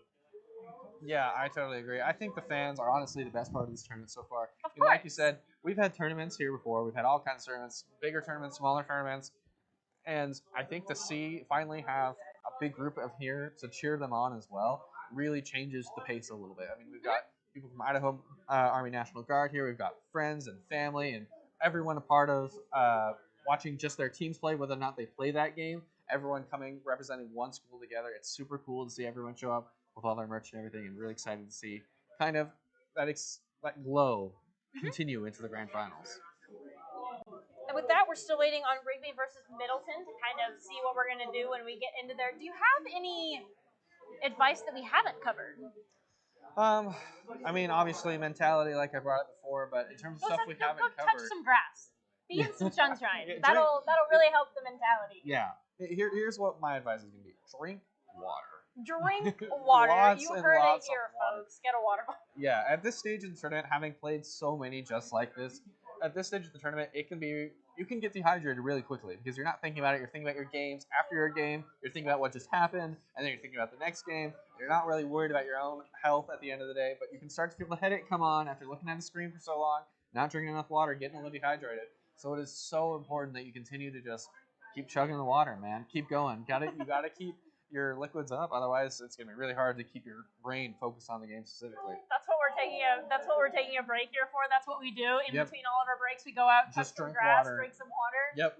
Get a nice Make deep sure breath you get of fresh air. outside. I'm Yeah. not sure enough gamers do that. Yeah. Get some sun. Yeah, a little vitamin D to Some go sun. with it. Yeah, I mean, you got the whole summer ahead of you, to say the least. I mean, I think most people are ending school right about now. I think maybe the high schools are not quite there yet. But at the end of the day, now's the time. I mean, there's not a lot of time left to make any adjustments. Now's the time you come into it with your own game plan. You come into it healthy, hopefully, full of water, and you keep your Full of mentality. Yep. I'm gonna win because I'm full of water. 100%. Any confidence you can get, within measure, any confidence you get for any reason, take it and run with it for sure. Because positive momentum is everything at the end of the day. I drank water, guys. So not to be dramatic or anything, but I'm fully prepared to carry because I'm drinking water. 100%. We're finally getting into the game here. This should be pretty interesting. I am super excited to see where this ends up. We have this awesome graphic through the Unreal Engine. Really excited to continue that. Now let's see here. Kickoff has already started. Looks like it's there's the fairly even. There's a demo right off the bat. Bruno from blue side has to clear it out. It's up in the air. Oh my gosh, there's an aerial and a shot. That's probably just going to go all the way in. No, saved by the last minute by yellow defense. But we hit off the wall here, and we have Jimmy just barely able to get it out. And then with that, we do see RL just kind of able to get clear to midfield, and then immediately after that missed the touch, and it looks like there will be a touch from blue team. Actually, a 50 that kind of sends it just over in the corner. And it looks like KX is going to be the next one to touch the ball, and then it looks like Grizz is actually just going to be able to swerve it around that corner. Amazing ball control there. And then we see a shot on goal, and it looks like Alzrick is going to be our first goal of the game for Highland. Okay, so Highland, first out of the gate here, starting us off well. It looks like they might already be up 2 games, or down 2 games against Middleton. So this might be the beginning of the Highland reverse sweep, is what we're looking at. Okay. So we have Alzarek leading the charge here off the back wall. Has the shot, but can't quite find it at the back of the net. Waiting here on Snags to clear around. Grizz trying to push along with him. Snags with the pass. Ends up just taking the shot. Go bounce in front of the net. Bouncing over. Jimmy has to get the pressure on. Maybe gets a follow-up touch. He doesn't find the back of the net. It'll spill out to the corner as Snags looks for the clear.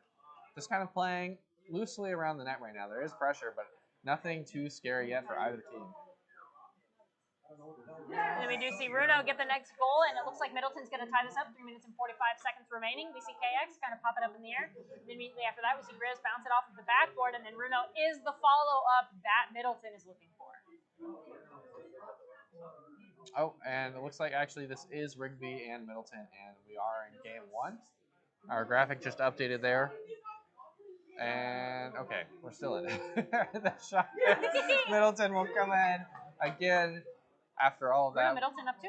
Yeah, I mean, good pass towards the back wall. Not quite the connect that Rigby might have wanted, so Middleton will take the shot into the far right corner. This is a close match already, especially for Rigby being the #1 seed. Close and high scoring. Yeah. This is going to be an explosive game for sure. We'll have to see how they adapt going into game 2. I mean, we're going to have a game 2 regardless. So Alzarek trying to pass it up to a teammate here. Ends up having a lot more space than they might have wanted. Snags has to leave it. Oh, they bumped into each other. Might not be able to do much else with that. Yep, Grizz gets to get away with the ball here now. Has the boost to make something happen. Maybe goes for a solo play. Gets the pinch off the ceiling, but no follow-up means that it will not find the back of the net. They'll spill out in front of Rigby's net. They'll pinch it around one. It's an open net. Somebody has to get back. You have to bounce it above the crossbar. They do. They're safe for a little longer, but not too much longer as Alderek is mounting the counterattack.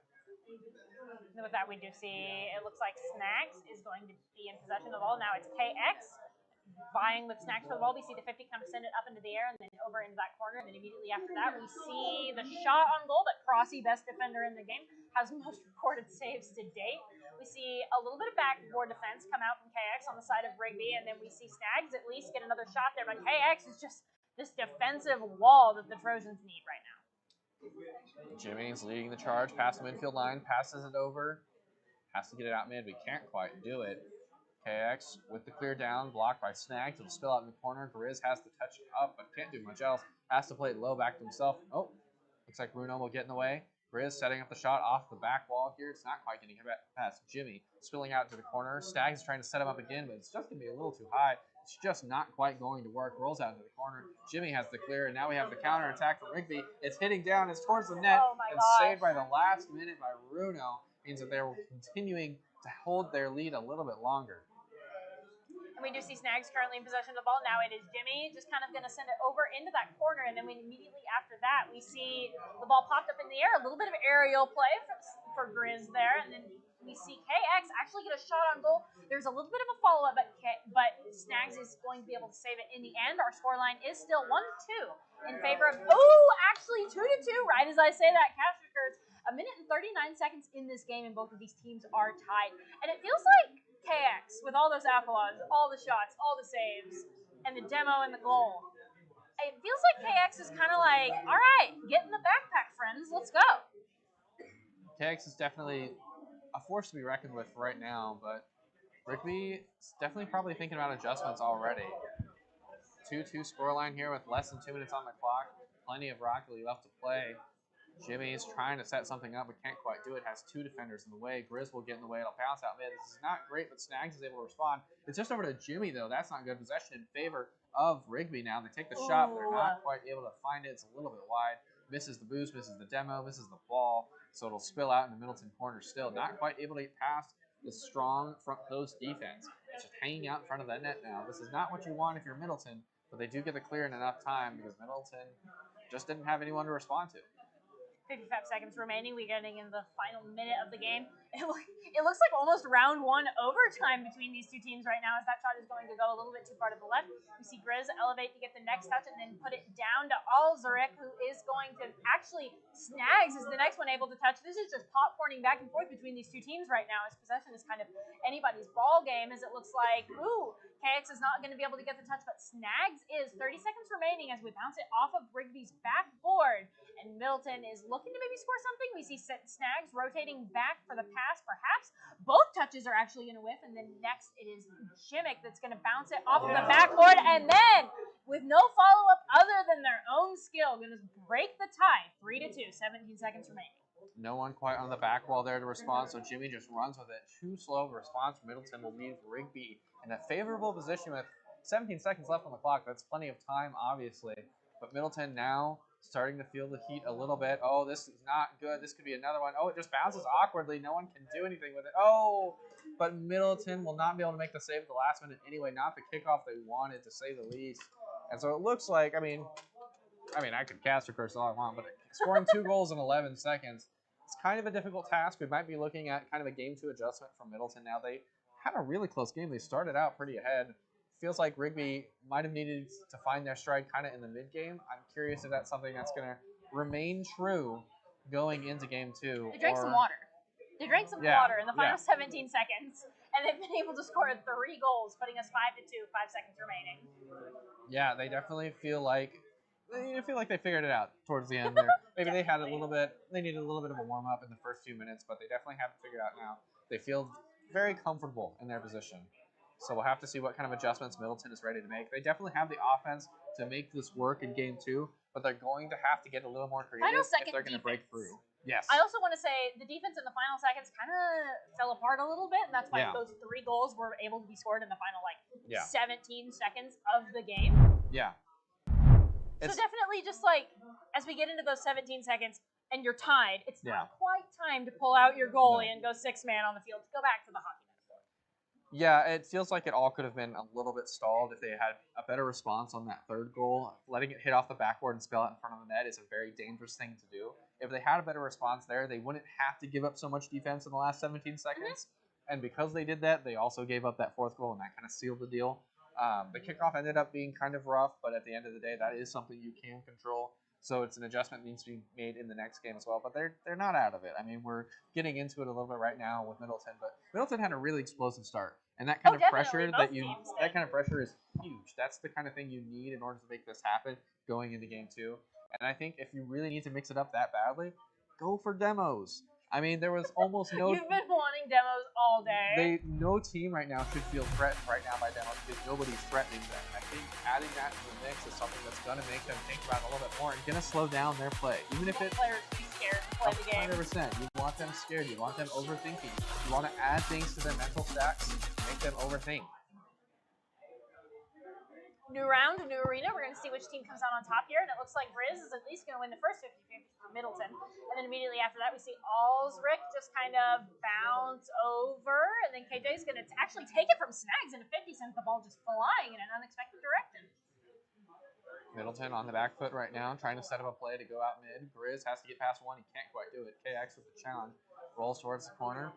Bruno slow playing around Alsric, but can't quite do it. This is dangerous, but Snags does manage to get it out. No response, though. The clear's just not quite good enough, and KX is going to pounce on it almost immediately. Just spills out towards the midfield there. KX with a hop shot towards the corner. And we do see, I think the demo definitely helped enable that. So it looks like Rigby's actually taking your advice. 4 minutes and 33 seconds into the game. Rigby up 1, Middleton nothing. We see Jimmy currently in possession of the ball. No, it's immediately going to get stolen from them and cleared all the way across the field. Now Snags is on the defensive, kind of fighting Alsric for possession of the ball in front of their goal. We see Rundown go to assist their ally. Alsric currently in possession, but immediately it's going to be stolen. KX playing a little bit of backboard defense. Alsric is going to get a clear to midfield, but will they be able to get it past Rundown? Not quite. Snags trying to set something up. Goes for the play off the ceiling. A follow-up from Grizz will spill out mid, but not enough response time. Jimmy OK is in the way. It's going to get blocked out towards the corner. A little bit of a back foot right now for Rigby. They have to reset their defense, but not a fast enough response. Alsric has to get the clear out. Only one player to beat. Just has to beat Grizz. Gets the 50-50. It's going to roll in front of the net here. Somebody has to respond. Grizz is up for the clear. Jimmy's there for the response. He's going to drop it down. Might just go all the way in. Almost, but not quite. They have to reset the play entirely. No, Alsric has the response. The mounting offense is happening here. Snags is not quite able to do much with it. They need to get it out of their end as fast as possible. Grizz is able to get it clear, but he's not able to do much else with it. It spills out in front of the net. A bump could mean the end, and it is. KX is able to score off of a good bump in the corner after a pass here. Here's the pass right there, and Alsric right here, bump. Grizz no longer has the momentum. KX is able to respond, and that will put Rigby into a favorable position into the last 3.5 minutes. We go to this next 50-50. It looks like Middleton's really trying to take this right now. We do see Snags. Actually, they will win the 50-50, sending it over on the Rigby side of the field. But it looks like KX is actually going to try to clear, but not be able to get it past Grizz. So the Middleton offensive line is still strong here. We see Jimmy at least get a little bit of a touch to disrupt there, as all 3 members of Rigby on hard defensive right now. As Grizz is just going to, as KX is going to demo Grizz, excuse me, really opening up the field a little bit for an offensive play here. As Rigby kind of moves in, but then is forced to move back due to a clear onto their side of the field. Runa is just being a problem as Grizz takes the shot, but is unable to put it in the back of net. No shot here. Snags has the follow-up, just spills it out in front of the net. Jimmy will be there to get the clear out. Grizz trying to keep it in play, doesn't have any beat, so Runo's going to pop in and stop it. At the midfield line, Snags is trying to keep this offense going, but he's not able to get past Jimmy. They'll roll out in front of the net. Runo's up to try to keep the pressure. He knocks it down and away, but KX is still on it. Kind of playing a lot of that midfield ping pong right now, but finally Alsric is able to get through. Almost gets the double tap. No shot from Rigby. Played it a little slow. Oh my goodness, there it is. After a whiff from Middleton, Rigby will pounce immediately as we cross the halfway point of this game. A 3-0 lead in favor of Rigby. They definitely have the confidence to keep going right now. Middleton needs to make an adjustment. It feels like they have the pressure. They're on their the offensive end enough. But they need to start making some more aggressive or creative plays. And if that means demos, if that means passing, they need to start doing it now. Oh my goodness. Jimmy coming away with an amazing shot here. What a read off the sidewall. Is able to get the deflect into the net. Top corner, that is just amazing. Oh my gosh, they just weren't there in time. Jimmy with some very accurate shots here. And it feels like Jimmy and KX this time are the ones that are really working for Rigby. And Alsric has been an assist mastermind here. As we see KX, just be able to put another one right in with that. Our first hat trick of this game. Yeah, we had a pretty close game 1. It barely even came to a 3-goal differential, but KX kind of leading charge. I just said with Alsric, look at those 4 assists to his name, almost 100% goal participation in his favor. He's definitely that more scrappy support player that I've talked about before on other streams. He's kind of committed to the getting in the way of things. Like, for example, he had that pass earlier, and then he got the bump immediately after. It set him up perfectly. So we'll have to see if that's something to look out for next game for Middleton, because right now, this is not looking good. It looks like Bruno's kind of trying to fight Alzric for the ball, and it looks like Grizz actually will get it clear to midfield, but doesn't actually get it any further than that. As Snags gets the next touch on the ball, trying to actually Jimmy almost gets that goal off of Bruno's Bruno almost gets the goal. Excuse me, but Jimmy is there to disrupt, and then we see Jimmy once again put it up in the air, and then next time it is Grizz. Just going to kind of slide right into there, and it looks like KX is going to send it over into the corner. Jimmy gets the next touch, and the setup was there, but the touch just barely wasn't fast enough to get the goal. That Rigby would have been up 5 to Middleton's nothing. A minute and 20 seconds remaining. off the wall here. Response, it'll spill out mid. Jimmy is up first, gets the touch, has another, probably has a third. If he does, he beats out Grizz. It'll bounce past him. Oh my gosh, no play from the defense there. Almost led Middleton to getting a 6-0 on them, but now KX is playing it around, trying to set up another play. Goes for the flipper set, doesn't make quality contact, so Bruno gets to be in the way here. Jimmy is able to deflect, pushes it out to the corner. Less than a minute left on the clock now, not in favor of Middleton. They have to be thinking about game 3. This did not go the way that it went in game 1, so clearly whatever adjustments were made need more refining going into this next game here. Rigby, feeling it, to say the least. They're feeling it now, Mr. Krabs. We see it over in the corner. We see Grizz pop it up into the air and then actually be able to get the touch, set up their ally, but the goal is just going to go. Okay. Oh, Bruno's coming in with the touch, putting some respect on Middleton's name in the final 32 seconds of the game. This could be really big at the end of the day. If the scoreline ends here at 5-1, this might be enough positive momentum to give them the push they need to go for the reverse sweep. We saw 3 goals in 17 seconds, too, so I definitely also do just have to say, within the realm of possibility with these two teams. 100%. I'm excited to see kind of the explosions begin here at the end. But if you're Rigby at this point, all you're really concerned about is playing quality defense. Yeah, what's the tournament matter? You really don't care what the scoreline is. You just need to end up winning the game. Oh my gosh, all the demos. Yeah, see, this aggression, the explosions are coming out now. It's last-ditch efforts from Middleton to stay in this game, but it looks like as the clock's winding down, they're going to end up having to go to a scary sweep situation. They definitely have it in them, but there needs to be some adjustments made to stop this Rigby team. So the ball is still up in the air. We're still in play. We're not moving to the next round just yet, even as it gets spiked. The ball gets spiked down into the ground, and Rigby will take match 2, putting Middleton in the very difficult position of having to reverse sweep. What does the stat line tell you? The stat line tells me that the quality of offense was much more in favor of Rigby. The boost used and the side control are actually fairly similar between the two of them, but if you look at the shot differential, it felt like Rigby literally had so many more chances to find the back of the net.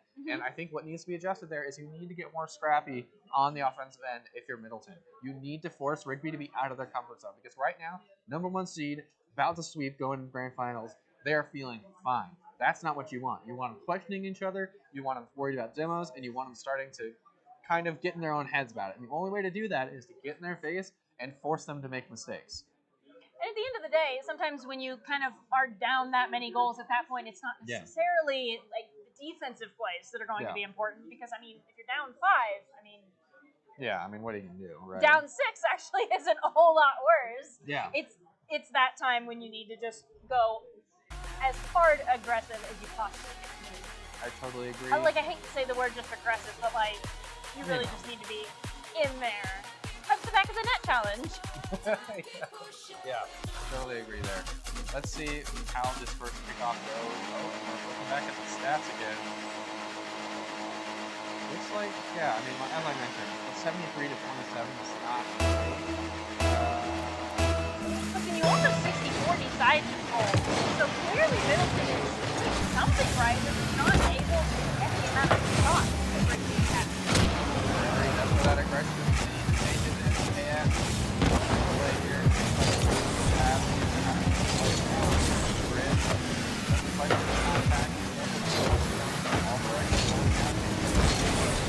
We'll have to follow up. We'll have to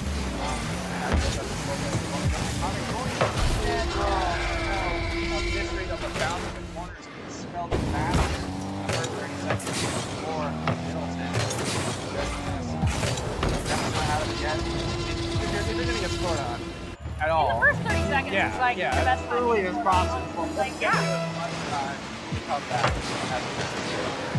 But definitely not the way you want to start if you're looking for a comeback situation. And then we see Snags kind of in possession of the ball. Middleton really feeling the pressure right now. We see Gimmick just kind of, the ball is trapped in the corner, and then we see a breakaway to midfield, and then Aldrich is there to receive the ball. It looks like Snags is going to elevate and test them, so the ball just kind of gets spiked down.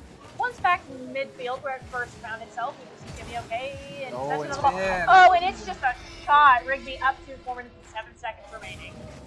Rigby just catches Middleton too far up again. Both players on the wrong side of the highway there. No one able to get away. He takes a shot. Voila. Rigby up 2-0 now. 4 minutes left on the clock-ish. So, like we said before, Middleton still has plenty of time. They should not be too worried yet. They need to start making some stuff happen.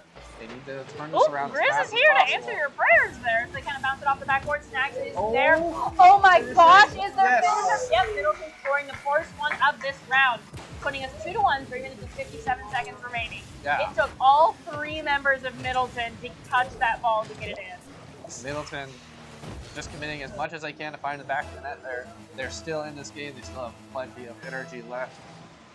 They have 4 minutes essentially to score one more goal just to force an overtime initiative. That's the bare minimum, right? They have plenty of time to finish this round. They have to ride with that positive momentum. Rigby not quite able to make contact.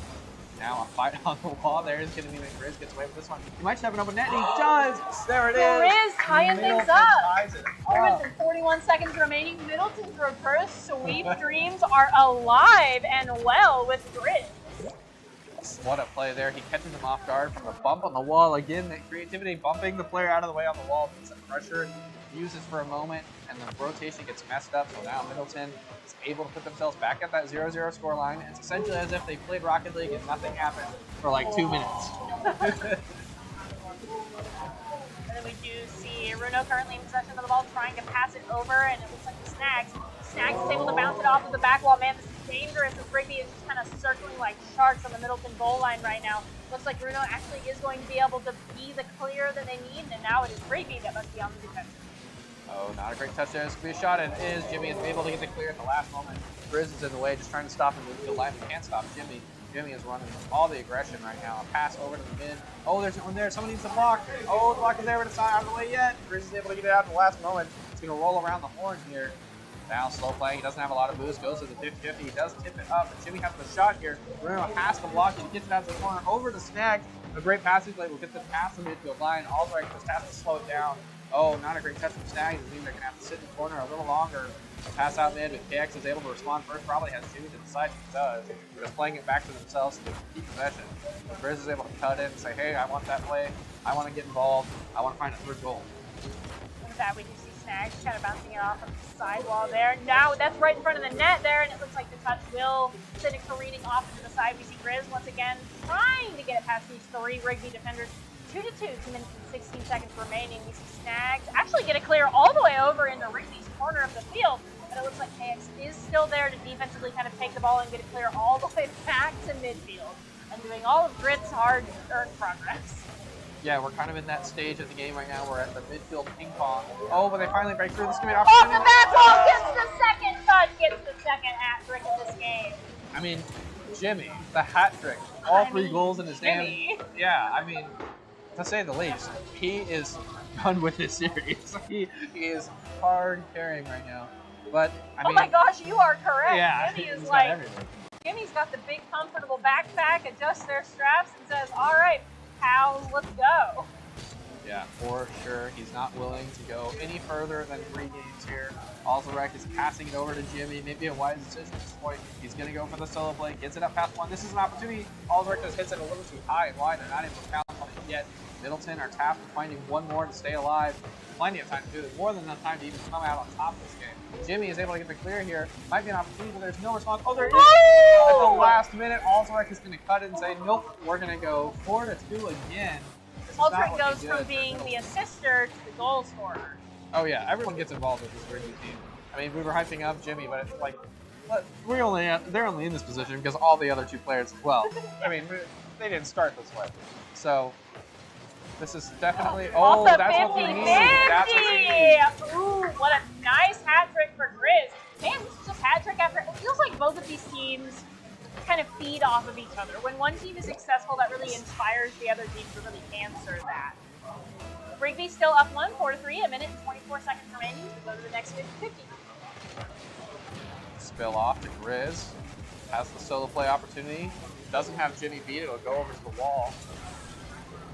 Middleton have a little bit more than 1 minute to find their next. Oh, this is not good. Jimmy has the shot and the ball down to KX. The differential is brought right back. A 2-goal lead for Rigby again, but Middleton is not out of it. Plenty of time to get back into this game. But they need another one right off the bat. They need another miracle kickoff goal to get them started. They need to find a way to break past this midfield line and just force Rigby to sit and stay in their end as long as possible. Because right now it feels like Jimmy is just finding every way past the midfield line. Right off the bat here, setting up the play. Grizz is able to get it out, but he's not able to get control, so it's going to pass out mid. Now Bruno takes a shot towards the back wall. Not able to do anything else with it, so KX will clear it. Bounce off the back wall here. Here's another opportunity. Someone has to be there, and all the right is there. Grizz doesn't have to respond to the pass up from Snags. Maybe he has the read. He doesn't. He has to leave it. Grizz takes the shot towards the far corner. It's a little wide. It won't find the back of the net. Jimmy has a shot here. Oh, Snags is in the way, however. Just kind of playing the ping pong in the midfield right now. See it bounce off over, Oh, no. trapped over into the corner, and it looks like Grizz is going to score, putting the score differential now only 1. 5-4, 33 seconds remaining. We see Snags put it up in the air, and then we see Grizz just kind of come straight from midfield and let sink it in past all 3 Rigby defenders. What a goal! Yeah, this is a close one, to say the least. Jimmy is like, I don't want to go to match 4. Grizz is like, you're going to match 4. Grizz is not done with this game. Middleton is fighting for their life right now. They're hanging in there for sure. They just need one more of those cheeky goals to stay in this and force an overtime situation. This could be it, but Bruno getting it blocked by Jimmy.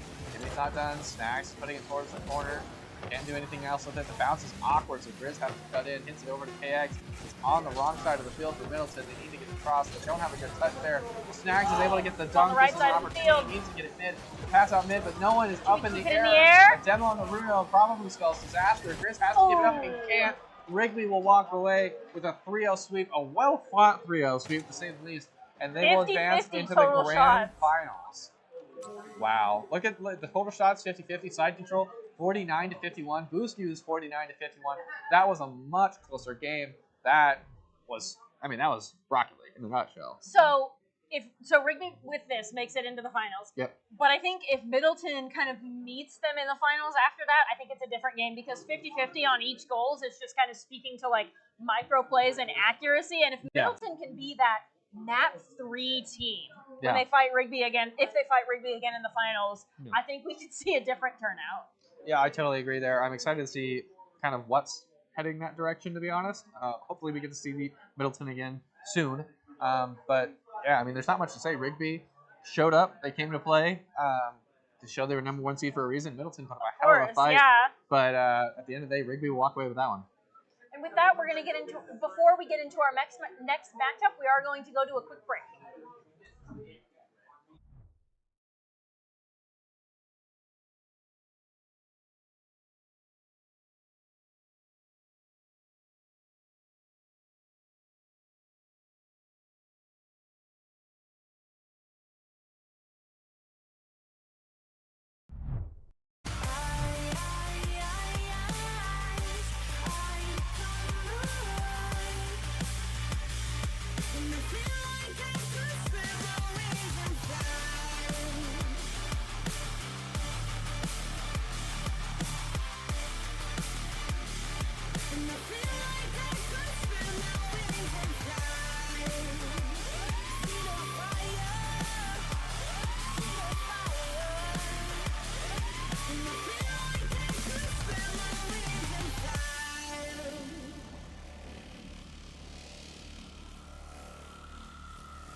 to understand how you do this to me. You've been running in circles inside my head. Wasn't looking for love, but baby, I found you instead.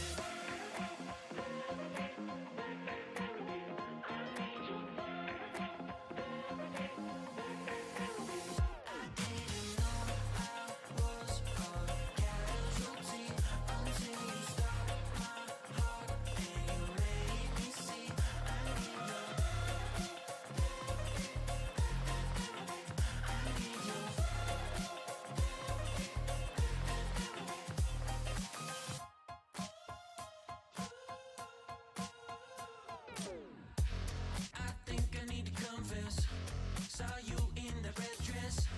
I can't seem to understand how you got all that finesse. Still been running in circles inside my head.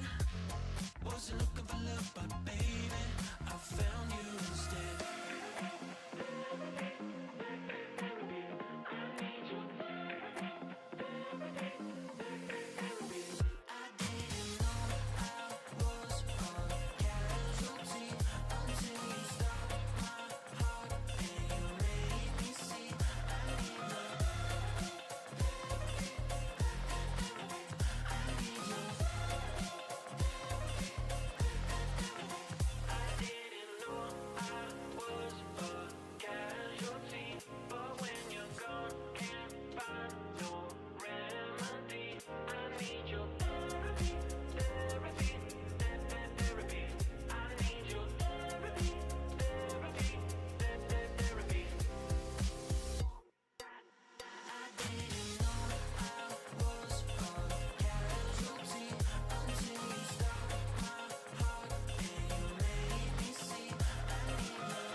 I've been drinking Kool-Aid cameras like I did when I was 9, 'cause I like to pretend that I haven't lost the time. In the end, the nostalgia, though it tastes fine, I can only drink a couple 'cause it feels like a lie. We'd play Halo and we'd lay low in our basement until the sun began to rise. We would go to school but not learn too much, 'cause it's hard to read when you've got tired eyes. Months go by, the time it flies, past the days that we drink Kool-Aid in the summertime. Years go by, the time it flies, past the days that we drink Kool-Aid in the summertime.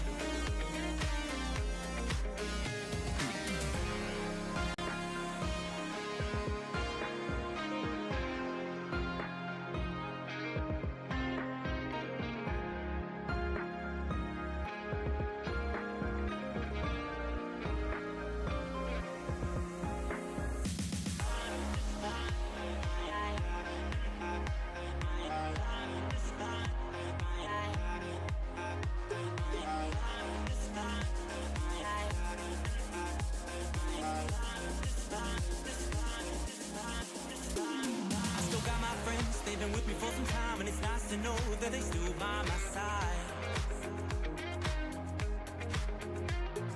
Friends are like stars, 'cause no matter how far, when it's dark outside, they will be your light. We'd play Halo and we'd lay low in our basement until the sun began to rise. We would go to school but not learn too much, 'cause it's hard to read when you've got tired eyes. Months go by, the time it flies, past the days that we drink Kool-Aid in the summertime.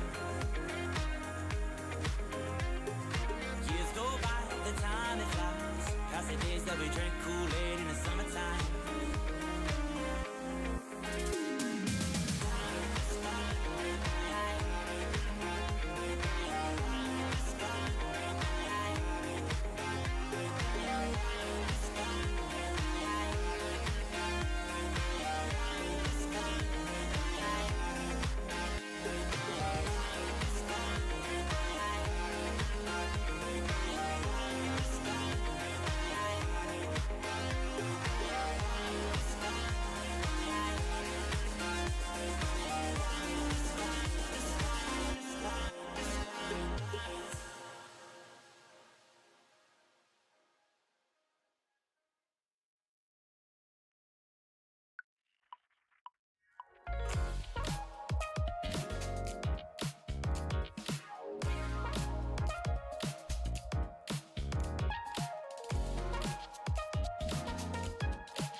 I'll go just alone. I can't stop scratching my mind. I gotta keep asking why.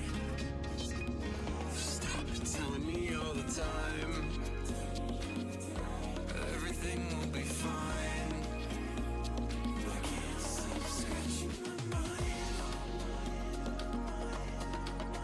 I don't know.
I'm not your guardian.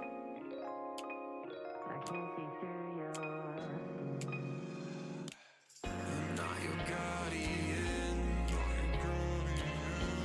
see through your skin.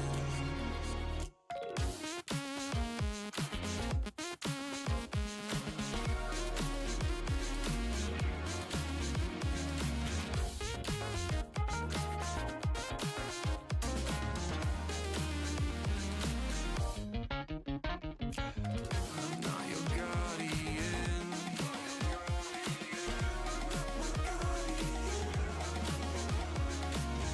I can't see through your skin. Can't see through my skin.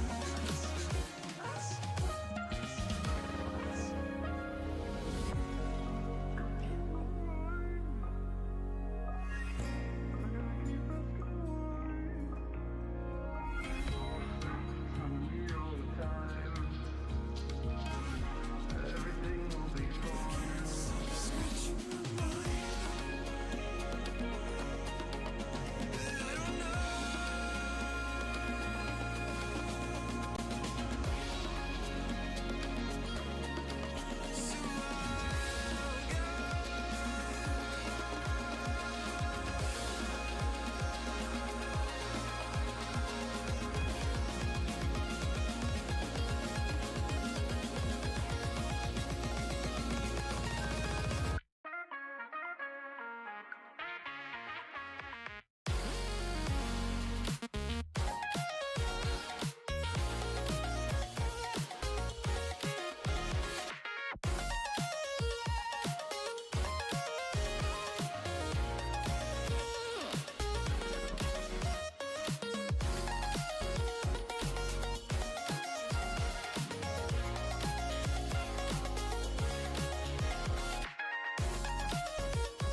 I'm lost and numb, cold to the touch.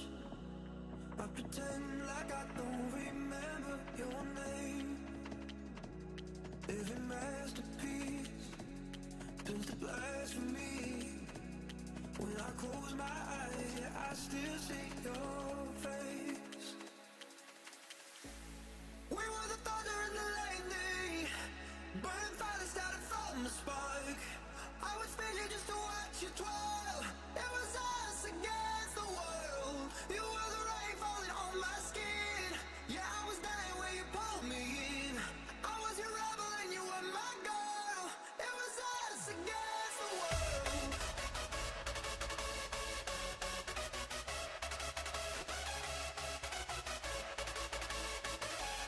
It was us against the world.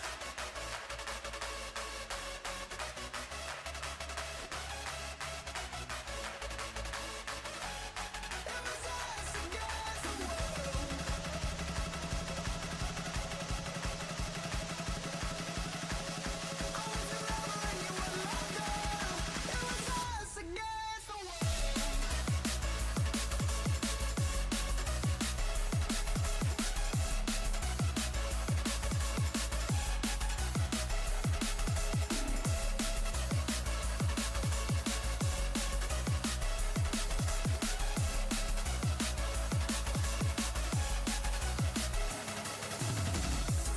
We were the thunder and the lightning, burning fire that started from the spark.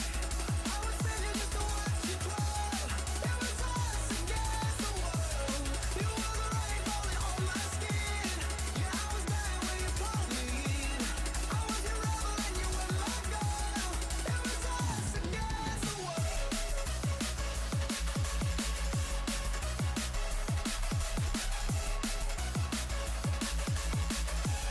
It was us against the world.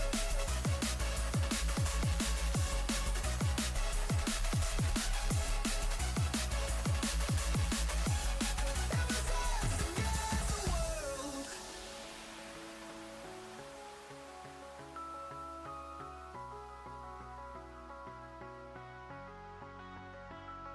Yeah, I'm pale and gray, all dust and fade. When I call for you, all I hear back is pain. Every song must stand, even diamonds fade. When the darkness comes, I count up my mistakes. We were the thunder and the lightning, burning fire that started from the spark. I would spend you just to watch you twirl. It was us against the world. You were the rain falling on my skin. Yeah, I was dying when you pulled me in. I was your rebel and you were my girl. It was us against the world.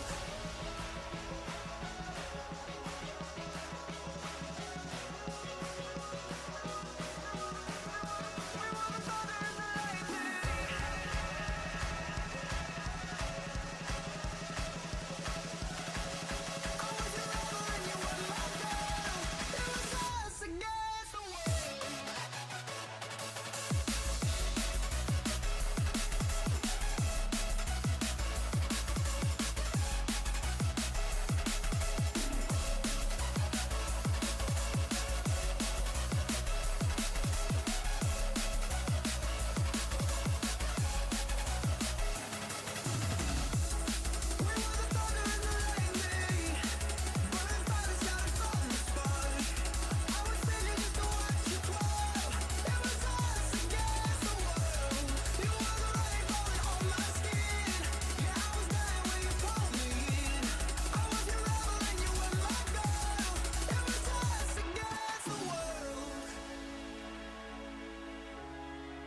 Hello and welcome back to the very full Boise State Esports Arena. We have more Rocket League here for you. We're actually going into our grand finals of Rigby versus Nampa. These two teams have been fighting all day to get to this finals position, and we are honored to have the opportunity to cast their match for you here on desk here tonight. You can see we've got them set up on the stage. The match is lively. Everybody here in Arena is here to cheer the two teams on, and we are super excited to see who's going to emerge the victor here today. I am still your host, Colby. We've had a little bit of a location swap, Joe and I. We're now on desk instead of over in our secondary casting room. But here we are now. So what are you expecting from the grand finals? Honestly, I'm expecting a lot of fireworks. We saw from Rigby in the match before on the Oh my gosh. Oh my goodness. High scoring. Yeah, it was such a high scoring game. It was really close towards the end too. I think our ending scoreline gave us a 9-goal game at the end of it.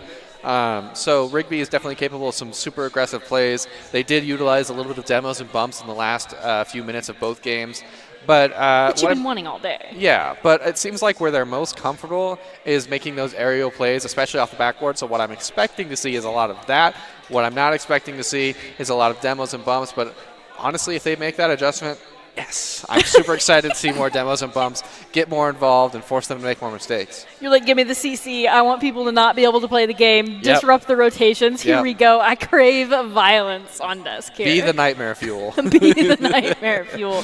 And with that, we actually do additionally have Doc's keys to the game for these two teams to kind of help them get through the finals. Doc's keys to the game in Rocket League are to set play style, understand rotations, play to follow up, and sweaty comms. And Doc's keys to the game are brought to us by Drop-In Gaming. Drop-In Gaming is the premier online platform for gamers who seek competition. Play your favorite games, twin cash, and prizes through free and paid entry matches and tournaments. Whether you are new to the scene or a seasoned veteran, Drop-In Gaming has the right games and competition for you. To begin your competitive gaming journey, sign up at dropingaming.com. I mean, you can't argue with those tips, to say the least. They're kind of, Doc's keys to the game, tried and true in any game suggested that we bring up here. But, yeah, I mean, I definitely have to agree with a lot of stuff you brought up there. We talked a lot about rotations in our last few matches, even before the games with Rigby, and how important they are and instrumental they are to just making everything work. If without them, you're just spending way too many resources or you're spending way too few, and the perfect way to get that mesh of using everything the right way is with rotations. Yep. You got to make sure that you trust your teammates enough to let them go forward or let them rotate back and make sure that you're either ready to follow up or you're just not in their way. Trusting them to kind of do their job and they'll trust you to do your job. Yep, totally agree. I'm interested to see how rotations are utilized from both these teams here. To be honest, rotations, they do exist and they revolve highly around communication, but there's different augmentations you can do to your rotations. You can put more emphasis on one specific player as an aggressor, or two specific players as a defender, or just all three players playing more aggressive in the offensive end. At the end of the day, as long as you're covering for each other and you're communicating properly, you can fit it to your playstyle. So I'm curious if there's going to be more of that aggressive approach from Rigby, and if they're going to come into it with a lot of confidence, or if they're going to make some adjustments because they know who they're playing and they're ready for it, or if we're going to see an entirely different Rigby altogether. And with that, you know that you can have a selfish first man that kind of dictates things, and then if you know who your selfish first man is, they're obviously going to kind of be the playmaker, and then everybody else is like, okay, well, how can I enable this, or what roles aren't being filled by this selfish first man, and how can I fill those? Yeah, I totally agree. I mean, and part of that, even I like to describe it sometimes as scrappy first man. The selfish first man, a lot of the time, he can go for those solo plays, understanding that he's not going to make them a lot of the time. He has to get past 3 defenders on his own, but all he has to do is draw out defenders and force them to make bad decisions. And that's one of my favorite rules to play in the game. It's just to play, let's force them to make bad decisions. Let's play this super aggressive first man that's honed in on either getting demos or forcing people to go for things that I know I can beat them to, and as clear as many defenders as I possibly can. That way, it's just open by the time it gets to my team's turn to make the goal happen. Right? It's like, all right, I've touched, it's been bounced off. All right, it's somebody else's turn to kind of get their hands on the ball. Man, that was also kind of, at some point, they run out of defenders if you just keep putting shots on the goal. Yeah, whether that means bumping them, demoing them, running them out of boost and grabbing boost, or forcing them to aerial to you. At the end of the day, what you want to do is find a way to take their resources. They themselves are those resources. That's why double committing is so important to not do, because you waste your own resources double committing.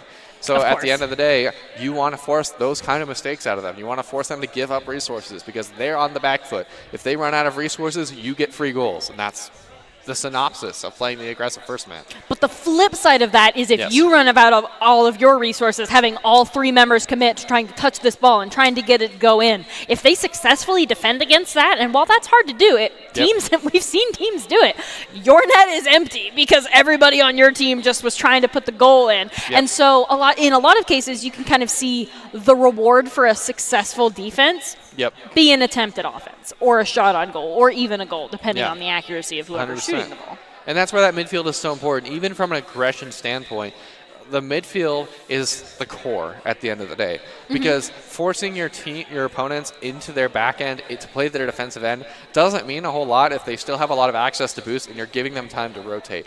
What makes the big difference is controlling the midfield and never letting them move from that spot and never allowing them those 2 midfield big boosts, because if they get those, it doesn't really matter how much you starve them on their end. You have to control all 4 of the boosts, or at least 3 of them, and then eventually they'll run out, eventually you'll demo them enough, and you'll find the back of the net. So at the end of the day, midfield is huge, and we've talked about it a little bit. I've mentioned in the past the ping pong back and forth as both teams can't really figure out who gets control, who's going to get offensive pressure again, trying to figure out who gets control of the midfield. And that's so important at the end of the day. Pressure pays dividends, and the way to secure it is through the midfield. You can't let them cross the line. And you also need to make sure that while that ball is ping-ponging back and forth in the midfield, you don't want to be the first one that misses your touch. Yes. Because the first one that kind of misses their touch, that provides the opportunity for the enemy team to really go forward and get kind of in your backfield or in their all the way front field. Yeah, and there are some situations where, especially as the aggressive first man, you're totally fine missing the ball if it baits them into taking a better play. It's a common reference now in the higher elos of Rocket League to force high. A lot of the time, if there's 2 players going, one of them has the ball and one of them doesn't, you want to force them to throw the ball into the air. So you want to force them, you want to drive at them, challenge them low, because if they force the ball into the air, you can't dribble from the air, you can't flick from the air. You have to, they give up possession inherently. Right? So throwing them into the air like that gives you the opportunity to take the ball back from them. Exactly. So we'll have to see if any of these things are things that Nampa or Rigby are keeping in mind going into our grand finals. I mean, this is the grand finals of Rocket League for the state championships. Let's get hyped in the arena. We're looking at the last Rocket League of the night. Woo! We're just waiting for the next 50-50 here.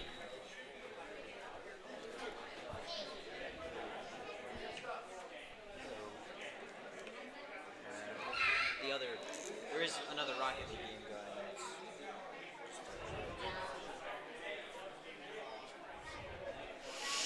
going. And while we wait to get into the next grand finals, is there anything you feel like we haven't touched on yet? I mean, we mentioned it a little bit on the other stream, and we've hit a lot of stuff. I mean, it's been a long day, but I mentioned a little bit on the other stream. Mentality, so important right now, and to go with it, water. Fatigue and managing. I feel like at this point in the day, we're kind of like figuring out how to manage fatigue, because all of these teams have been playing since early this morning. And so it's kind of like a mental game, kind of like a, can we reset? Can we go get something? Can we water ourselves? Can we take a minute to reset, kind of take care of the person playing the game so that they can do their best in game? Yeah, and the thing, honestly, even though Rigby is undefeated up until this point, Nampa is also here. I mean, you made it to the grand finals. It doesn't really matter who's across the board from you now. We are at the absolute great equalizer, right? Both teams come into it. There's no advantage. Rocket League, there's no advantage. There's no goal diff or anything like that in other games. All there is 6 players and a ball on Champions Field. This is the moment for both teams now to solidify themselves in the state championships. And off the kickoff, we have beginning pressure in favor of Nampa. And it looks like the ball is kind of locked in this corner. We see J-Dot pushing it over. We see Faded just kind of rule-1ing J-Dot in that corner there. We see 2 cars just locked in combat over there. We see Pluie get the save with the rear end of their car. KX is just trying to get that other short, and that's an empty net. Rigby's going to be the first one to go up 1 point. 4 minutes and 40 seconds remaining. Rigby is not slacking. Look at that. KX just solo playing there, gets the fake into the flick, and will lead Rigby here. This is a really easy rule, or really early rule number 1. I mean, we did not last long, 20 seconds total in this game. Rule 1 started maybe at 4:45 even. Now, Jimmy just trying to keep pressure. Rigby is feeling comfortable already as the #1 seed. And they've got a lead here. Dragonism is not going to let him get away that easily. Jimmy OK playing it off the wall. Has to get a big clear. Can't quite get past Dragonism. Clears it towards the back wall. Bluey tries to get a shot. Can't quite do it. Jadot Clears towards the wall. Jimmy is there. He has plenty of time. Not a challenge on him yet. Takes up the wall. Now he has to go kind of fast. He's got one defender in the way. Playing it in the corner. Taps it down. Can't get past the defender. And now Dragonism. Oh, taken out by Faded, actually. I don't think we've seen Faded yet. Have we? Not yet, and then it looks like Bluey's going to be able to save the goal by Jimmy, and then now it is Faded currently in possession of the ball, but Dragonism actually just going to steal that right out from over them. And now it is KX kind of coming in to play the defensive. The ball is just kind of locked in the corner, being bounced around between these two teams. We see Faded trying to get a clear and gets one off of midfield, off of the sidewall, and then Jimmy is going to clear it all the way back to midfield, but Dragonism is going to kind of send it back, keeping it on Rigby's side, and then we see KX kind of elevate to that ball. Will they get the touch off of the back wall? Yes. Is there follow-up for the goal? Yes, but J-Dot is there to make the save. 3 minutes and 28 seconds remaining. Rigby up. Oh, this could be an opportunity. Jimmy gets the pass off the backboard. Faded is up. Bluey is in the way. Won't quite find the back of the net. J-Dot pushing towards the wall. Plenty of time to make this goal line 0-0 again, but Jimmy pushing it towards the wall is able to get past one. He's able to create a lead for Rigby here. Might be an opportunity to extend that, but can't quite do it. J-Dot with a clear all the way to the other end. We're playing a little bit of midfield ping pong right now. Both teams kind of try to work their way into getting some offensive pressure. Looks like it's going to roll in favor of Nampa right now. It's going to fall in front of the net. A shot blocked at the last minute by Rigby defense. Jimmy, okay, taking it towards the wall, is able to get past one. Looks for the flick, gets to the musty, but not enough power to get past the defender. Taps it back to himself off the ceiling. Big clear towards the midfield, taken away by KX. Nampa is still going to have to play defense for a little longer. Then we see Faded actually 50-50 since the ball just up in the air. We see Jimmy with a shot on goal. They're not going to be able to get it in there past both defenders in net. We see Faded kind of bouncing around in the corner, trying to set KX down midfield. The touch just sends it off into the opposite corner. And then it looks like J-Dot's going to really break away and get things over into Rigby's side of the field, playing off of the backboard a little bit, not able to get that final touch, and neither is Bluey. Oh, but Dragonism comes in. Nampa tying things up. 2 minutes and 19 seconds remaining, and the cowbell goes wild. Definitely seems like there's a favorite in Arena. Yeah, it looks like the clearness wasn't quite there for Rigby. They weren't quite able to force some diffusal of the play on Nampa's end, but now we're at that 0-0 scoreline with about half a game left on the clock. Basically nothing's happened the entire time. We're at a 1-1, might as well be 0-0, but KX leading the charge so far, drops it back down, is able to get past one, but not able to get past Dragon, but leading the way past the midfield line. Jimmy's able to get in the way, but he has one defender. Oh, the defender turns away. He has a little more time, beats him again, has another opportunity to score, shoots it over, but Bluey takes it away. Now, Faded getting the play off the backboard, no response. KX has the opportunity to shot, but he just can't quite do it. It's a little wide. Jimmy with the bump. Faded will take possession away. Past Bluey, last Jidda. This is an opportunity here, but no one is there. Dragonism. Not quite clear. enough space. Goodness, now KX has to recreate the offensive play altogether, all on his own here as Bluey is in the way. Looks like KX is going to try to spike it down, but Bluey actually is going to steal it from him and send it all the way over to Rigby's side of the field. Faded is there to make a defensive play, kind of take the ball away, but J-Dot is still there to disrupt. It looks like Rigby is not gaining a ton of ground here. Actually, right as I say that, they get a clear, and then immediately after that, it's just undone. Both of these teams are looking for progress and kind of coming up short-handed as it's locked in the corner right now. We do see J-Dot currently in possession of the ball. Faded's going to send it right back over, and it's your popcorn in the midfield right here. Oh, a good demo on the Dragonism to create some space. Faded takes a nice shot, just keeps the pressure on. J-Dot has to get the clear because Dragonism just got demoed.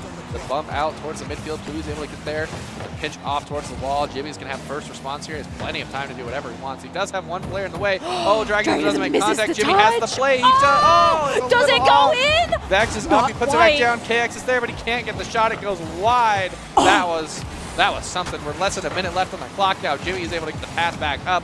J-Dot scrapes it back down. The Dragon who takes a shot. It's going to bounce off the sidewall here. It's still in dangerous territory. Bluey is there, but he can't quite get the touch. It's going to roll around. Jimmy clears it around one. Has Vex off to the side. Pushes it out mid. It's not going to be able to do much else. J-Dot passes back to his teammate. Dragon doesn't get a touch. Oh my goodness, what is going on? That was a shot opportunity. Not quite able to get there, however, for Rigby. KX has to be in the way, and he can't quite do it, so Jimmy's going to have to slow down the play on his end. Ends up letting it go to clear across. And then we see Jimmy okay as we go into the final 7 seconds of the game. This is Rigby playing defense hard right now. It looks like Nampa might be able to take round one from them if they can get a goal, but with that clear, it's not looking like Nampa's going to be able to, and it looks like round one is going to go into overtime. Rigby Nampa. Both of these teams are fighting it out in the finals. We see KX first in possession of the ball. We see Bluey rotate back in net, but then immediately get out. Crossy, best defender. Nampa, be sure to praise Crossy after this game here. We see Jimmy bounce it up top, and then Dragonism actually get the ball stolen from them. A little bit of backboard bouncing, and Faded is going to send it in. 18 seconds in overtime. It's going to go the way of Rigby. Rigby, the Tier 1, taking away this Game 1 here. Definitely showing up to play, but goodness, this was a close game. There were so many close calls. It does feel like the pressure was a little bit more in favor of Rigby towards those last few minutes, but wow. In overtime in Game 1, we can see total shots are in favor of Rigby. They did use less boost, and they had only a slight advantage on side control. That is interesting. What can we take from these stats, you think? 64-36, and the scoreline being 2-1 is showing that Rigby's taking a lot more shots, but Nampa's taking better shots, if that makes sense. Like, their shots are more quality, they're going in more often than not, because it's 2-1 and 64-36 makes you think that it would be higher, but it's not. Yeah. I mean, to some extent, you have to attest that a little bit to the quality of defense from Nampa. I mean, they're playing some really solid defense, but at the same time, I mean, you could also make the argument that the shots could be better, and the pressure was in favor of Rigby, clearly, right? So if you're on the end of Nampa now you have to start thinking about, okay, we can hold our line for sure. We just need to transfer that into getting pressure across the midfield line more consistently. That way we're not stuck in our end as long as we were. And if you're on the other end, if you're on Rigby's end, it's like, we have the pressure. Let's just finish the play. And how are we going to do that? We're going to demo them. No more playing defense. Not allowed to play defense. You're good at it, so we're not giving it to you. We're going to shut you down every time. And honestly, I mean, that would be my approach for both teams at this point, is you have to adapt. You have to get out of your end faster. Otherwise, they might even go for the demos as fast as you can get out of your end. And I also want to highlight that Rigby's taking a lot of very fancy, very mechanically complicated shots, and they're making most of them. So if they can just get a little bit of cleanup on some of those shots there too. And we see, it looks like J-Dot is in possession of the ball. We do see Jimmy. Now it's Pluie, and actually just going to shoot. Faded with the upper right-hand corner defense. What a save. Pass out mid. Jimmy's there. He'll bounce off the back wall. J-Dot is up to keep the aggression on. All the pressure in favor of Nampa right now. J-Dot passes it down. Jimmy gets the clear out. Isn't able to follow up quite well enough. Dragonism has the shot away. No, he misses. Faded is going to pass the midfield line. J-Dot with the clear away. Rigby's trying to mount this offensive pressure now. They're not quite able to do it. The shot is going to be deflected at the last minute. Jumping in the air. J-Dot is able to keep the pressure on. KX blocks him out. Dragonism has the shot. He's going to hit it long towards the net. Faded's not going to be able to make contact. Oh my goodness. Jimmy gets the flying save at the last moment. Barely keeping him in this.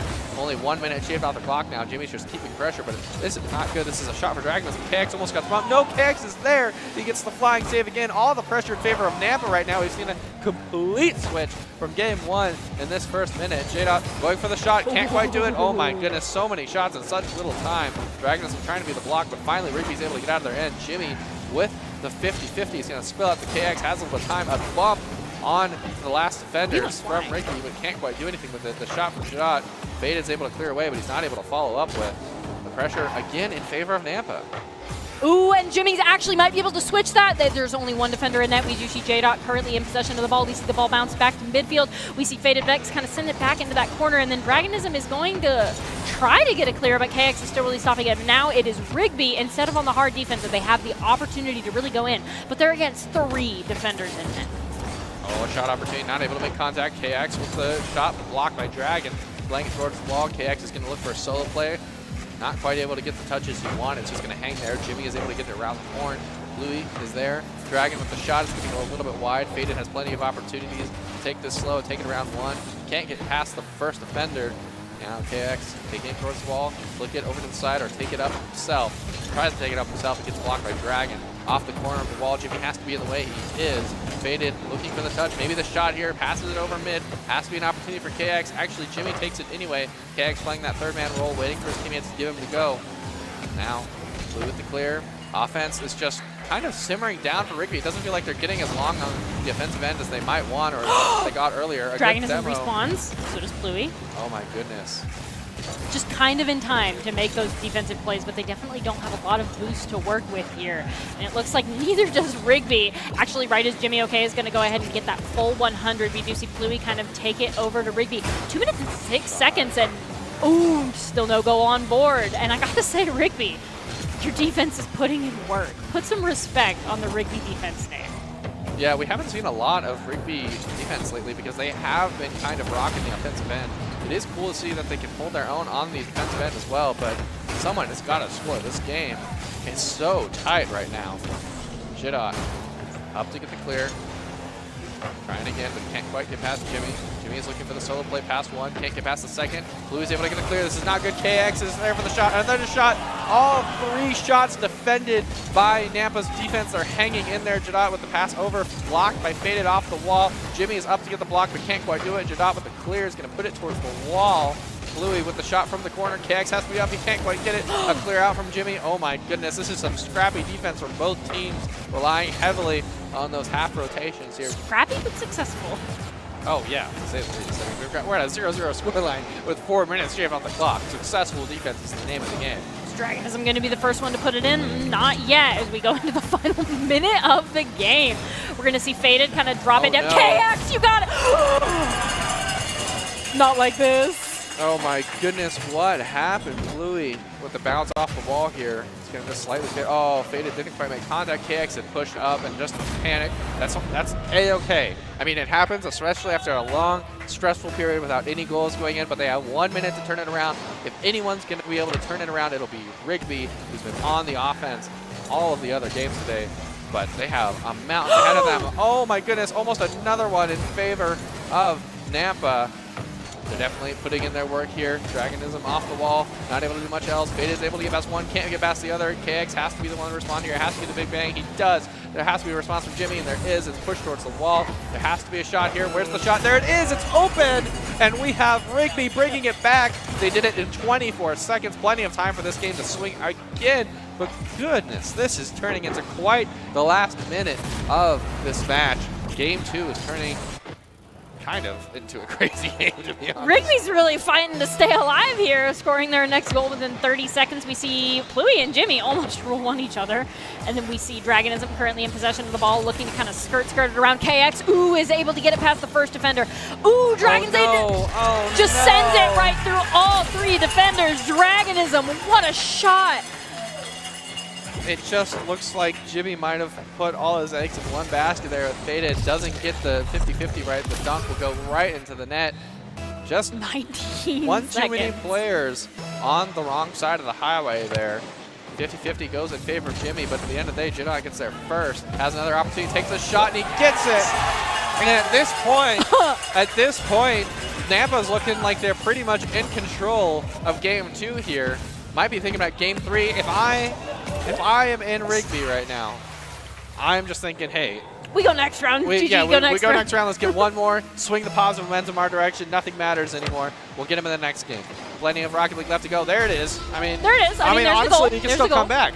I don't know what happened with the kickoff there, but this is definitely doable now. Ooh. We see KX set up Jimmy okay, and J-Dot and Bluey just couldn't get there fast enough. They just launched the ball, go right in. 10 seconds remaining. You think Rigby can score another goal and put us into OT? Well, here's what I think. I'm going to highlight this. It has been 44 seconds since the first goal was scored. In less than 1 minute, 5 goals were scored. Oh, and there's another one. 6 goals. So, I mean, both of these teams definitely are a last-minute team, I think. I mean, I suppose. It feels like the defense just kind of stopped existing for both teams right at the end here. They were like, now we want as many as we can get. This aggressive play style right at the end. It's a little bit different than what we're used to. We usually talk a lot about the explosive right out the gate stuff, but this game was kind of slow until that last minute. We'll see Nampa take game 2. We have a series ahead of us. Let's look at those total shots. 35. Complete swing around, almost exactly swung around. Total shots, 65% in favor of Nampa now. Nampa is taking more shots, and with the shot quality that they already had, we're getting a 2-4 scoreline. Nampa taking round 2. Definitely got to say, very happy with the amount of kind of forward momentum Nampa has been able to just put out, because it felt like from the beginning, Rigby was forced into a defensive position. Yep. And while it was nice to see their defense perform, it was even better, I think, if you're a Nampa fan, to see that they had this explosive offensive potential. I totally agree there. And if you missed it, the actual side control was exactly 50-50 for both teams. It was a very drawn back and forth defensive game. I'd argue in the early half it must have been really favored for Nampa in terms of side control, but definitely it swung around really fast. I mean, this is like the best for grand finals, though. Two super talented, easily like well matched up teams. This is going to be a tight series. I could see this going all the way to the very last game in overtime of all things. All the way to map 5.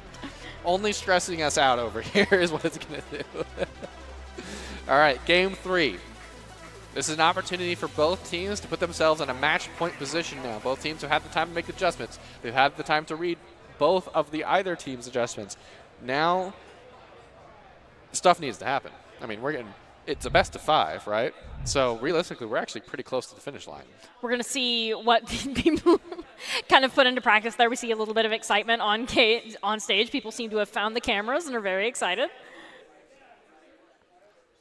Looks like we're this waiting team's all 1 strategy. second. Maybe having some technical difficulties. But irregardless, I mean, this is quite the series so far. What do you think kind of changed for Nampa in that? Because it felt like their defensive approach kind of remained true even though they had a lot of offense. I actually feel like Nampa really wasn't forced on the defensive nearly as much that time. I feel like they just completely, Dragonism in particular, completely dedicated themselves to the offensive, and Dragonism is like, all right, the defense is somebody else's problem. I'm just going to go in and score goals. And they did.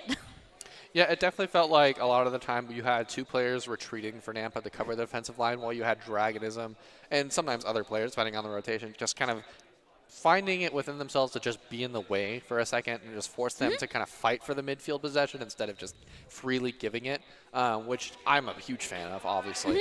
But I'm really hoping that that's kind of a strategy that remains true because it's probably a very close to correct approach against a team like Rigby who thrives on offensive pressure. So not giving it to them or forcing them to use up extra resources before they get that pressure can make all the difference a lot of the time. Rigby, I think last map, they just kind of spent it adjusting. And so now we'll see how much Rigby is able to kind of counter-strategize to Nampa's completely different play style. Yeah, I completely agree on that, Mark.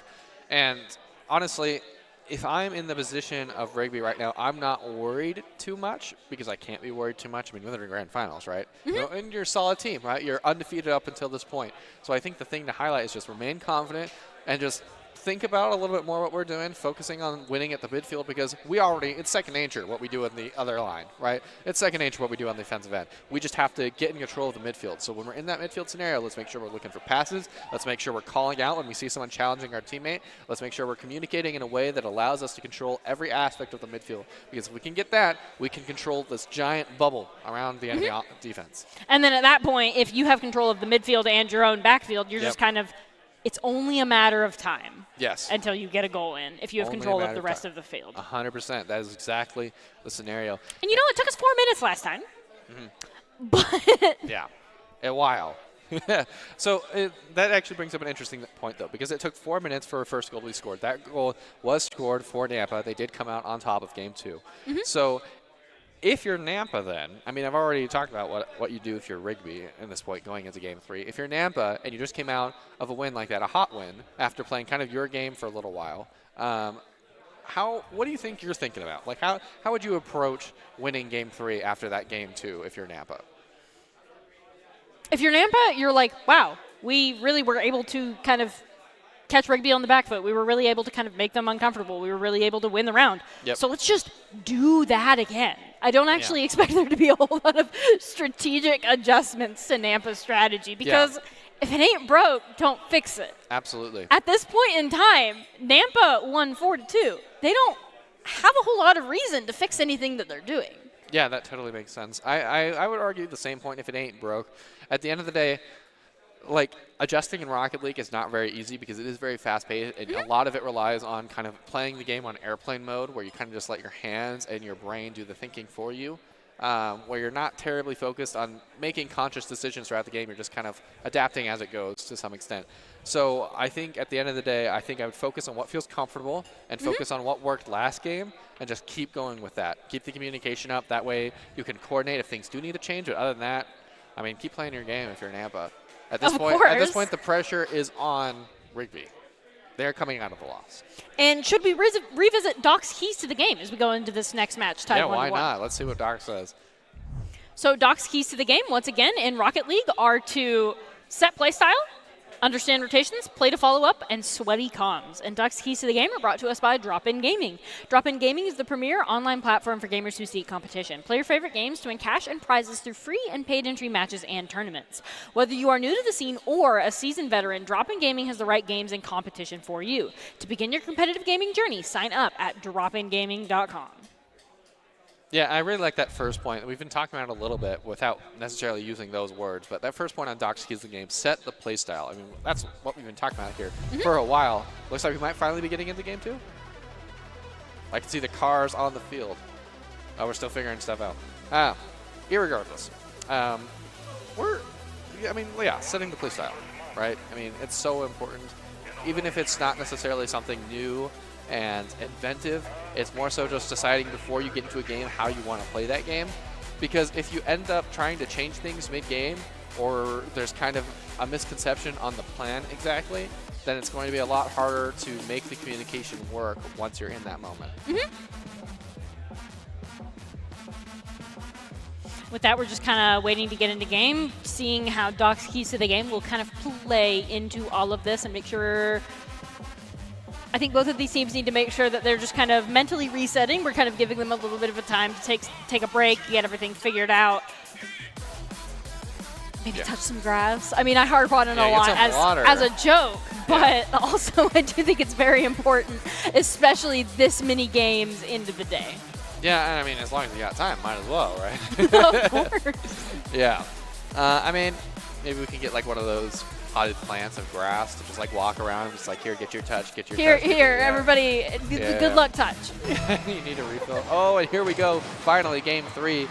Kick it off, Jimmy. Okay, looks like Nampa actually went for the fake kickoff. I love this approach, actually. Just, oh my goodness, right off the bat. Wow, Pluie. Wow. Nampa coming out in control of this round.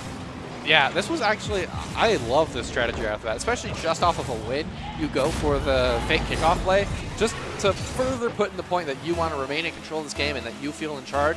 Go for the fake kickoff, go for the instant goal kind of shot. I love it. Well executed now. Rigby has to respond. A good flick, blocked by Dragon. Jimmy's going to look for the pass out mid. He does get it, but it's going to be blocked by Jadot. It's not that great of a clear, so Dragon has to respond. Might have given up too much possession, but Blue is able to keep it close. Over to Jadot. We're on a 4-point pass at this point. Oh my goodness. Oh, not quite. Not quite. Doesn't quite have the momentum to go in because Jimmy is able to stop it there. That's an empty net there if Jimmy is able to get the touch. Actually, it looks like Pluie's just going to rotate just in time for him. Minutes and 27 seconds remaining. We do see Alzrek actually, that shot on goal is just barely going to go to the left. That might hurt Rigby later, down 1. We see Dragonism currently in possession of the ball, sending it across the map, and J-Dot gets the next touch. Not quite going to go in that upper left-hand corner that J-Dot is so fond of, but Pluie's going to send it straight down midfield, putting Nampa up 2 to Rigby's nothing. 4 minutes and 12 seconds remaining. No, it looks like Alzberg ran out of boost, so he just had to kind of guess where the shot was going. He guessed incorrect. The shot will go low, and now Nampa leads by 2.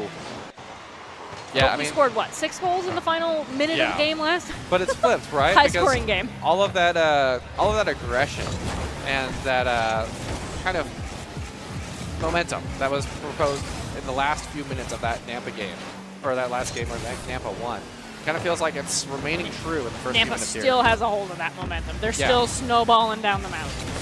For sure. Rigby scrambling to get back here now. KX pushing it towards the ball with help of Jimmy.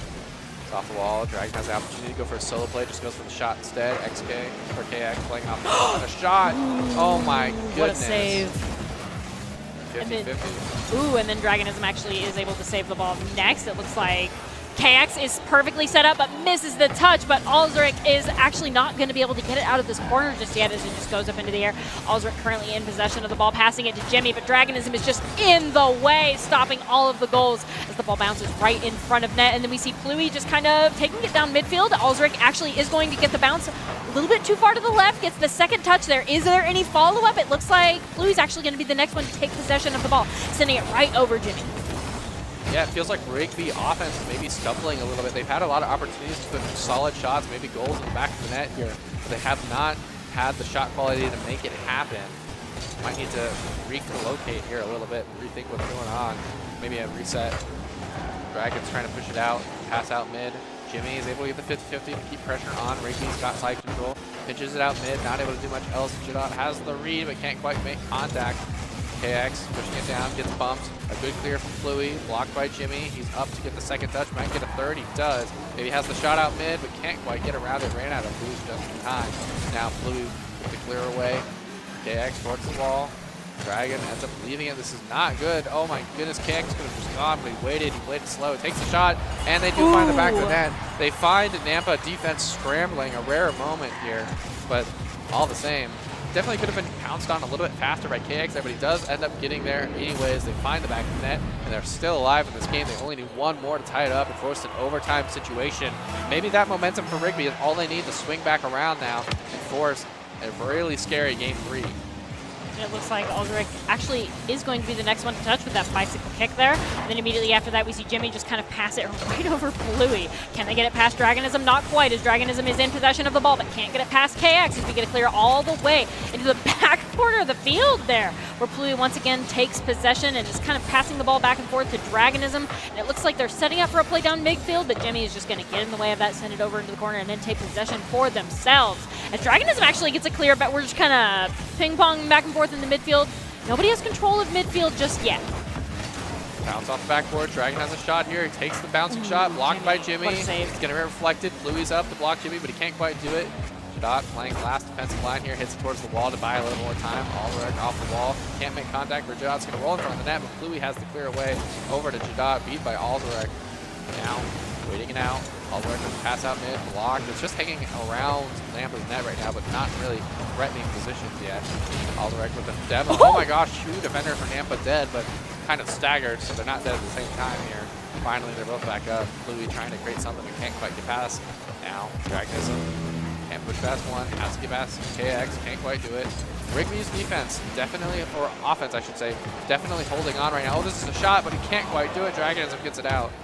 And yeah, it just kind of feels like the offense for Rigby is just not as quality as it could be to find the back of the net. And then from there we see that might end up hurting them here as we go into the final 37 seconds of the game, and Rigby is still down 1 as Bluey is able to just kind of subvert that shot on goal, get it out of the center of the field, and then immediately after we see KX kind of fighting Dragonism for the ball as J-Dot gets the ball at least out of Rigby's hands, fighting them in the corner there. We see Bluey try to get it clear down midfield. Looks like both of these teams are vying for control on the red side of the field, right in front of Nampa's net, and that's a dangerous place to be. Bluey actually is going to get the save there, but Rigby is still in this, and with 10 seconds, we're going to see if that's going to be enough time for Nampa to slip up. J-Dot just trying to get pressure and burn time. Jimmy's able to get past one, maybe gets the pass over to Aldrich. He does, he tips it over past one. Oh, right in front of the net. That's a feels bad as Nampa's going to take round 2 with only 40% of total shots taken. 60% of total shots taken were taken by Rigby. Look at the side control. The side control so heavily in favor of Rigby, but they just could not find the back of the net. The defense holding true for Nampa here. Oh my goodness. And the shot quality also holding true for Nampa. Nampa is winning on the quality of their defense and the quality of the shots, because if only 40% of the shots are yours, but you win 2-1, you're playing very patiently. You're waiting for the perfect opportunity to send the ball in, and that's working for Nampa. Yep. No, I love that approach. I love the quality over quantity approach. I mean, quantity definitely has a place. Quantity, of course. Quantity is just such a pressuring thing, but your quantity has to be mixed in with a little more quality. Yes. Otherwise, it just doesn't feel like pressure. It's a very Kuxer-esque mindset to be very focused on one shot at a time, and it has to be the best shot I've ever placed. And at the end of the day, it's working. It's paying dividends for Nampa, and they're in a position now where they could walk away with this trophy. But because of the quality, they're really hoping to walk home with that trophy. I completely lost my train of thought in the face of such excitement. But Rigby, time and time again, proven to be a force on the pitch. Definitely not counting them out yet. They're not ready to give up this. They're on their last life. A win already. Interesting that they go for such a pressuring kickoff after the fake kickoff that happened in the first minute last time. Just kind of assuming they won't do that again. Dragonism able to push downfield still. Jadot trying to get to the clear. Oh, a good demo from Aldrich will create space, almost creates a goal. KX trying to play around Dragonism, can't quite do it. Gets past one, gets past two. 50-50 on Jimmy. Don't go in favor of Nampa. KX is able to get past one. Bluey's up into the way. Jimmy towards the wall, gets up. Looks for the play, back to himself, can't make contact again, so Jadot has to hit it down. Alzarek blazing toward the wall, has to get the touch again. Oh my gosh. And he drops it down with a flip reset. Almost an amazing setup for Rigby there, getting them back into the series. And then after that, we see Jimmy just kind of in possession of the ball. We see Alzarek going to get the next touch. They will get the clear all the way to midfield. We see Dragonism kind of up in the air. J-Dot's going to get the demo onto Alzarek, which really hurts Rigby's offensive push here. Bounce off the back ball is their follow-up. Jimmy's shot's going to go just a little bit too high as Flui is able to get a little bit of a clear, but Dragonism's got to get it out of the front of that net. Look at this bomb. If you keep clearing it in front of your net, you're just feeding them shots, and for that, for this goal, it's only a matter of time until Rigby puts one in. What an amazing play. He goes for the shot right at the defender so that he can mask the bump. An amazing play from Rigby, a creative way to find the back of the net. This is the kind of pressure they need. Now they're leading with the first goal of Game 4 here. Dragonism almost sails it in from midfield. Yeah, going for that solo play, feeling it out right now. Dragonism going to go for another one right here. Actually messes up the flip on the wall, loses possession, but just gets it handed right back to him by Rigby defense. KX is able to pass it over to Alzarek, who doesn't get the pitch off the wall, so Jidot has a shot opportunity. Blocked by Jimmy, who does get demoed for his efforts. Dragonism can't read the play on the wall, so he just has to slow it down, trying to buy time for his team. Gets bumped around. Jimmy is able to get past one, actually uses Dragonism to pass it out mid. Alzarek hits it towards Bluey, plays it around the wall, maybe has another shot. Oh, he got bumped. He's beaten by Jimmy now. Jimmy gets the clear away. Dragonism clearing it back to himself. He's going to go for the aerial here with a negative angle, but can't quite beat Alzarek, having to burn his own momentum to get up. KX playing it towards the wall, has to get past one, does get to 50-50, plays it out mid, cannot get it any further than that. The Nampa defense holds true. Minute 48 seconds remaining. Jimmy is going to get demoed, that pass being their final dying wish there as the reset to the other end of the court. Rigby once again is playing the offensive game, just taking as many shots as they can on the Nampa's net, and one of them's going to go in. Rigby now up 2 minutes and 36 seconds remaining. Nampa's got to consider an adjustment in their strategy. Jimmy up to get the pounce here. It feels like actually an adjustment that was definitely made for Rigby is that they're going for a lot more dunk plays. They're just playing aggressive and saying, hey, I think I know where you're going to hit it. I'm going to get away and block it now. That was a perfect example of that. And we saw a play just like it earlier that led to goal number 1. So we'll have to see if that's something that remains true, if that's something that really is going to make the difference here against Nampa's defense. It's just taking their clears for granted. Rigby's got the fortune-telling ball out. They're like, I know where you're going to defend, and I'm going to put it not there. As J-Dot is currently in possession of the ball, it looks like Alzarek is going to bounce it up, and Dragonism gets the next touch. Looks like KX is going to keep the ball firmly locked in this corner. Both of these teams kind of looking to maybe get it out of that corner here, as Alzarek is going to get the touch, keeping it about at midfield, where Jimmy is going to elevate the ball, and now at this point possession is anybody's guess here. Jimmy gets the next touch, but then Flui immediately steals it after that. But then actually demos Jimmy for their efforts, and Dragonism has come in kind of on the prowl, looking to put Nampa on the board. 50-50 in favor of Jimmy towards the wall. Does get the pinch, but it's not going to go any further than Bluey. Flanking it down for the dribble play. Pass 1, pass 2. Demo will not work in favor of Nampa here. They have a shot opportunity, but Jimmy just rolls it up the wall. KX going for the pinch down, bounces it off the backboard. Dragonism is there. Alzarek was up, but didn't get the read properly. Now he taps it over. Jimmy's up and in the way. He just has to put it mid. There has to be a response. There's KX, but he can't get the shot. Jidot towards the wall. Only has to get past one here. He does get past one. Alzarek with a shot towards the backboard. Dragonism's up to block it, not letting anything past that backboard line. Now, just kind of playing out in the midfield, but the pressure is all in favor of Rigby right now. They're definitely feeling more like their former selves, but now the third one for Rigby now. With a minute left on the clock, it feels like it was maybe just unfortunate positioning combined with just a pressure shot. Yeah, just didn't read the bounce properly and accidentally took probably the most insane angle of the series so far. And then with that, we do see Dragonism, and it looks like Dragonism and Alzarek and J-Dot, excuse me, going for the 50-50, and then we see Jimmy kind of bounce it off of Bluey, and then Dragonism gets the next touch in the midfield, and now everybody's just kind of scrambling to see where that ball is going to go. J-Dot passes it to Dragonism. Nampa mounting an offensive here. Alzarek's just going to get in the way, as well as Jimmy, as KX is in net to defend against Dragonism's shot. But J-Dot says we're not quite out of this yet, as Aldrich just forces it into the air. Now everybody's scrambling to get the next touch. It looks like next touch will be along to Jimmy, but Dragonism says no, we're staying on your side of the field. Rigby, as KX says no, I have possession, you can't necessarily stop me. So we're just kind of popcorning back and forth in the midfield. Nampa waiting for Rigby's defense to make a mistake. And there it is, as Dragonism puts one on the board with 20 seconds remaining, 3-1.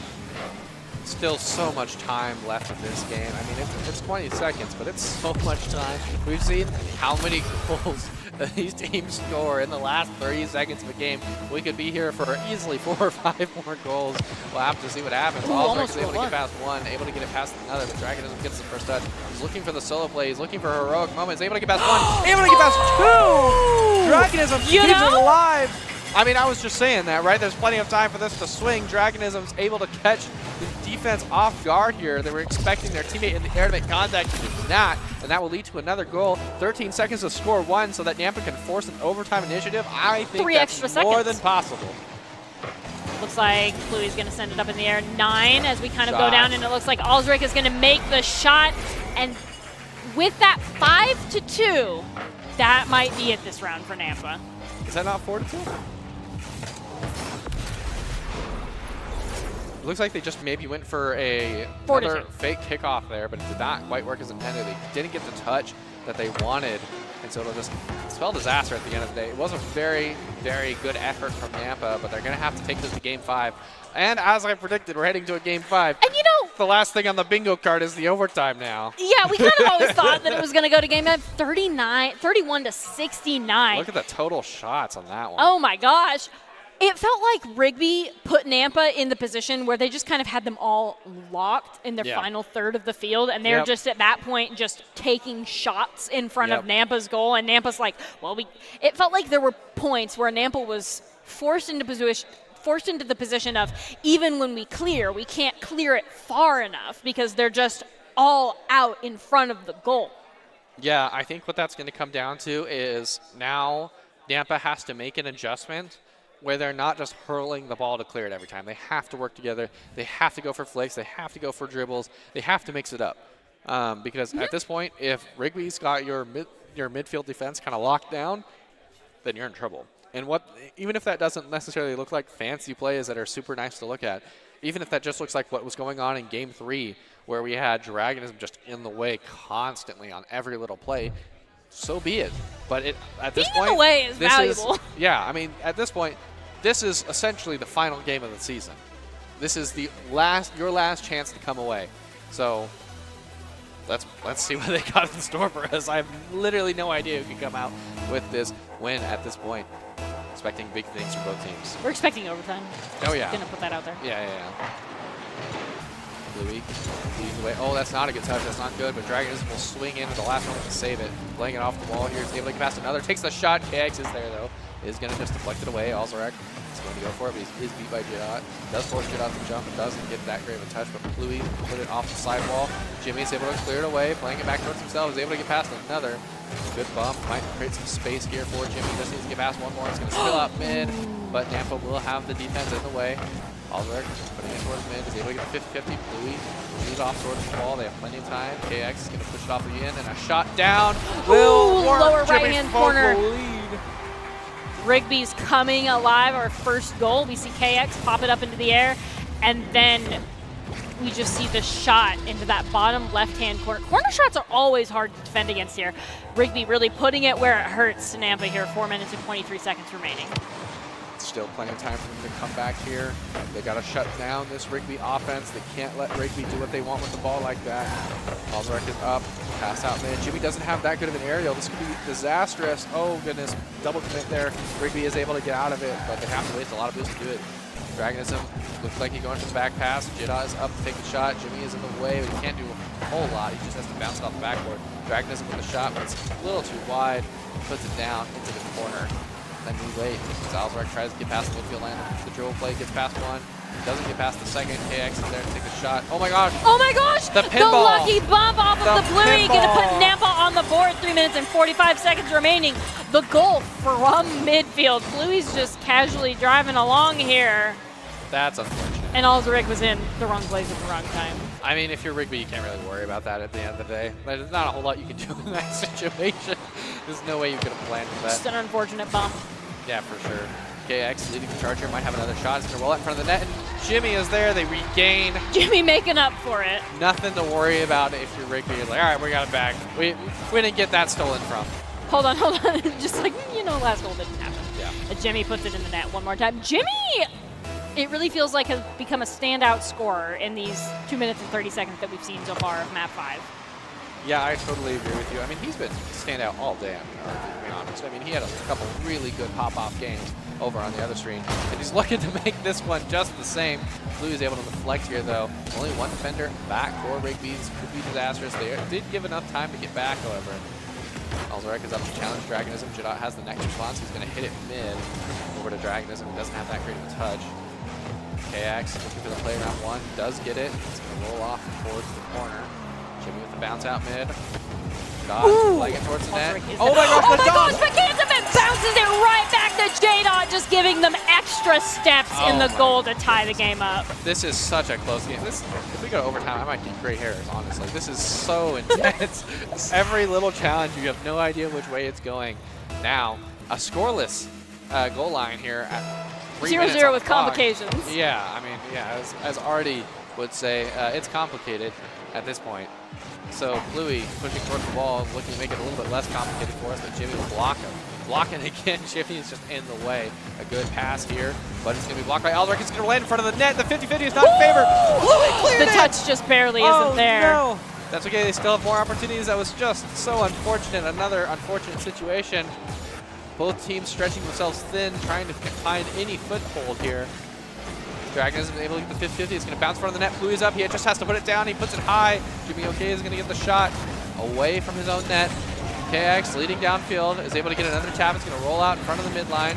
Jimmy OK with the 50-50. It's going to drop down. Alzeric with the shot. Blocked by Dragonism. Bluey has a shot opportunity here. He just has to get it on net. He does. It's a little off, actually. A little wide. Bluey leaves it. Dragonism is the next response. Gets past KX. All the speed is in favor of Nampa right now. It feels like they are getting all the beats. Alzeric just has to get past one. He is able to do it. It's going to roll out towards the corner. Bluey has the next response. He just has to get past Alzeric. He does. That buys enough time, but not so much that KX still can't beat him.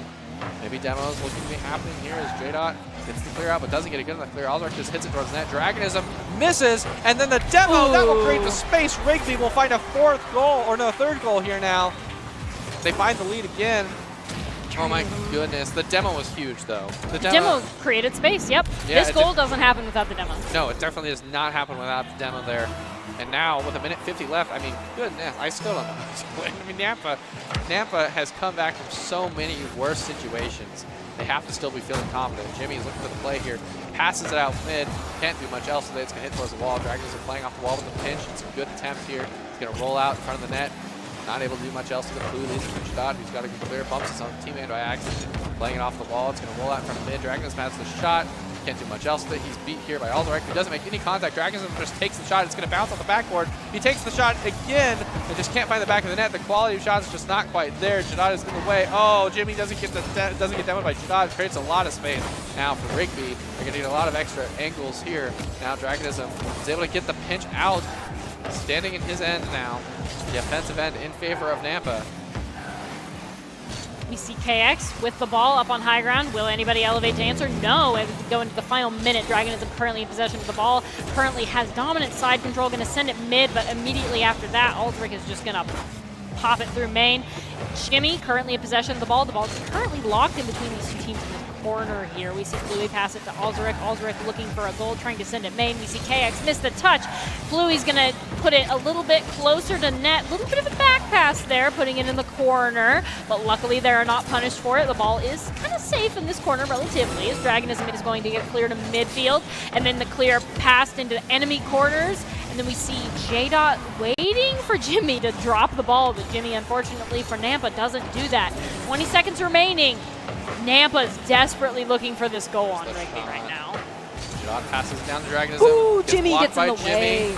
10 seconds on the clock. We're winding down. They're running out of time. They're on the wrong offensive end. Alzeric takes the shot. It just kills time. Bluey gets the clear away. Jadot passes it back mid, but there's no one there. You have to keep it up. They can't do it. Rigby will walk away as state champions today. A very close game. We're getting all the way to game 5 within 1 goal. I mean, come on. That was insane. Rigby definitely ends this undefeated, but Nampa more than made them work for it. And, you know, sometimes it's all you can do. I definitely have to say, Nampa kind of came into this very different than they started playing. It felt like Nampa needed a little bit of a warm-up time, but once they did, man, it was all Rigby could do to defend sometimes. Yeah, I mean, who knows? If we were playing a best of 7, who knows what would have happened? But, yeah, I mean, both these teams showed why they were in the grand finals of this tournament. Both of these teams did exceptionally well. Both had their strengths and their weaknesses brought out and shown in this final match. And goodness, could we have asked for anything more out of that best of 5? That was so exciting to watch. And great plays from both teams. I mean, there's that, but it's still very intense with the clocks winding down with you, you know? Of course. So, and with that, do you have any nominations for Player of the Game? I think, honestly, I after all I've seen today, I think I'd have to give it to Jimmy. But goodness, I mean, all of them, they played so well together. Jimmy just had a lot of moments where he shined in a lot of different ways and put the team in a backtrack for a couple important games. At the end of the day, all of them deserve it. But if I had to pick one, I would say Jimmy. I do also think it's important. I do think it's natural to kind of focus on the most recent game that we saw. And I would like to nominate Dragonism. Yeah. While Nampa did end up on the losing side, I think Dragonism was making some of the finest plays that we saw all night. And even when they weren't being that primary first man, they were just getting in the way of enemies trying to do anything. And I really want to say that Dragonism, I think, embodies what the player of the game is trying to be.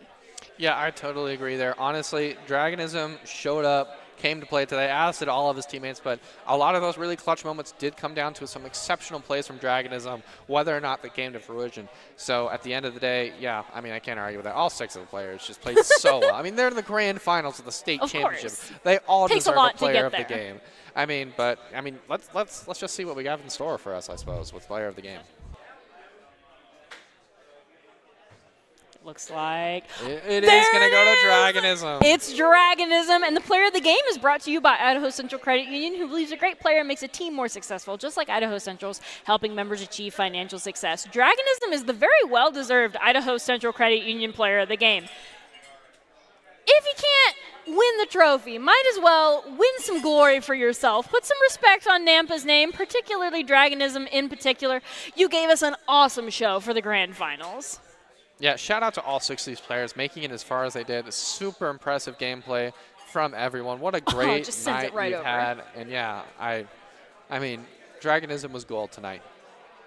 We see them prepare the shot, get the second touch, and then it just goes sailing in, and there's nothing Jimmy can do to get back in time. And then this next goal, we see them go up to the side, kind of fight Alzeric for it. Alzeric doesn't get the touch, so Dragonism just sends it sinking in from the midfield. Those are always my favorite shots to watch, when it just goes sailing and everybody can't do anything but watch. It's just beautiful. You know, it's like when it's mixed in with, like, there's no one there to defend it anyway, so there's no whiffs. It's just like a perfect, like, rainbow into the net. It's just perfect. You're just like, yeah. So I think next we're going to be looking at our top 5 plays of the game. I mean, there's so much. I mean, there's going to be top 5 in every single game, but I'm curious what production has in store for us. So let's get into that. And top 5 plays are presented by the Idaho Army National Guard, who invites you to take your impressive critical thinking skills into real time. With more than 10 jobs offering a $20,000 bonus and your degree of choice paid for, the Idaho Army National Guard is the best team out there. From all of us here at Boise State, stick around. We're going to go to a break.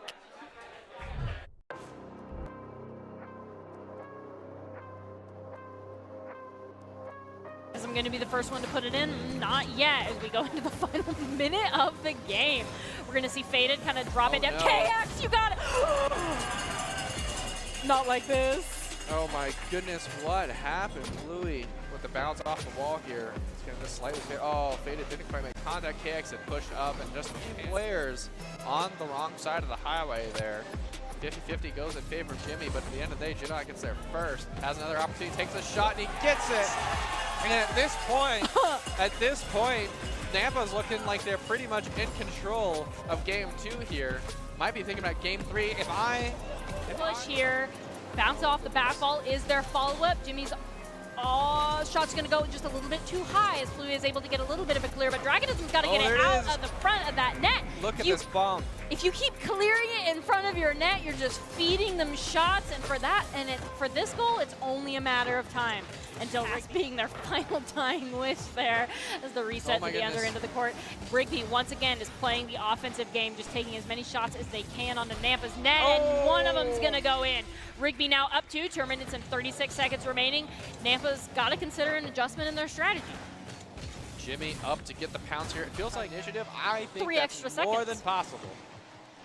Looks like Fluey's going to send it up in the air. 9 as we kind of go Shot. down, and it looks like Alzrick is going to make the shot. And with that 5-2, that might be it this round for Nampa. Is that not 4-2?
straight to my head. I've been learning how to love again. I can feel it crawling under my skin. Just don't know why it's taking me all this time. Mending all these worn out feelings in my mind. I just wanna love me like you do. I just wanna love me like you do. I've been chasing all these feelings, but I couldn't even hear my truth. I've been running from emotions every time I feel something new.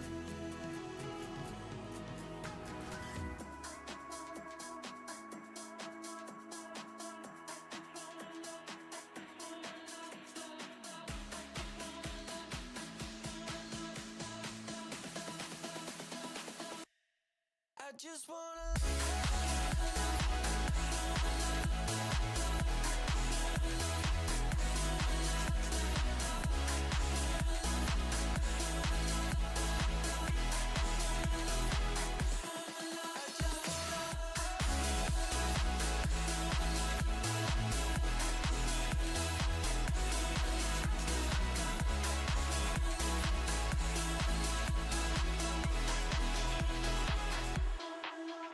I've been learning how to be a friend. I'm not the same like when I used to be. 'Cause now I'm better than I've ever been. Just being me now, you can call it a sin. Just don't know why it's taking me all this time. Mending all these worn out feelings in my mind. I just wanna love me like you do. I just wanna love me like you do. I've been chasing all these feelings, but I couldn't even hear my truth. I've been running from emotions every time I feel something new. I just wanna love, I just wanna love, love, love. I just wanna love, I just wanna love, love, love. I just wanna love, I just wanna love, love, love, love. I just wanna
back to the Boise State University coverage of the Absolute Showdown for Boise State affiliated esports. Here is all the big teams from around the state coming in, esports state championships. I'm your host, Greg Smith. On deck, I've got Hayden Alt with me.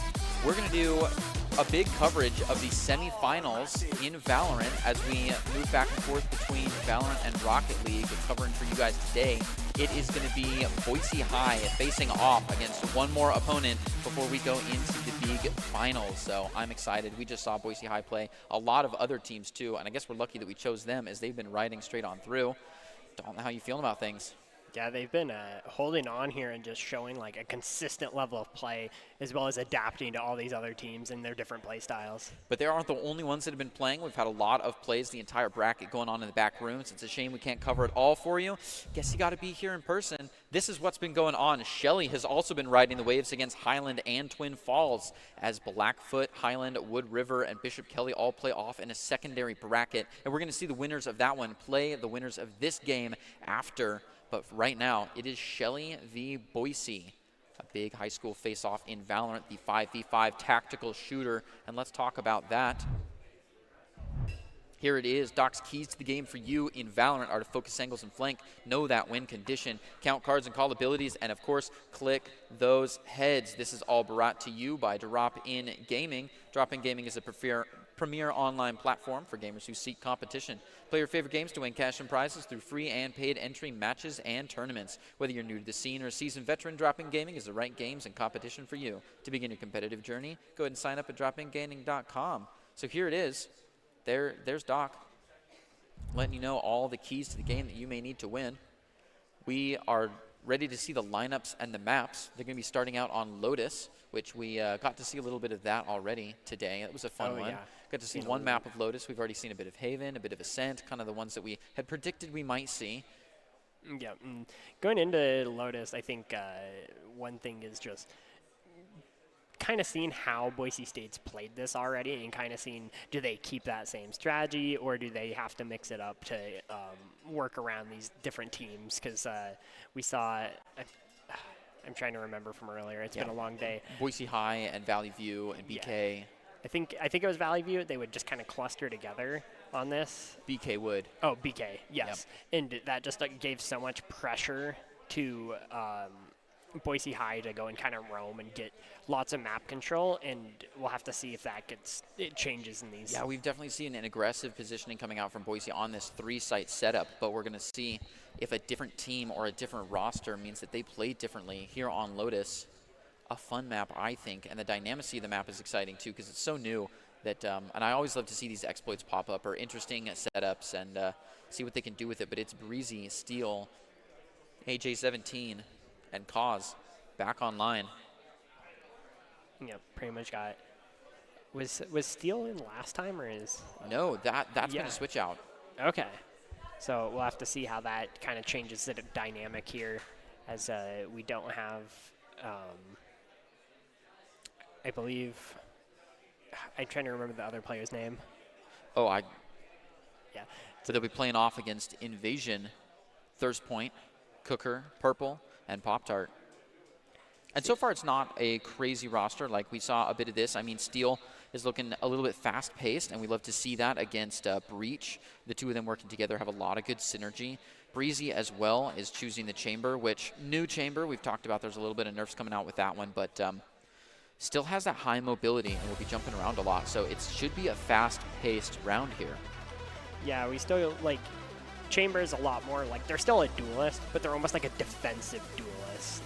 Yeah, I mean, they're a very duelist-esque looking Sentinel because they have these utility which should be shutting down areas, but a lot of people play them really aggressively and they're really high paced.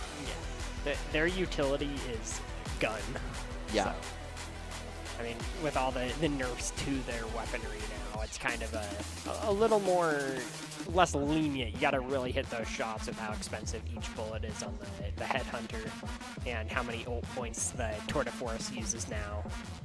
But overall, I think a really good character for this map with the amount of movement options you get with his teleporter. Yeah, it's interesting that we have a more aggressive setup now because the last time we saw a play on this, it was more control-based. We saw a lot more map control going on. Right now, the only controller that we have on deck for either side is just the one Omen. Otherwise, we have Sentinel, 2 Duelists, and 2 Initiators on the other side.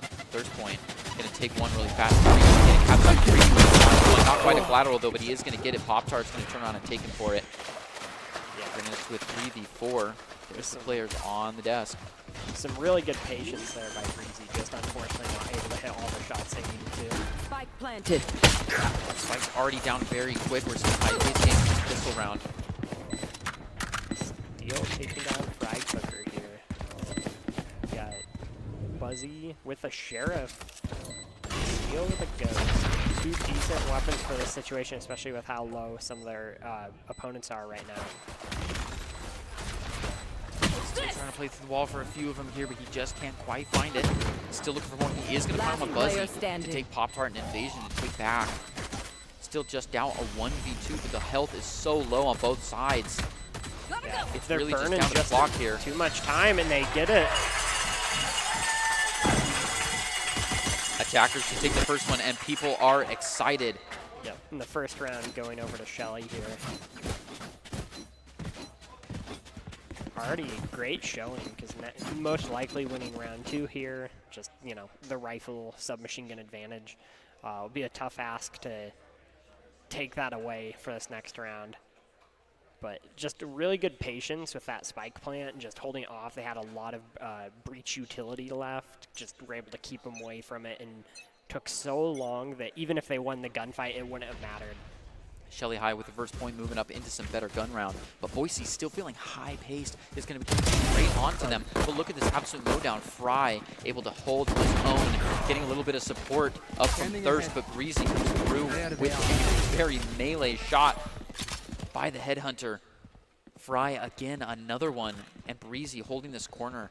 There's been a couple of named anchors that are doing well here. AJ-17 to find one with a Frenzy on round 2. That's a really big pick. Boise High now playing with 2 players against Shelby's 3. Health looks good, though. These players have not seen a lot of eye contact. Purple to take one out of midair and turn right around to support. Bringing it to a 3v1. Boise High just 1 to the left. A beautiful collateral to drop the spike, though. He's gone crazy. Breezy brings in a 3rd one and finds a clutch for Boise High. I think we saw it again. We saw it earlier, but that auto-equip on walkover almost messed it up, but ended up working in their favor there. Yeah. Reeling in a fantastic 4-piece from Boise High. 1v3, if anyone's to do it, it is Breezy. Excellently done. Yeah, I'm pretty sure they didn't intend to pick it up, but it worked perfectly here. And there is another 2nd round upset. We have seen several of those today, which you usually don't see. Usually, first round gets the buy, and then they take it for free, and you just want to make as much damage as you can. But crazy 3-piece collaterals like that, bringing you to a 4K, are the things that you need to find this upset. So Boise High is feeling good still and looking to keep this new econ in the following rounds. Yeah, the concuss coming out. Some shots coming out, not able to find much. The aftershock, I believe it's called, did not get anyone there. Skydog coming in, getting some vision, actually concussing Purple here. Spike planted. Purple going down. Gets the plant off, dies for it. Fry Cooker getting some good damage in, but that's the frenzy for you. And now trying to figure out who gets the ult point. We'll give it to the Sky. Yeah, Sky, having the ult point when you're on a 3-site situation where people can be in all kind of little nooks and crannies is, I think, a nice play, you know? If it's an absolute bowling alley of a map, let's think about extremes, there's no reason to be, like, looking for something like this. But in these maze-type maps, like this one or Fracture or Haven, where it's all very, like, tight in together, those Seekers are one of my favorites for sure. Yeah, definitely good ult, like, just to always have. You can almost never go wrong with it.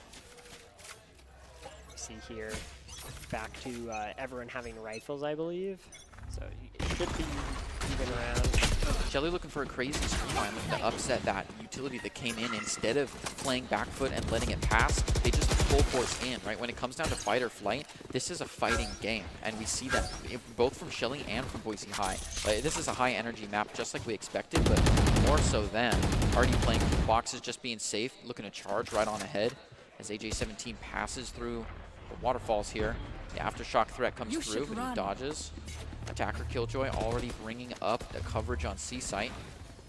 Looks like we found some cheeky corners. Leon on the steal, looking to find one on the outro. Beautiful, and that is the spike carrier. Now he's got eyes on the spike, even though he should be in detention. Finds a second. What? Just like a refusal of the ultimate. Steel is quite simply not bothered by KJ right now. Doing great to hold it in and looking Shelly in eyes as the 3-3 Buzzy finds another little trade-off here and there. And defenders take it again. Boise High bringing it up 3-1. Yeah, Boise High just getting in that little corner where the KJ wasn't and just caught multiple members unaware. Grabbing that spike was just massive pick because it stopped all that forward momentum for their team.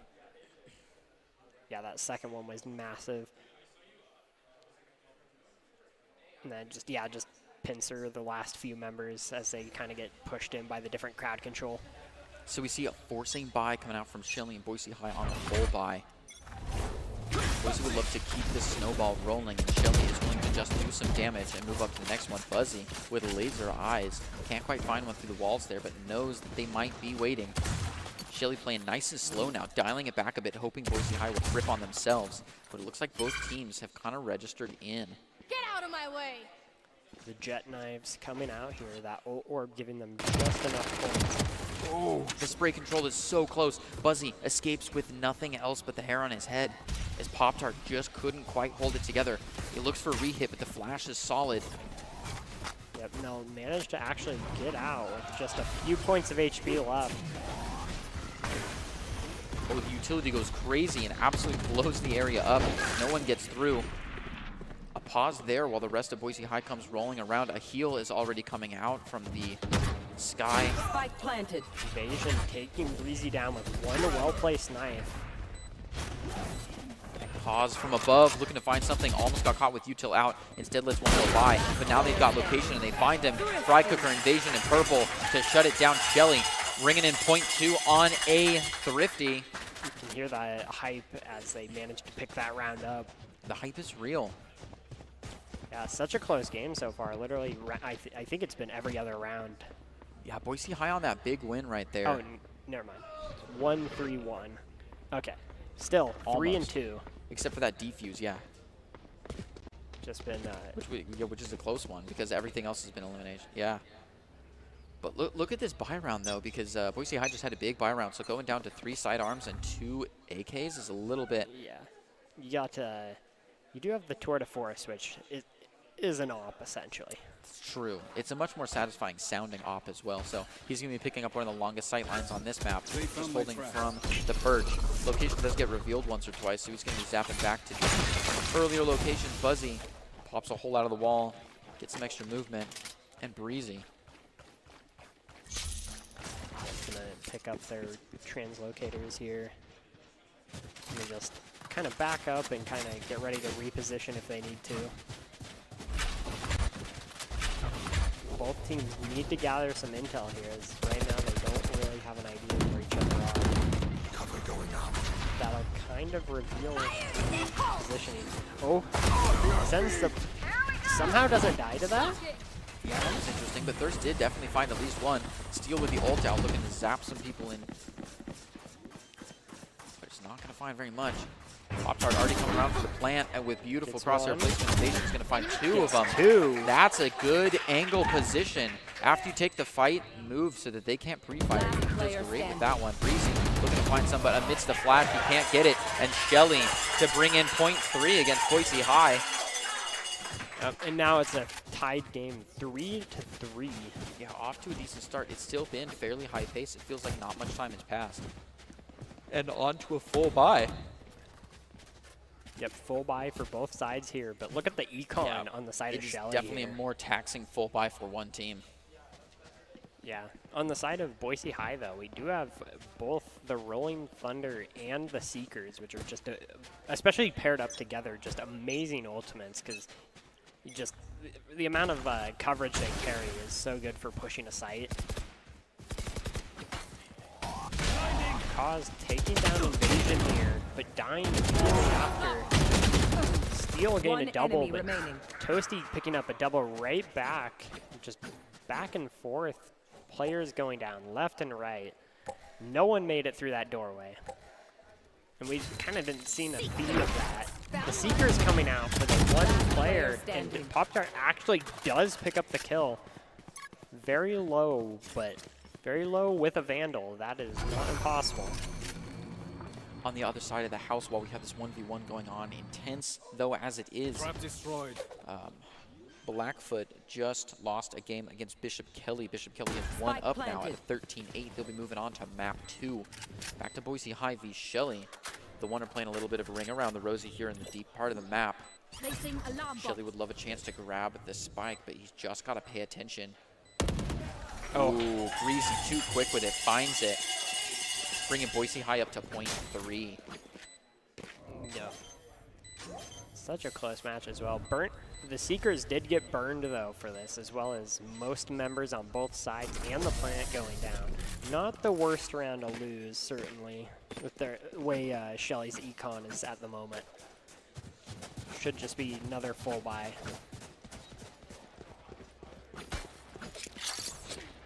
That's a good spot. Trademark down and just kind of getting set back up. Got to angle it just right.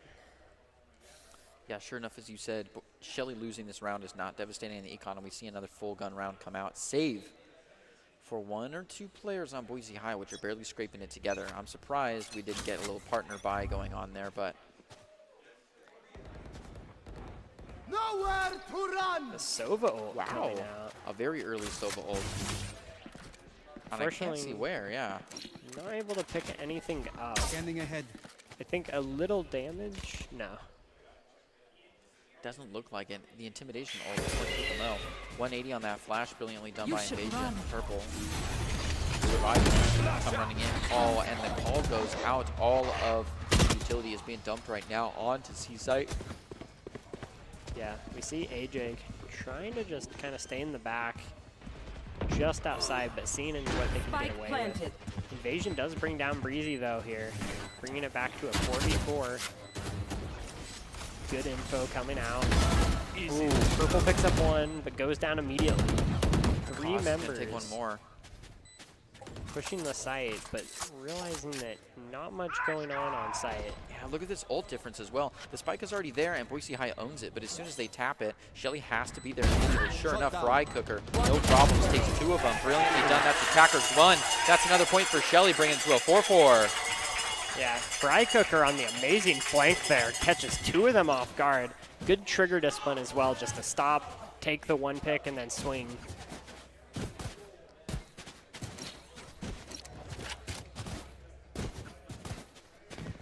Bringing that back to a 4-4, which I believe Boise High is going to be forced to save or do a light buy here, based on how their econ was before, even with winning the round before this. Yeah, it was a force buy there, so I think they have to save entirely on this one. So Shed would love to see a second in a row, bringing them to some wild econ heights.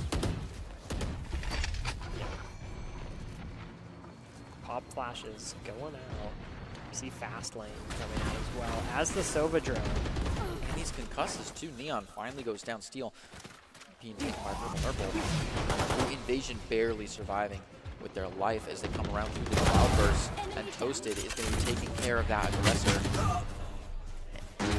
Fuzzy and Breezy both go down, but AJ is going to avenge them, bringing it to a 2v3 with 1 across the table. A little situational though it is. Toss doing absolutely excellent with what he's been given. Oh yeah, now with the Phantom, this is where the real work is. Beautiful flash and come around. AJ17 doing excellent there. All up to Fry Cooker here. Oh. A little too thin of an angle. So Boise High is going to be clutching that one in, switching the defuse off, allocating correctly to give those Seekers another shot, and it's a thrifty from Boise High, and that's a devastating thrifty too. That was an upset as far as eco goes. Yep, that was big. Just getting like that early, or not early pick, but Kaz getting that pick with the classic, just getting the Phantom, just turns that whole fight dynamic around. Bonusing those is absolutely massive. Good gunplay where it was needed. So we see, I believe Shelly should be fine econ-wise, but that never feels great to get thrifty like that. Twin Falls in the other side of the house is fighting uphill, a 1v7 against Valley View. See, call goes out. Multiple members here. Off your feet! Call goes out. Gets one, gets two, actually goes down. Purple on the quick flick to stop the bleeding where it started. Yeah, sure enough. Now Purple going in for the plant, feeling good. Still a 3v3 thanks to that early surprise from around the corner. Yep, I believe that's the second time Breezy's done it from that angle. Invasion with the knives. Got some good damage in. Ooh, a big concuss out to Invasion. Hopefully they can hunt him down. Nope, he survives that one. More concusses going out from around the board. Invasion can hold it. Tries to alt fire with the knives and he just can't do it. Steel's going to be the one to take the credit for that kill. Buzzy coming out of the smoke, can't find anything, and Purple's going to be the one to take it. Steal on him. Picks up one, picks up another two. Unreal. A 4K clutch, bringing Shelly .5. A great thing for their eco. Now it is a full gun round. Yeah, and just back and forth with Purple just being the clutch master here. Buzzy in an awkward spot cred-wise. We're going to have to see what Boise High wants to do with this round, but...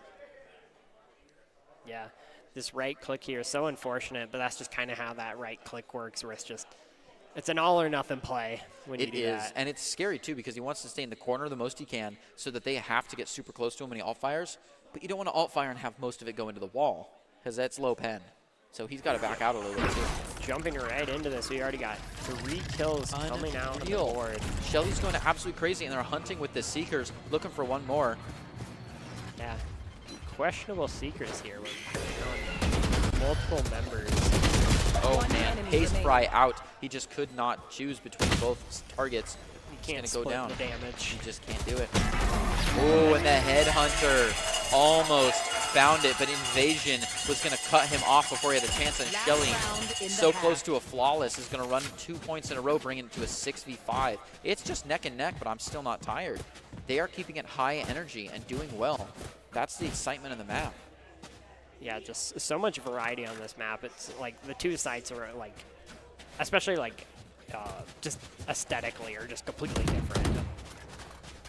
As well as playing completely different here. We'll have to see. No one's gone for B site very much at this point, but which, yeah, B site's more just there, so you can't leave it by itself.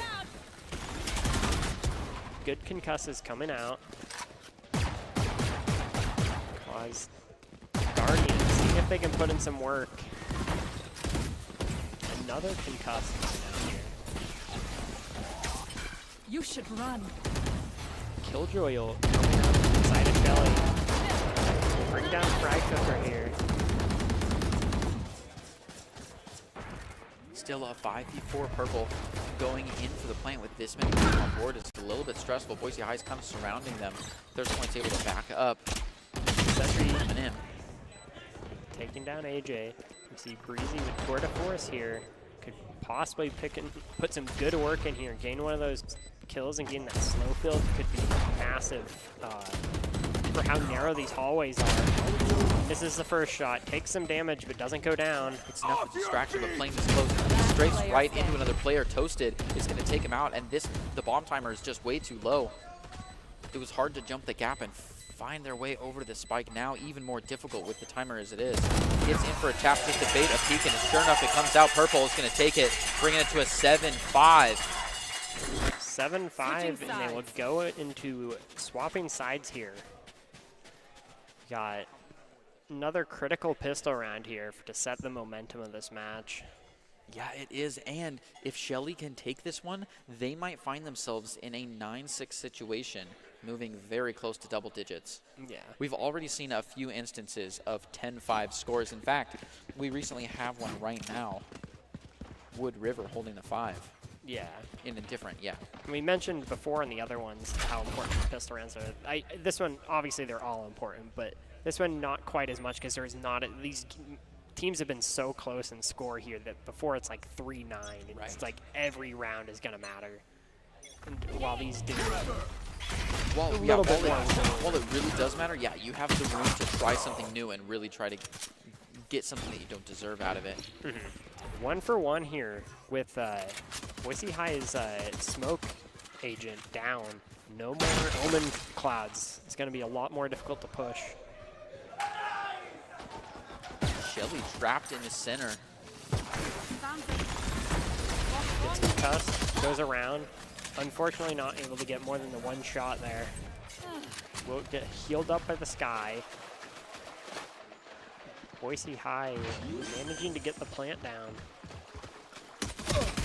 Spike planted. Frag Cooker getting some decent damage in. AJ goes down to point. The blast pack sending them in. Unfortunately, gets greedy with it and just can't hold that space.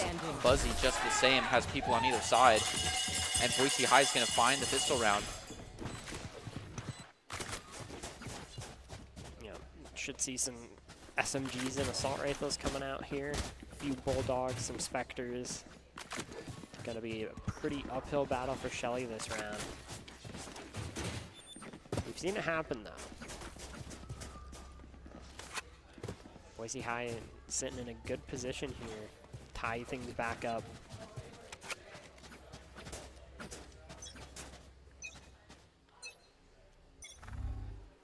As the gates go up, start making their way across Shelly. Playing high pace, looking to cut them off early. Fight. All the utilities going around. What can they find? Zap. A couple kills. Few by Pause. Breeze will get one more. They're overwhelming. The numbers take it. Boise High to upset. Bring it to a 7-7. Started out pretty good and then just both sides started throwing util back and forth, and with the gun advantage made it a little difficult. True. So Boise High got their 2 points. We expected as much. Once you win the first pistol round, you have a much better shot at the second, but that means now they're going to be able to bonus up their old weapons, save some creds for later on, but give Shelly a good chance to steal it. Yeah, we see, like a lot of good damage coming out, and then it's just like, you got to the point where it's just a pure gunfight here, and it's like, yeah, these submachine guns are going to win out every time. Yeah, both teams just kind of moving in, playing it slow. Pace is a lot different this round. No one's wanting to overextend yet. Steel taking out some of the util here on this side. Just concuss coming out. Good nano swarm grenade. And a little bit of chip damage. Getting a little greedy though, and goes down to Breezy. The plant going down. Cause taking down purple here. 3 left on Shelly. Oh. Positioning, they're looking to hold it in, but it's a little bit difficult. I mean, the C site is hard to fight your way into. Good shock dart here. See the cloudburst going out, giving some room to push in. Picks up one, goes down. Yeah, a near melee fight there. He's able to find one, but you just can't see everything coming out of that smoke. So a team ace to find the 8th point for Boise High. Shelly now only down 1, and that's almost the most we've seen someone down by. Right, there was a spot in the beginning where it was, yeah, we've had a few up by 2, maybe even an up by 3 in there, but yeah, looking at this econ, it's a little risky. Okay, there we go. Nope. Ooh. Playing with us. Yeah. No ultimates on the board here, so Pretty true. Somewhere close, but no ultimates on the board. Shelly holding in at a 7 and a little bit low. It's a kind of a force buy. Their positioning is good. Boise High almost locked themselves in. They've got one past the door, but it's about to shut. Breezy looking to make the way onto A site alone. Door opens again. That's a telltale sign. And sure enough, Shelly rotating on their way over to cut them off. They're already on site. Nice. Steal with one, What steal a with transfer. Steal crazy with it. And we can see him going right at it. Boise High. Only and 5 Shelly. bullets left. Needs to be careful here. Player standing. That alt fire doesn't quite find it. Breezy's going to take Fry. Although he got a couple shots to the gut. It's going to bring him down to half health, but 3.5.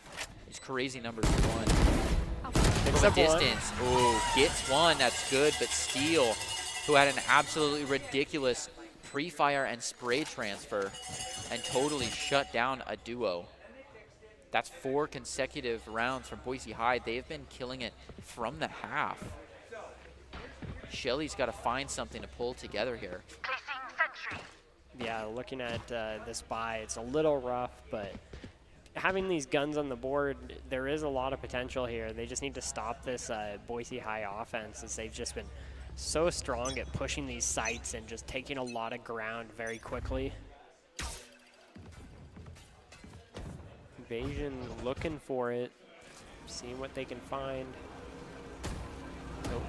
Know someone's there. Good scan by the drone. Gonna get them to back off. Gets the pick. Purple just kind of holding in the wings here, just kind of waiting for that smoke to clear and then watching, just kind of shutting this one angle down. Woo! AJ with the pick. First second on the strafes. Switching to Purple's vision. We'll look him try to shut those down. Reposition for some more util. Clearly a serious threat, but maybe not, as Boise High looks to rotate right around. However, Shelly has got it absolutely locked down in the center here. Good concuss there, gonna slow down Boise High's momentum. Goes in for a vision denial here, but the audio cues are all they need, and we can see this Killjoy utility start popping out. 17 coming in for the plant, and one goes down to an op from Invasion. Spike gets planted. Cause gonna get some good damage in. Gets another one. They know where Cause is though. Gonna make a tough call. Standing. Toasted picks up Steel, and it's all up to Cause here. Cause actually picks up one, goes down to Fry Cook.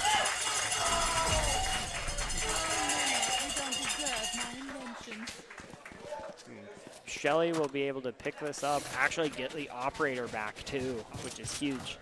Yeah, that is huge. That is a big deal econ-wise, because someone doesn't have to buy a gun. It's also nice to have that round in the pocket, which upsets that 4 in a row and gets them back onto winning salary and crushes Boise High's streak of winning salary. So big econ damage to find that point, and now 9-8 is not a ridiculous score to be at. It also proves Shelly that they can win a defensive round. Yeah, we see the scan dart coming out here. And they're just gonna kind of hang back, don't need to rush anything. Yeah, you are playing on Shelly's clock. Boise High has to get in and plant, so they can wait here all day. And they're so stone solid right here. Audio cues or not. Starting to reposition. People are moving in through the gates, both on C and A side. The Spike making its rounds, though. They haven't quite committed yet, just feeling things out, just kind of probing, I've got checking your around. trail. Yeah, 5 ultimates on the board for Boise High. Seeker's being used just now. Boise High does lose a player, bringing it down to 3 ults available against Shelly's 2. One of those are the knives, which are already out. And as the Seekers finally find their place, that expires. Not a lot of running in after, save for the first one. So Boise High, with a 4v5, still has a chance to buckle in and hold it together here on the site. A big flank. Potential for a massive flank if they can watch the right way. Here it is. Yep. Nice, caught with the knife out again, and that's the op, isn't it? I don't believe so. Seems like either way they didn't want to go hunting down 3 from a distance. The reload button to catch another poor victim. Shelly now 2 against the 3 drops. 1 toss. Who's absolutely caught off guard by the knives. Buzzy. Invasion picks up 1. Sees the trademark. Gets blinded though. And had to use a knife on the trademark. Haas is ready to shut them down. Shoulder on the corner. Fights it. The bunny hop. Finds it. And Invasion is down. Boise High bringing it into double digits against Shelly. Slowing down that pushback. Shelly not allowed to have a comeback. Yeah, that jumping is just like, just enough bullets need to hit, and I need to be hard enough to hit. It's wild. Sometimes it works out. Moving right on up, we see the ultimate economy of Boise High get a big patch as 4 out of the 5 players are back in with their ults available. I'd love to see a little Breach Neon combo as they only need 3 more points to move on to map 2 in favor. Get some early intel. Multiple people being crossed here. What a quick start to the round. Cause to find 2 and go down. A trade he's willing to make. Yeah, Invasion picking up a second. Showstopper comes in, does some nice damage, but no kills coming out. And trades across the board. Boise High reduces the fraction when Buzzy and AJ17 take 1 each for free, bringing it up to 11v8. Boise High would love to see the snowball roll all the way down to the pins. Yeah, I believe that was a save round on the side of Shelly. So bringing 2 people down, 4 rifles, pretty good. Almost a third. Just unfortunately, that the surprise factor of that ran out. Boise High loves to play with a lot of surprise factor. They will pack everyone onto one side every once in a while. Getting the standard out early here, getting as much intel. They got a ping. They know that something's up over there. Invasion picks up 1, picks up 2, dashes out. It's absolutely stunning, and moves into the fast lane. A little bit of cuts going on, but he's still doing well. Double team reach, which is clinical, but Steel finding 1 before Kaz finds his 2. A power duo to absolutely level the field, bringing it back to a 3v2. Getting to reverse through the gates. Yeah, just overheating a little bit. Got 2 picks, and then you can always just back up. Yep. But like, kills totally coming understandable. You know, you get the 2, you want more. It's hungry for it. They do back off of the site entirely. They think about leaving, but they think it's too predictable. They actually send an they send an ultimate little jump over. No longer on A site. It's a great gimmick. The jump out, jump back. They just have to watch this utility from the KJ.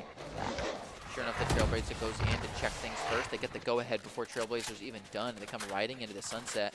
30 seconds Shelly, left. both players realizing it's not an A put at all and have to sprint over the C vision denial. It's already up. They decide to go 1 short, 1 long.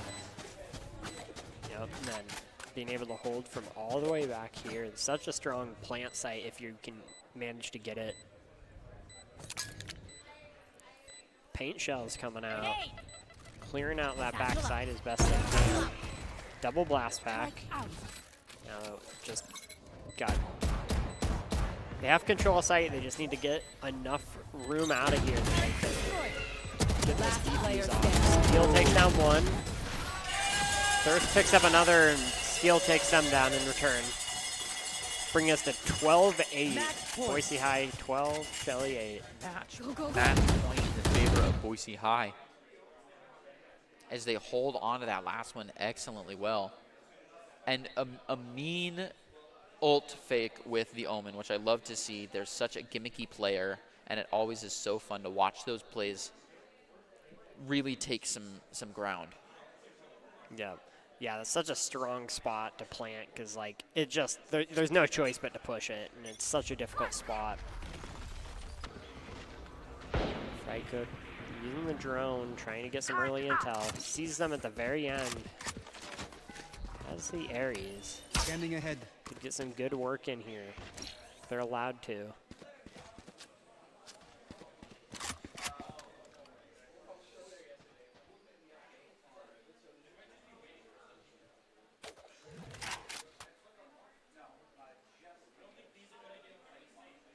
Boise High staying central here.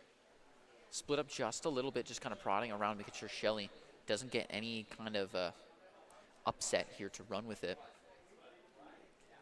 Very, very slow on the clock here. They've waited past the minute. Nothing notable has happened, just feeling it out. A couple of gunfire, a little intimidation here and there, but Shelly still locked up on all three sides. Finally, the big look as the clocks all go the off double purple. flash. Gets some good damage in, but not going to capitalize. Not quite there. Throws the aftershock as well as a blind. Just dumped the utility kit to find something. Through the wall, Invasion looks to find, but it's not going to be there. Decides to go the long way around, but so do they. Can you watch this angle as Cause is going to be coming around? Just holding on, trying not to extend. Boise High, the timer is going down. They know where they have to be, and they have to plant. Plant starts to go down. 10 seconds left. The ultimate coming out. Need to check these corners. Down 3 seconds. The last second available. Spike Planner goes out, and that's B. time. They cannot find this one, and Shelly is going to get another one.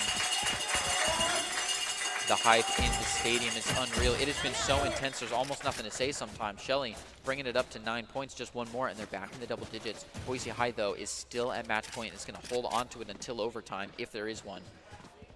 Yeah, just so smart. Just didn't need to kill everyone on the team, just had to stop them from planting. Yep. So as long as you can get that, even if you die, as long as you have one person left. The econ is a little bit shaky on Shelly's side, but this is enough for a bye. Yep. See full rifles on both sides here. Everyone's at 100%. Getting some good utility, clearing some space here. Getting a foothold in. Holding these angles, just don't need to get greedy. Still a 5v5. It's just a very feeling kind of round. Boise High making their way up through the gates. Coming on strong as all of this vision now is going to go out first, being the catalyst for the plant. As he takes down Steel, gets a little friendly with one. He's going to drop a second concuss and comes in for the kill. Absolutely beautiful, but from the typical place, Invasion is going to find the repeat and play it back. Purple running around the side, trying to dump utility. Find the in for a shot. There it is, a beautiful pinch play to get it for free. He's got time to go for the defuse, but he doesn't. Instead, he sits down on it. It's not going to be there. Invasion with a tap goes as well. One at a time, they are falling down, and Boise High has just got to hold it out for a few more seconds. It's down to Toasted. Can you hold it in and give Shelly another shot to get one step closer to the overtime, or is this map won? As the clock gets closer to tick, Trademark is dropped, he comes in for a swing, and he finds Breezy on the angle advantage. An excellent play. Goes for the tap, and it's a hold. Boise's got to respect it, and he finds him, but it is not enough time. And it goes off. And attackers win by 2.5 seconds. That'll be round one going to the side of Boise High. Sure enough, indeed it is. We are just going to hang out and watch the transition. Doc peering from afar. An excellent play by Boise High. Wow, that was neck and neck, though. That was so close the entire game. It was 1 here, 3, 2, 1, 3.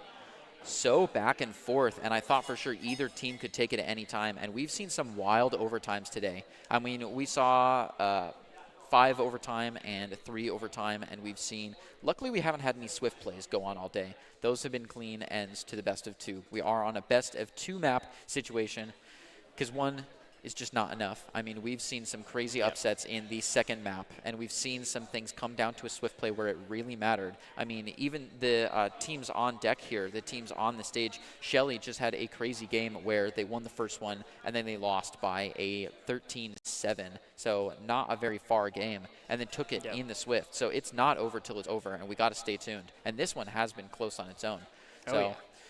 Judging by the playstyles of these games, what are you excited to see in the next one, our last one before the finals? I want to see, because we've seen a lot of Lotus here, and just how dominant Boise High is on it, and seen, have they just practiced the map a lot, or are we going to see another map that's beyond this and see how Shelly plays here? Yeah, I wonder too, because they've been very comfortable on Haven as well, which is another 3-site map. There's the crowd filling in the stadium. It is so nice to have all the bodies in the room sometimes. the seats just aren't as full as I would like them to be. But this is nice. It is that season. It's Esports State Championships. Welcome in. Idaho high schools from all around Idaho are here competing. Over 100 schools, 100 teams, boiling it all down. We're going to be jumping into the next game in just a minute. You guys get some break in, get a little bit of water, get a little bit of food, and come right on back to see some more Valorant. National Guard. We're talking about gaming, which is something we both love a lot. You've had some jobs in your service. No one just wakes up one morning and suddenly colonel, full bird, as everyone continues to say, with the airborne wings on your, which means you jump out of planes. What jobs have you had? Well, thanks again for having me, Doc. You bet. It's been a great experience here. I started my military career actually at Boise State doing ROTC program. I graduated, became a second lieutenant in the Army, and was a signal officer, so it means communications. So as a communications officer, I served in various different units, attack helicopter battalions, an infantry division, a tank battalion, and then also a support battalion. Later on in my career, I ended up serving as an operations officer, a executive officer, the second in command, and then the battalion commander of what was called the 116th Brigade Special Troops Battalion. That was headquartered in Twin Falls, Idaho. And that battalion was very unique. It had engineers, or combat engineers. It had signal troops. It had military intelligence analysts, and then also an unmanned aerial vehicle for reconnaissance. When you just talk about this, I had hopes that you were constructing the ramp for Evel Knievel, or the second attempt to fly over. Yeah, if they had the combat engineers doing it, maybe it would have. It probably would have worked. Right. Exactly. At least helping to take them down. Right. That's their main job. But that's wicked cool. In those jobs, anything really you just go where you get to go, and everything has its own level of interest. Maybe as an XO, you spend a little bit more time pushing paperwork, writing reports, but was there anything that really stands out in that experience? What I got to see and really helpful as a signal or an IT officer and professional in the service was going, at the beginning of my career, it was mainly focused on radios and telecommunications, and then going into the digital side and internet and various forms of communication outside of radio. And that led to my one of my most recent jobs. I was the Army National Guard advisor to U.S. Cyber Command for a year. That's wicked cool. My current position now, I'm the J3 or operations officer for the Idaho National Guard, responsible for domestic operations. All domestic operations. Sure. That's actually wicked cool. Were you also the person who, at a time in your career, also helped set up the LAN network so folks could play together? Oh yes. Yeah, we initially started out with coax cable, and that transitioned into Cat5 and now wireless. So yeah, kids at home, look up a crossover cable. Yeah. Look up a crossover cable. You're like, what is that? Trust it. You had to have them back. Terminators for the coax. Yeah, exactly. But technology has changed, and it was nice to adapt and see that and learn and be part of that transition. Well, for you, what's been the most fun? I'd say the most fun is being able to train with a team, get to do your job, have tough, realistic, demanding training, develop the teamwork and trust with your fellow soldiers, but then go out and do those missions, supporting your state and nation, whether it be domestically or in combat missions or in emergency response. And I think part of building that training, what really helped was having simulations and also various different exercises that involve different technologies on the contributing to the training before you do it out in real life. I think we talked about this a couple years ago. I had the opportunity as a faculty member here doing games in education. This is before I ruined my life with esports. We were actually sent down to Fort Leonard Wood, Missouri, a couple of times to the simulation center at Fort Leonard Wood to work with the folks building out the different simulations back in the day when America's Army was still new and you could get that DVD-ROM. Look that up too. Crossover cable, DVD-ROM. You're gonna have to look those up.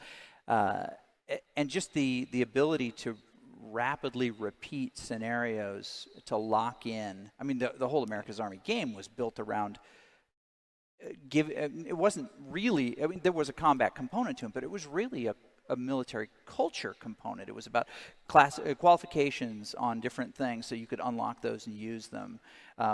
Even the maps, the menu screens had wood-paneled, like 1960s, 70s era military base, one flag hanging on the wall and a picture and just wood paneling and file cabinets. I mean, they did a really good job of showing people what the culture was like. Now, you don't get as much combat as you do in that game, but... Yeah, I think gaming and simulation, though, it really helps a team improve their command and control, their tactics, techniques, and procedures without actually having to use resources, ammunition, fuel. And then, like you said, you can reset. I just did something I didn't like. Well, let's reset it and do it again. And it saves the most valuable element, which is time. Yeah. Well, we had the opportunity to bring our Overwatch team, our national championship Overwatch team, out to participate in tank simulations with you guys out there, and it was amazing. First of all, when they got the fratricide out of their system, which they were told explicitly not to, but maybe I'm not that good a coach because they still shot the other tank on our team. They were able to actually go back and watch the battle as it took place and see it from a perspective they hadn't had. They noticed things they didn't. They didn't see a helicopter coming over the horizon, even though it was right there in front of them at the time, and they learned a lot of different things. So for you, and this is kind of a different kind of question, how have games and game technology and simulation changed the way you prepare people to do the different things that the Army National Guard is asked to do, from, you talk about disaster response all the way to deployment at times when the military needs to stretch further. Sure. So gaming and simulation, when it first came out, you were talking about plopping in the DVD-ROM. Mm-hmm. I may be watching something, and then it morphed or progressed into a game where I could interact and play as one person. But then you can start networking, and now you've got a squad doing something. It has further progressed now that we can have, like you mentioned, the tank simulators. You can have a tank simulator. You can have helicopter simulators. You can have multi-domains working on one objective. And coupled with that is the improvement with GIS and mapping. So you can use the maps that you're going to operate in and actually train virtually on. And so then when you get out in the real environment, the terrain, everything else around, you've experienced it because you've experienced it virtually. I'm excited for the day that we have a sandbag simulator, to prepare for a flood, right? That'll be exciting. But there's flood scenarios. You can game on that. That's very true.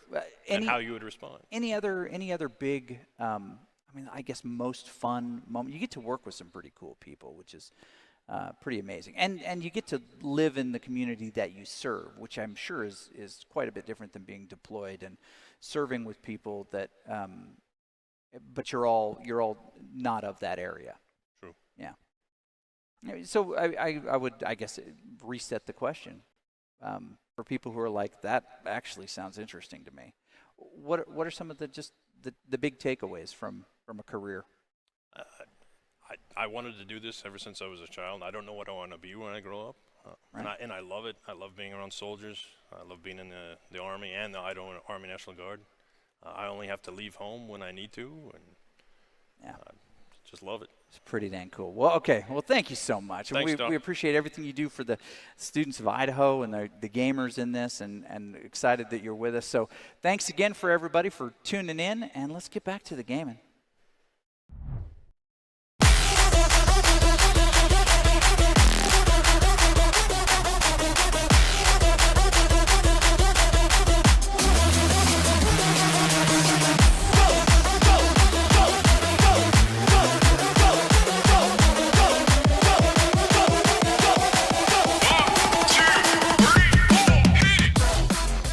Hello everyone and welcome back to the Boise State Esports Arena for the final match of our high school championship Valorant tournament. We are coming back after the first match between Boise and Shelley that ended in a 13-8 in Boise State's favor. Boise High's favor. It's going to be an intense final match here as both teams do not want to give up this title. My name is Audrey Norris, and I am going to be your host for the rest of the night, joined by Hayden and Dallin to call all the action. Yeah, we got the trio going for this final match. Yeah. It's the special seat tonight for you, but we're going to be going into this next match. Do we have any thoughts going out of this last match?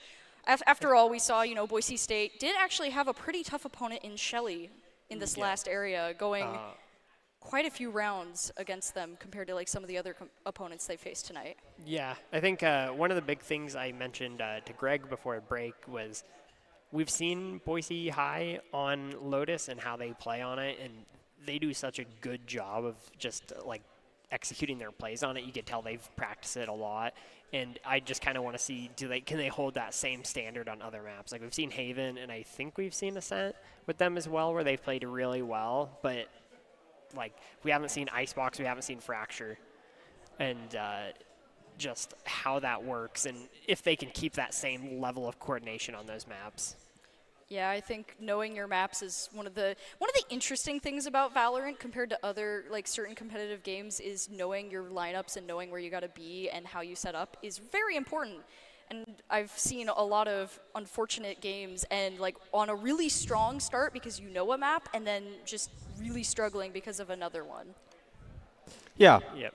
It's weird because like you start that momentum and then you lose it and it's super hard to get it back. It's just kind of how it is sometimes. Yeah, like we saw. Ooh. We've seen just how these teams play. Like these maps just change that pace for everyone. So going into this, like I said, I want to see just how these teams play. If their team comps change, we've seen like on Lotus we don't see. We're going to Pearl actually. Out of all like maps. Pearl. I'm not going to lie, when I brought up the maps, I completely forgot Pearl existed. You know what happens sometimes. Valorant doesn't have as many maps as some competitive games, but it's still hard to keep track of them all. I barely have played on some of them. I always get stuck on Icebox. Oh, yeah. I love me some Icebox, but yes, I do think it gets played quite a bit now. You like Icebox? It used to be hated. You know what? I'm just going to disregard. Just disregard. It's fine. It's fine. Disregard it. Opinion disregarded. Mm-hmm. Yeah. Going to Pearl, is there any agents you want to see specifically with this map? Yoru. Yoru. Yeah, I rest my case. Rest your case. Yoru. Yeah. Let's see. The Yoru mirror matchup here. That would be really cool. I'd like that a lot. That would be interesting. I've played a lot of Yoru. He's pretty fun, but he's really hard to play because his kit is so dependent on each other. But I think that because I have a friend who really loves Cypher, it would always be fun to see Cypher again. He's an interesting character. I've been trying to play him more. He's enjoyable. But it looks like we're going to be getting into the match. We're going to be heading to Pearl for this second game of this final tournament here between Boise High and Shelley High.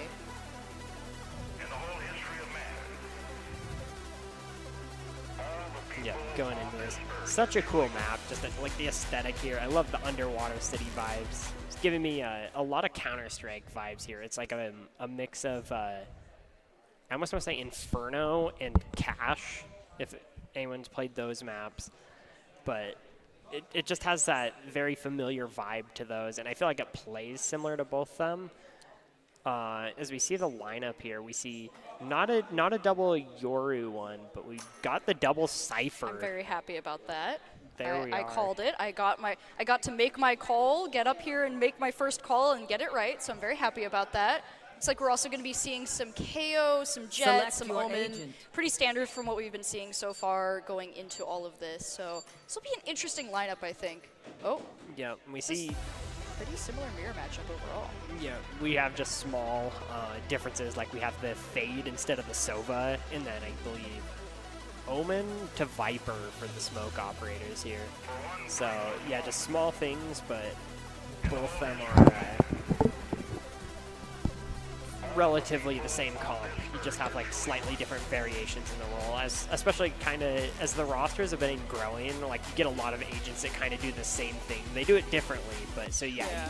It's just how you want to do something that is the question, which is kind of what these lineups are. Is just slightly different variations of how they want to execute their plans going into this. I always think this is an interesting map because the way that you get to the actual points is kind of, it doesn't feel like one is easier than the other. Like both sides, it's a little bit weird, I feel like, whenever I go into it. I know whenever I'm attacking, I don't like it because there's the really long sightline on B, which is terrifying going into it if you have to peek. Is it time to talk about B site? Are we talking about B site now? I am talking about B site. B site is the most broken site in this game on Pearl. Oh yeah. That it's something else. Once you're able to like plant spike on this site, it's so difficult to retake because you can just hide behind that ramp. There's not much other there's nothing you can do. They can just jump peek you over and over and over again. It's suffering. Yeah. The trick is actually being able to plant. Yeah. See, as we're talking about B site, they're already going into it, bravely going into this dangerous area. Takes out the Jet, takes out the KO. There's trades on either side here. Both teams coming out with 3 players, though Boise High is a little bit worse for wear, it looks like. Yep. Picks up the spike.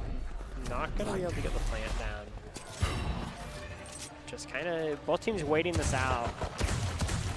Cause taking down Invasion, though. Last player Very standing. good for Boise High here. Omen is... Oh. Yeah. I was Through about the to smoke. say, with 12 health, it's just 12 health in a dream there on first round at that point, but they did make some decent pushes there, and were able to take out quite a few Boise High players before being taken out themselves, so it's a good start for a first round. Unfortunately, it seems like Toasted did in fact live up to the name. Got toasted in the smoke. We see, I see the first, you see the first right click go by them with that 12 HP, and you almost freeze for a second. Yeah, right there. It's like, oh, just, you know, if you keep shooting there enough, you'll run and get them. Ooh, what a lineup. Gets that right over the wall. Invasion gets the knife. See Steel firing into the smoke. AJ, oh, this could be a meat grinder. Nope. Uh-oh. Gonna give him the Spectre. That's no bueno. Okay, tossing it to the Jet here. Knowing who you want their good guns on. Especially when they're not at full health. Yeah. Going forward here, pushing towards A. It looks like the Cypher watching their back. Cause just peeking, side peeking this angle. Fine time too. Gets a second one. Think 3? Maybe 3? Gets flanked and almost lives it, but Purple manages. Oh, I'm gonna completely just pretend I didn't see that, because if that happened to me, I would be so mad. I would be so mad. Yeah. Takes out camera. Cypher. One enemy remaining. Misses a couple of shots, but is able to Down recover. A. Takes out 30 KO. seconds left. Oh, the Marshall. saw him for a second. Last player standing. Not able to really The track running well there. Spectre. I mean, if there's one gun you got a running gun with, it better be Spectre. Yeah. Especially up close and personal like that. Against the Oh, weapon that he was updraft. using. Okay. Positions revealed. And Yep. start the defuse. Oh, you missed the camera. That's painful. Fortunate. Has the neural theft here. No bodies to use on it though. But trying to wait it out right now. Still has one more smoke. Yep. Tries to shoot through Gets the a little smoke. bit of chip damage. Just not enough though. Gonna continue diffusing. They just Gonna just Yep. stick it and gets the defuse. They were taken out in the end, but sticking it allowed them to continue with that. That was definitely the right call there. Yeah. Just barely enough time. Got that 50%, and that's all you need. Yeah. See, yeah, just quite an eco round though. Like for it being pistols versus the submachine guns, and getting 4 of them and getting the spike down is massive. Yeah, that's going to be really helpful going forward for Eco. I think Shelly definitely would have wanted that to go differently, though, losing the 2 rounds. At least they were able to take out everyone in the end, though, not letting them keep their weapons. Oh, he was on a scooter. That was so cool. Going right into combat here on the On the ramp, yeah, there's just no recovery there. Yeah, Jet repositioning there was able to just really effectively take them out with 1 team member left on Boise High now. Shelly has a really nice spot here to plant. Gonna plant in the corner. Cypher is rotating around, but Shelly High has a really nice position here. It's going to be very hard for Cypher to recover anything. They need to find a guard. Could get some good shots down. They know where they are, though. Peeking into 3 of them, slowly getting whittled down. And Shelly will pick up their first round of this game. I guess you could say that was easy peasy, no more breezy. I had to. Yeah, of course, of course. You see an opportunity, you got to take. They're having dinner together. That's so cool. It's so nice. We love the Valorant map Easter eggs. They're a great little break in between the matches. Going forward, Shelly able to pick up a point is really good for them here. They don't want the steamroll for Boise High to begin and just keep going. Gonna smoke the middle. The knife coming out, not gonna find anyone. Really good for Shelly High there. He's playing it slow, waiting for this intel. A lot slower than the previous. I just going to send out their wall. Ooh. Pause taking down invasion. Big pick. Oh, actually gets trapped. What a wire.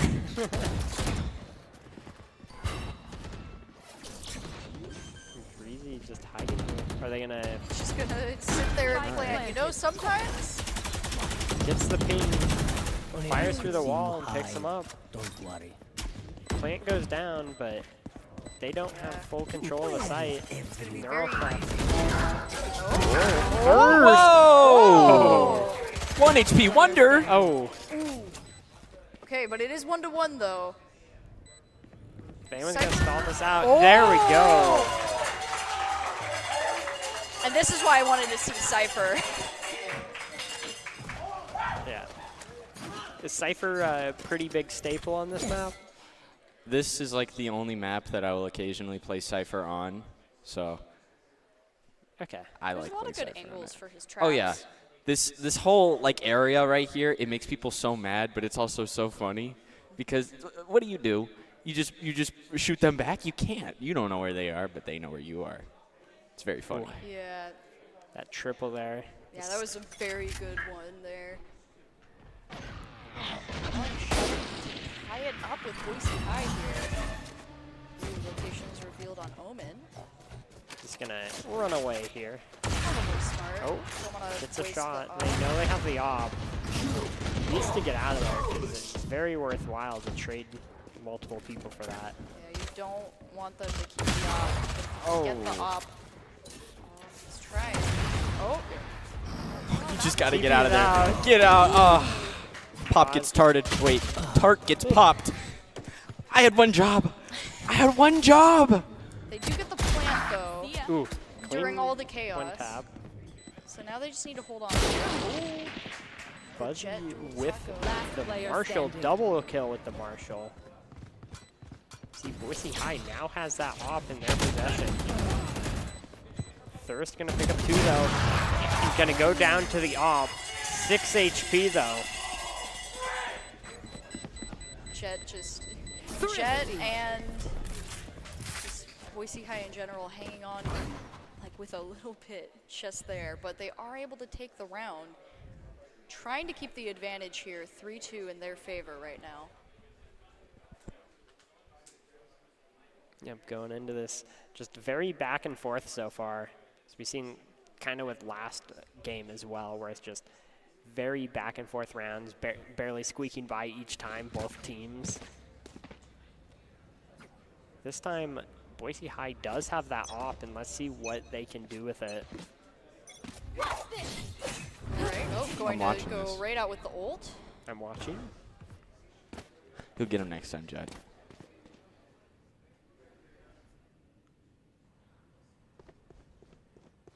Gonna be sending the drone out first. Drone actually takes the shot. Sova coming out. That was a nasty thing to get hit by there, but it ends up working out for Shelly. Dash wire. Those Is wires. he managing to pick up one? Paul's taking out Fried Cooker. Paul's taking out point as well. One enemy remaining.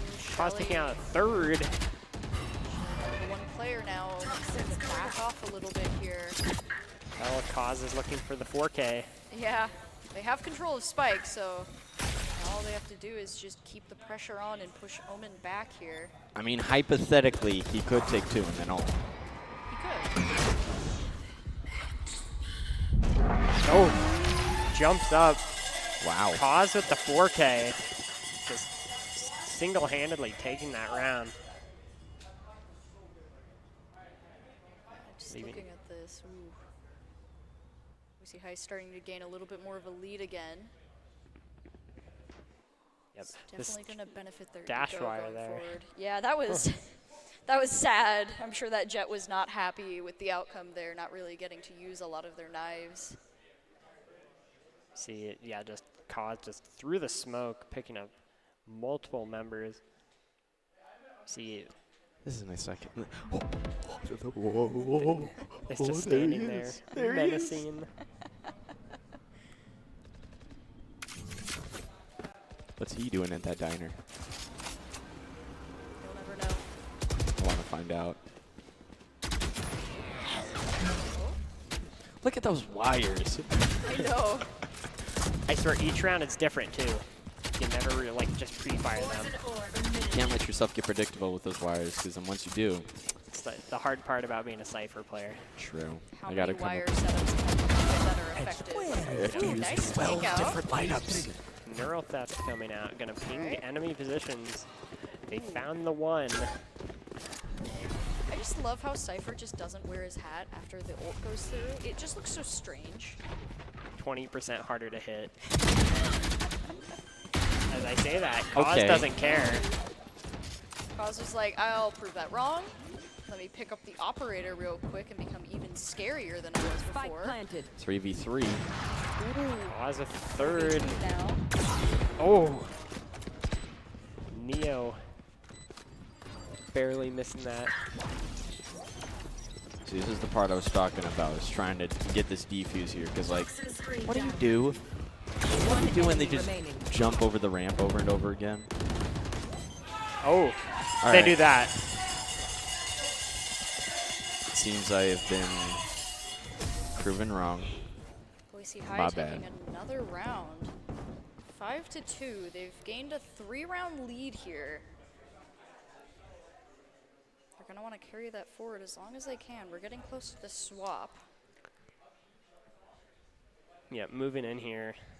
Just the econ Yeah. of Boise High is just very strong here. Keeping that operator as well and just getting that into the next Yeah. round. Just If you can help it, you never want to let them keep the op, but unfortunately, they do have it going forward. Seems like it's going to be a see half Cause buy. here with over double the kills of the next highest player on their side. Just absolutely being a force not to be reckoned with. We can see Fade hiding behind the smoke right now.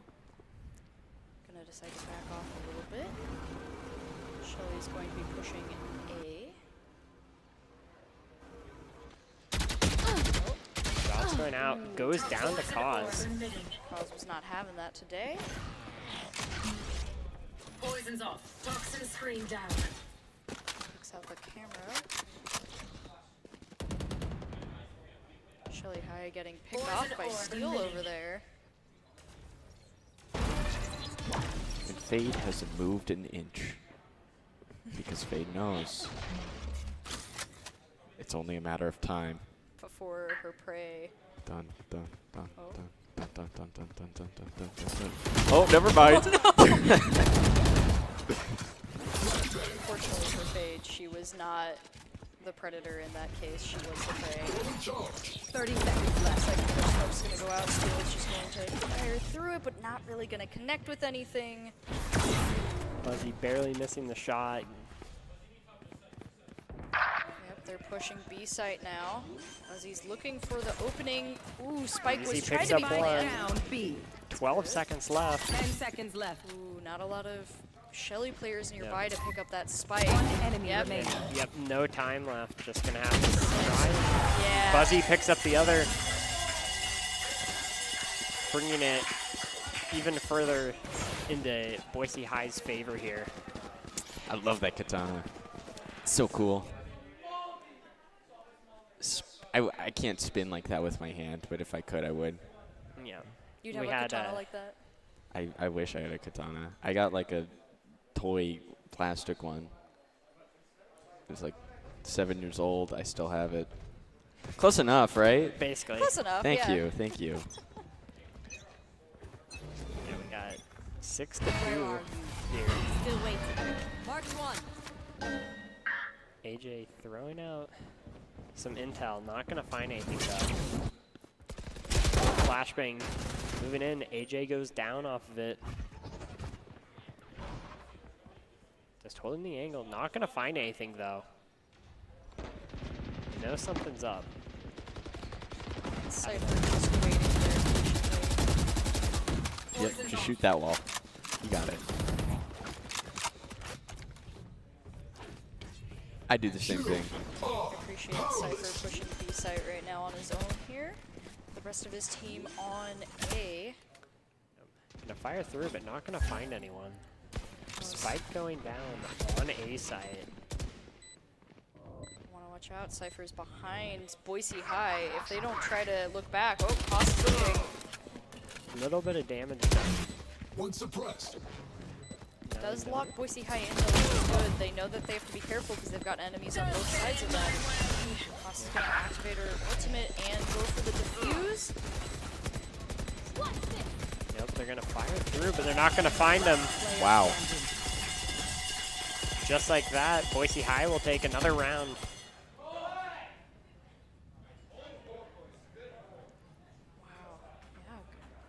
Yeah, this is a very tough position for Shelly now. They just haven't been able to pick up a win in a while, and so they're definitely struggling here when it comes to funds. They have been at least consistently taking out Boise High members, so they haven't been allowing them to like fully build up their eco, but it's still not good for them right now. Yeah, these ops just holding on to them and just being such an oppressive force with them.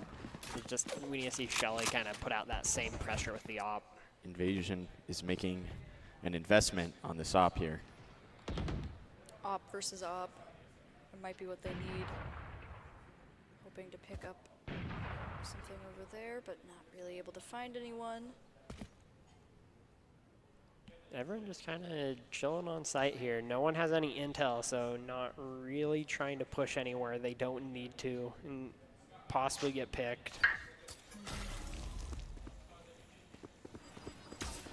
The smokes go down.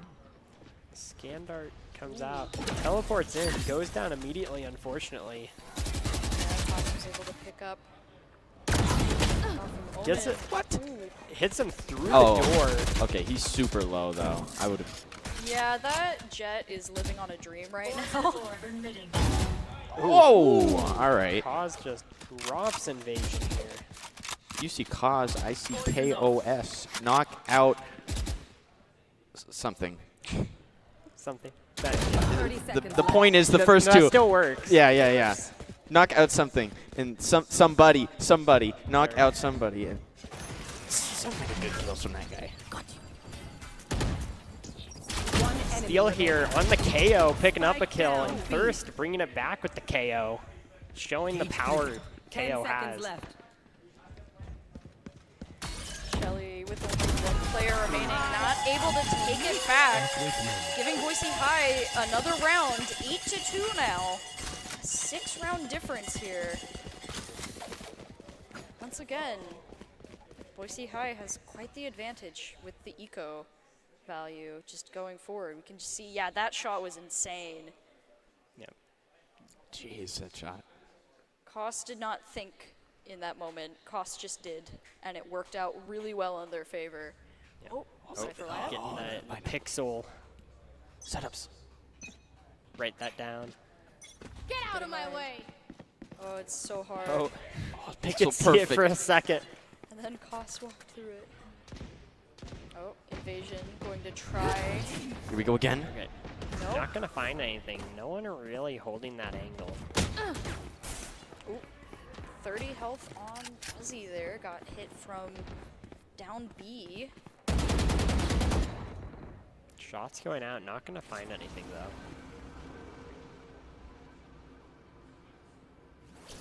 though. Oh, Flash actually doesn't get them. Just barely went over the door frame at the very end.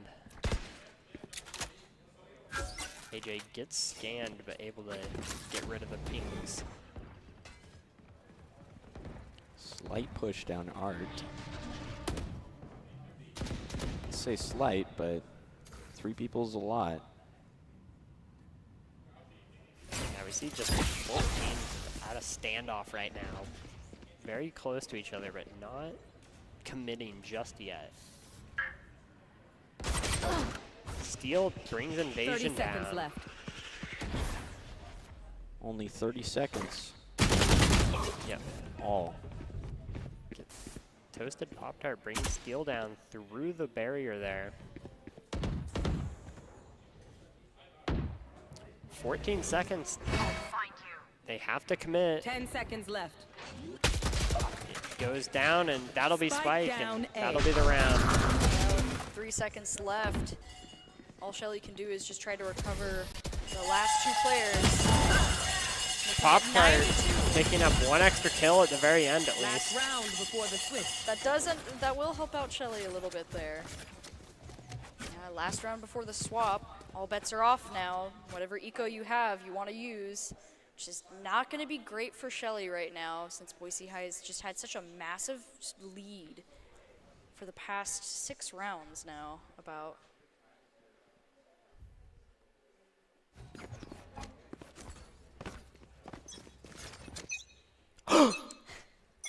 They're playing soccer! Or, I'm sorry, football. I'm sorry. Whatever. This is the same thing. I don't even care. We see Purple here getting some good intel using that Cypher cam. We're playing a little Rainbow Six Siege here. Oh no, don't bring me back to that, please. I'd like to stay up with Valor, thank you very much. Looks like Haunt's going to be thrown out. Can't mark anything. Ooh, Buzzy is taken out by KO. Shelly takes the push. Close angle, throws the Prowler out, gets 1 through the smoke. Plan, they get it. Still here. Picks up 2.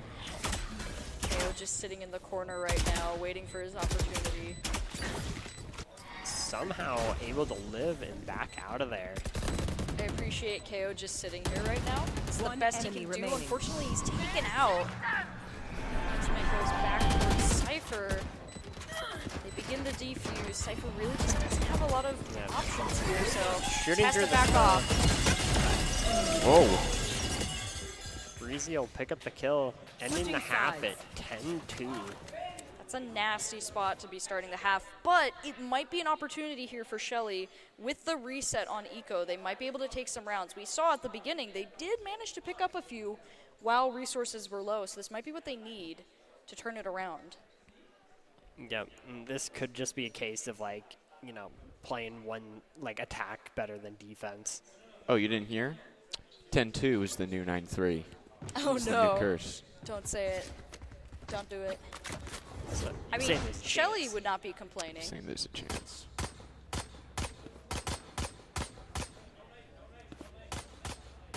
Shelly has pulled forward from the 9-3 before, so I'll find you. if anyone were to start a new curse, I wouldn't necessarily be shocked if it was them. Trying to get some intel here. Uh-oh, Cypher with a little sneaky spot. Might be onto something. Just on the other other side of that smoke. I can see him.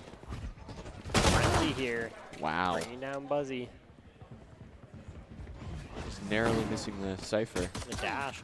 Breezy picks up Invasion, though. We're not expecting it. Oh.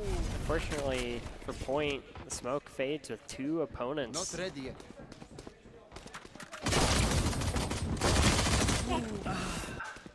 Boise High just pushing forward to A. Yep. Yeah. With just Shelly kind of stuck in the back over there, not really fully following them right now. I mean, with 4 to 2, that is a very nasty setup to try and deal with to recover the spike here. Yeah, we see spike planted here. It is doable. Good pressure from the side of Boise High. Ooh. Toasted, though, with the shots they need. One enemy Some remaining. damage in. Toasted will go down. And it's just Fry Cooker here with a Frenzy. Few members are low. Fry Cooker is vulnerable. Throws out the shock dart and goes down. Not a lot he could do there in that moment. Now, at this point, do you save for the rifles or do you force buy? You got to go for it. I mean, like. Yeah. Do you save for the rifles and pray to win overtime, or? I mean, at that point, when it's 11 to 2, you're running out of options. You know, there's not a lot of room for. Yeah, we could save for next round. You know. Yeah. It looks you like really they are don't gonna have buy up here. Yeah, the problem is just like, in a case like this, Scanning ahead. there's not a, Scan dart? you have to play match by match at this point. There's not a lot of like, you can't really prep until you gain some control again here. And as we can see, they're gonna try, all of them watching B, a couple going back towards A. Shelly pushing through the middle. They do take out AJ. The defense has become the offense. We have swapped positions. Unfortunately for them, Boise High is able to push the spike all the way to site A and plant it. Cause going down, bringing one with them though. Shelly has been able to take out 2 members of their team. Now they have to recover though and get to that spike before time runs out. They have the man advantage here though. Find the tripwire, gonna give good intel for the side of Boise High though. See them walking in. Yep. 1, 2, and 3. Wow. Oh. Breezy dropping 3 there and almost a 4th. Gotta find the Phantom there. Fry Cooker at 17 health. At this point, you just gotta take that Phantom and run and take what victory you can there. Oh, KO's trying to go after him though. Ooh. KO just barely avoiding the explosion. Match point for Boise High. Match point. This is the do or die moment for Shelly here. Yeah, they need to push forward as best they can. They have that Phantom saved, which will be helpful, but they have to be very careful here. Yeah, they're just buying up what they can here, going all out, having Ares, seeing if they can put in some work with that. Yeah, this is going to be an interesting round just based off of what everyone's picking up for their loadout here. A lot of Spectres and a lot of Stingers. That arrow is taken out quickly by Boise High. Dropping Fry Cooker, getting a Phantom off. Takes down another. 4 to 2. Hawk Dart hits him with the Marshall, dropping him real low. Tries to get it. Yeah. That'll be the game, and we have your winners here, Boise High. Yeah, with that 13 to 2, Boise High takes the second match of this grand finals for Valorant High School Championships, winning them the entire thing. After the first match being 13-8, going to 13-2, I think is pretty good for Boise High. Yeah, I mean, I was talking about, you know, how well they play on different maps, and I think we've seen that in spades here, because I think this was the strongest we've seen them. Yeah, overall, they had some very tight gameplay, including Shelly High too. Just overall, both teams played really well for what they had, and it was a wonderful final match for us going out of this part of the tournament. Do you have any thoughts before we talk about player of the game or a nomination for player of the game? Where'd this shirt come from? I don't know. Yeah. I didn't see you put it on. Just appeared. For player though, I think it's pretty obvious. I would say cause. I think no explanation needed at that point. Do you have any differing opinions, Dallin? No. No.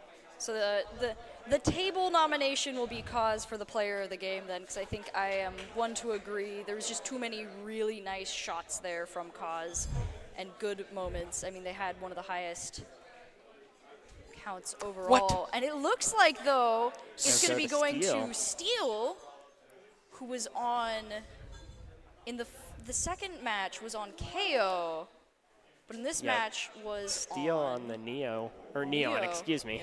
Neon, yeah. Some very Yeah. effective gameplay here we can see, yeah. Very good entry fragger here, using that speed advantage of the Neon and just really holding up that first game especially, I'd say. No, really good gameplay there for Steel. I can see why they were nominated for Player of the Game. And as always, the Player of the Game is brought to you by the Idaho Central Credit Union, who believes a great player makes a team more successful, just like Idaho Central is helping members achieve financial success. Steel is the Idaho Central Credit Union Player of the Game. Congratulations, Steel. You played very well and helped push your team to victory. Yeah, those are just some really nice plays overall on the Neon. And some really nice plays on the KO too, although they weren't always highlighted. Yeah. But with that, do we have any final thoughts for this last match for Valorant tonight? Just it was an amazing performance. It was so nice to see all these teams come out here and really get into it. Like, we've just saw a lot of these teams, like, just the hype and just the energy behind them. Like, everyone was here to win, and they all put up a great showing. It was just a great time. Yeah, I would agree.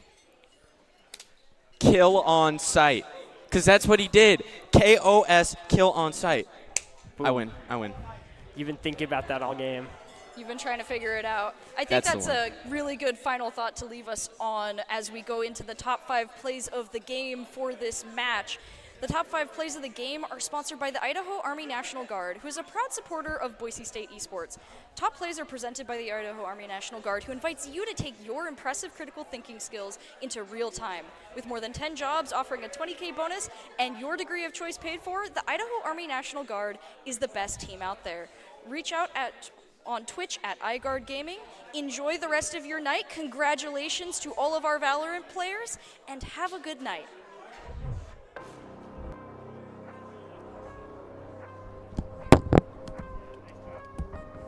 Took so long that even if they won the gunfight, they might want that. Yeah, you know, they kind of like it. Pick it up and see better gun round. But Boise's still feeling tight. It's going to be straight onto them. But look at this absolute lowdown. Fry able to hold his own, getting a little bit of support up from Thirst, but Breezy comes through with the carry melee. Fry comes rolling around. A heal is already coming out from the sky.